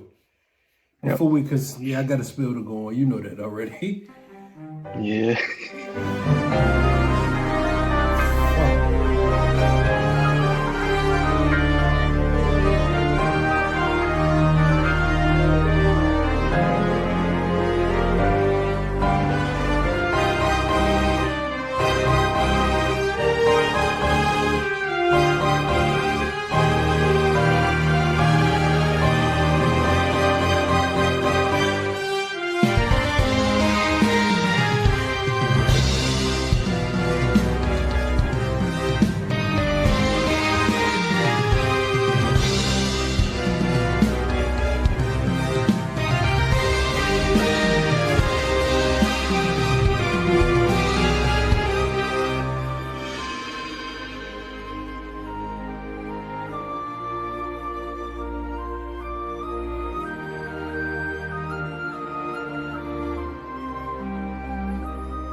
I think it's beautiful to know that. And first off, let me ask you this. Do you create any kind of art? Like, do you have any type of talents that I don't know anything about? No, I don't. Okay. What I will say, and I'm sure you would agree with it anyhow, I think what the most beautiful thing about this should be for Jorge is the fact that your art was so impactful that it moved people enough to want to be a part of perpetuating these stories for more people to enjoy, you know? Oh, yeah. And I think, let me see where I want to start before I get into it. First thing I want to do before I kind of get into my last words over the entire thing, this is something that I wanted to do with you. Tell me, and I'm going to pull up the list myself. I want you to tell me who your favorite character is in the entire thing outside of Odysseus, and give me your top 5 favorite songs from the musical overall. Character in what regard? Like, what character do you feel like stood out to you the most? Which character, not even resonated, but what character was the most impactful for your experience with it? Oh, that is a good question. I would probably say it's between Athena and Poseidon, actually. Okay. Athena, just because she made this like huge 180 turn from being like, no, Odysseus, you cannot show empathy, you need to be strong, you need to be this warrior of the mind, to then when she was basically beat by Zeus, then she kind of like turned around and said at the end in the Can't Help But Wonder song, she said basically we do need empathy and we do need love and we do need change in the world to make this good. So that is just a really good metaphor for everything. And Poseidon, just because, well, one, he's a bit of a dickhead. Yeah, you ain't never lie. And two, the voice of Stephen Rodriguez, I think it is just so raw, so gritty. It's just amazing. And then maybe also Hermes. Just okay, yeah. You have to love Hermes. I agree. Yeah. Okay. So what would your top 5 throughout the entire thing be? If you could name them. Top 5. I would probably go Can't Help But Wonder on 5. Okay. On 4, I would probably go Wouldn't You Like, the first song. On 3, I would probably say No Longer You. Oh, yes, sir. On 2, just for like how good it sounds. I had one else. What did I have? I know my number 1, but well, my number 2 is probably Just a Man, just because of how beautiful it was. And because it also played pretty much during the last song at the end, just like as an instrumental. And then on 1, I have to go with The Monster. I like your list. See, I fuck with you because you're very thoughtful in the way that you give your answers. I knew I would like you even before I saw you. So, all right. For me, I'll say this. I'm not going to add too much to that. You have the exact same picks that I have. Athena would be my favorite character for the exact same reasons you gave. And I just feel like I love the character development they gave her and the humility that they gave to a character that's void of humanity. Somebody who's been here to see it all. Somebody who's seen whatever the most evolved version of human being is, they've seen it. But for her to still be able to learn something at this point in her life is beautiful. See, you beat me to it. Shit, I should just let you lead the video. So what I will say is for top 5, I have some, I'll say this, for as much as I fucking love this song, I have to do number 5 is Full Speed Ahead. Ooh, okay. I love that song. Full Speed Ahead at 5. 4, I'm Not Sorry for Loving You. I love that one because it has so much emotion in it, and I think it made you feel so bad for her. Yeah. Go ahead. I don't know. It's kind of like a two-edged sword. I agree. While the song is good, it also basically like glorifies manipulation in a way. Because I completely agree. It. It makes it seem like it's okay to hold somebody's love hostage. I agree, but it's just that song is gorgeous to me. Yeah. So I would go Full Speed Ahead, Not Sorry for Loving You. 3. This is where it gets a little bit tricky. Top 3 is tricky. I think. Fuck. Damn, I might have shot myself in the foot. 3 is Just a Man. 2 is I Can't Help But Wonder. That is my favorite song of the entire thing. And you fucked me over with that, and I'm not going to forget that. I'm holding that against you from now on. And I think my number 1, just for the full circle moment I got from it personally, I'll probably pick Underworld. Yeah, okay. I think I'll pick Underworld because I feel like that was the moment where he came to the conclusion that, damn, I missed everything that matters in my life. Yeah. And I think, no, go ahead. One song that I just now remembered, which is just too good to leave out of my top 5, is Dangerous. That's a good one too. Yeah. It's just too many good songs on here. Yeah, and the funny thing is, I think I saw like just based on like streaming numbers, what was it? I think No Longer You, and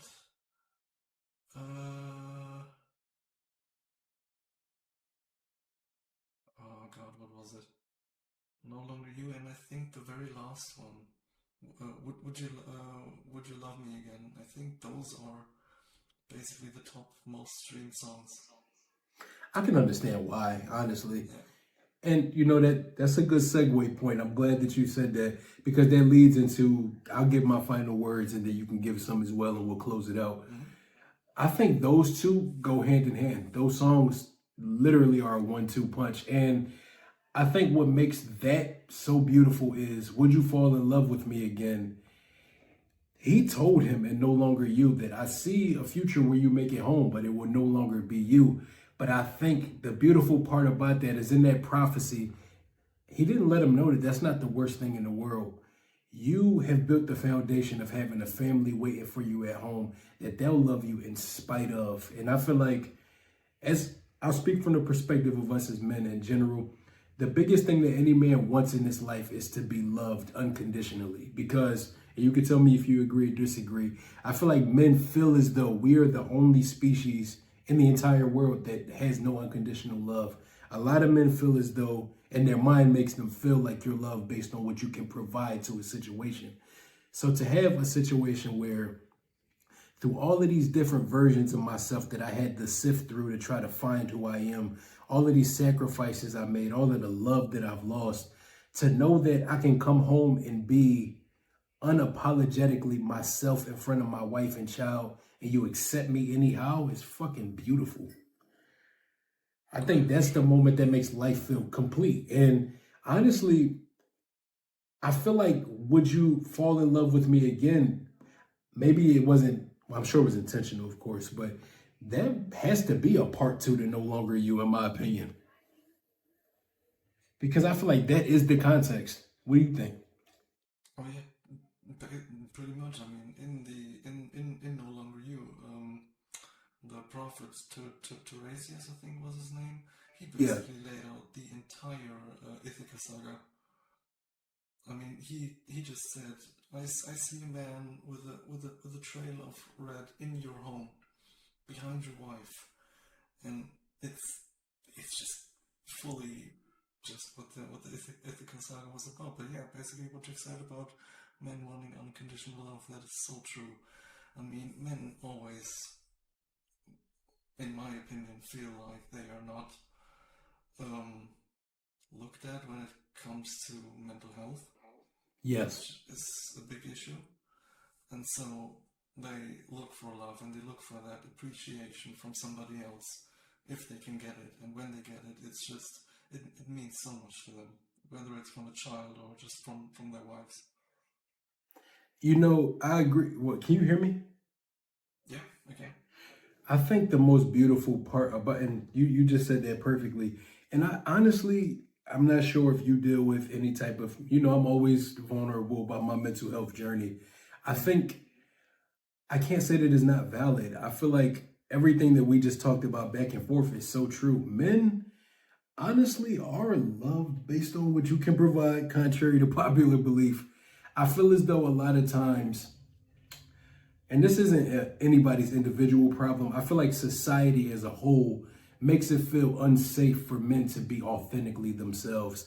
I think when the stigma placed on us is you're supposed to be the leader, you're supposed to be the provider, you're supposed to be the strength, it doesn't feel safe to be able to come with vulnerability, because if you lead with that, that kind of negates your ability to lead your household. You know what I'm saying? So I feel like a lot of times people would rather suffer in silence and go through everything that they go through by themselves rather than even share that with the people that are supposed to love you the most, all because your mind can lie to you and make you feel as though you don't deserve that love from them. But honestly, aren't we all worthy of that at the end of the day, you know? Yeah, no, for sure. Yeah, I don't think I can add anything to that. I will say, to kind of bring it all full circle, I love this so much because I just feel like through them giving this Odyssey, that's obviously what they're going for, with this entire Odyssey and this journey, it just shows so much about the human condition. It shows so much about the standards that we put on ourselves, the standards that society around us puts on us, the circumstances that we have to overcome to innately become the type of person that we want to be. But I love that the metaphors throughout all of these things really just talk about how you can't be afraid to be exactly who you are, flawed and all. And I think that's the hardest part for all of us to accept. I'm sure you would agree with that. Oh yeah, definitely. So I just feel like this entire Odyssey as a metaphor kind of reads like a parable. And I love the fact that it spoke so profoundly on topics that I won't say are taboo, because we better off than we were 50 years ago, but I feel like we kind of still in the barbaric stages in a way. But I just love the fact that this was a bold take on mental health, in my opinion. It was very well done. Yeah. So I'll ask you, do you have anything to add or anything that you would like to see come of this? Would you like to see this maybe go to Broadway or to the stage in general? Do you think he should do something else? Well, I think he's doing something else, right? I think you told me that. He is doing the Iliad, so the prequel to the Odyssey, which also includes the Trojan War, I think. Okay. Is there a timeline on that, or is it just something that's eventual? With timeline, do you mean like when it's going to come out, or? Yes, like is there something he's planning on in the next years, or? Probably in the next years. I think I saw a couple of videos where he was like working on 1 or 2 songs. So he's like basically always posting his like progress. But I think it's gonna take like probably like 1-2 years still. Okay. But yeah, in terms of this like going to Broadway, I don't think it will, but I think it should. I completely think it should. And I'll be the first one to say it. I put this, man, if this video was to miraculously hit 1 million views and Jorge C, I'm auditioning. Just so you know that. I want you to know right now, if this goes to the stage, I'll let everybody that did the voices initially, you know, they'll open the show. I respect it. But when we get to that second wave, I'm auditioning. I need y'all to know that. I want to be, who do I want to be? Damn, hold on. Let me see. I want to be Politis. That's who I would want to be. Now, I'm saying if this video hit 1 million, and I hope y'all can help me get there. If this video hit 1 million, let him know I'm auditioning. So I'll leave that there in the air. But this was an amazing video, and I appreciate you taking the time to do this with me. I had a lot of fun, man. No problem, me too. Always a pleasure. Do you have anything else that you want to say before we get out of here? Anything else you want to add? Whatever you want to say. Just thank you for getting me on here, and thank you for the conversations we're having between stuff, and yeah. My God. So I do have to ask you, yes, I'm going to put them on the spot, y'all. Would you ever make content? Ooh. I had to put you on the spot. I had to. Probably Do you feel? But if it comes to like something like this, something like co-op reactions, every now and then I'd be down for it, yeah. All right. Well, I say this to you, and I say this in front of everybody. First of all, once again, hashtag blame Peter in the comments, bro. I want to see it. But what I will say is if you ever do start doing it, make sure you let me know, and we'll push it. I will do something else to get you started. Appreciate it, brother. No, my God. But I'm going to close the video out. I hope y'all enjoyed this reaction, and I hope y'all enjoyed this entire journey of watching this Odyssey with us. So shout out to my fucking guy, Peter, for being a part of this and making this all so special. I hope y'all enjoyed this. Until the next time, I go by the name of 5. Peace. Peace. What's up, y'all?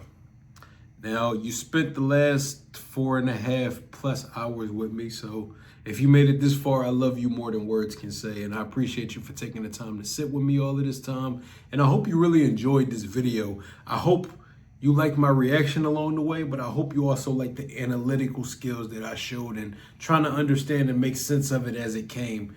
This was really a beautiful fucking journey, and I'm very grateful to Peter. As y'all saw, he was with me in the last saga.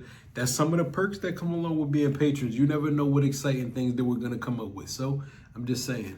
But shout out to Peter for, first of all, coming all the way from Germany to join me on that video call and react to the last saga with me. We had an absolute fucking ball. But also thank you to him for recommending this and putting me on to something that otherwise I more than likely would have never saw. But I really do hope you guys enjoyed this. I hope you made it all the way to the end. I hope you had some laughs. I hope you cried along with me, embarrassingly, a couple times along the way. Fuck it, though. I hope you really enjoyed this. It was a great journey, and this is months worth of work. So I hope you really did appreciate it. Make sure you comment down below. Let me know your thoughts on the entire thing. Let me know if you were here. Let me know how far you made it into the video. And let me know all of your thoughts on everything. And also, comment down below anything that you feel like I might have missed, anything that you like to add, any personal stories that connect you to this musical. And also, make sure y'all spam Jorge and let him know 5 wants to be a part of the show whenever it goes big, whenever it goes really live.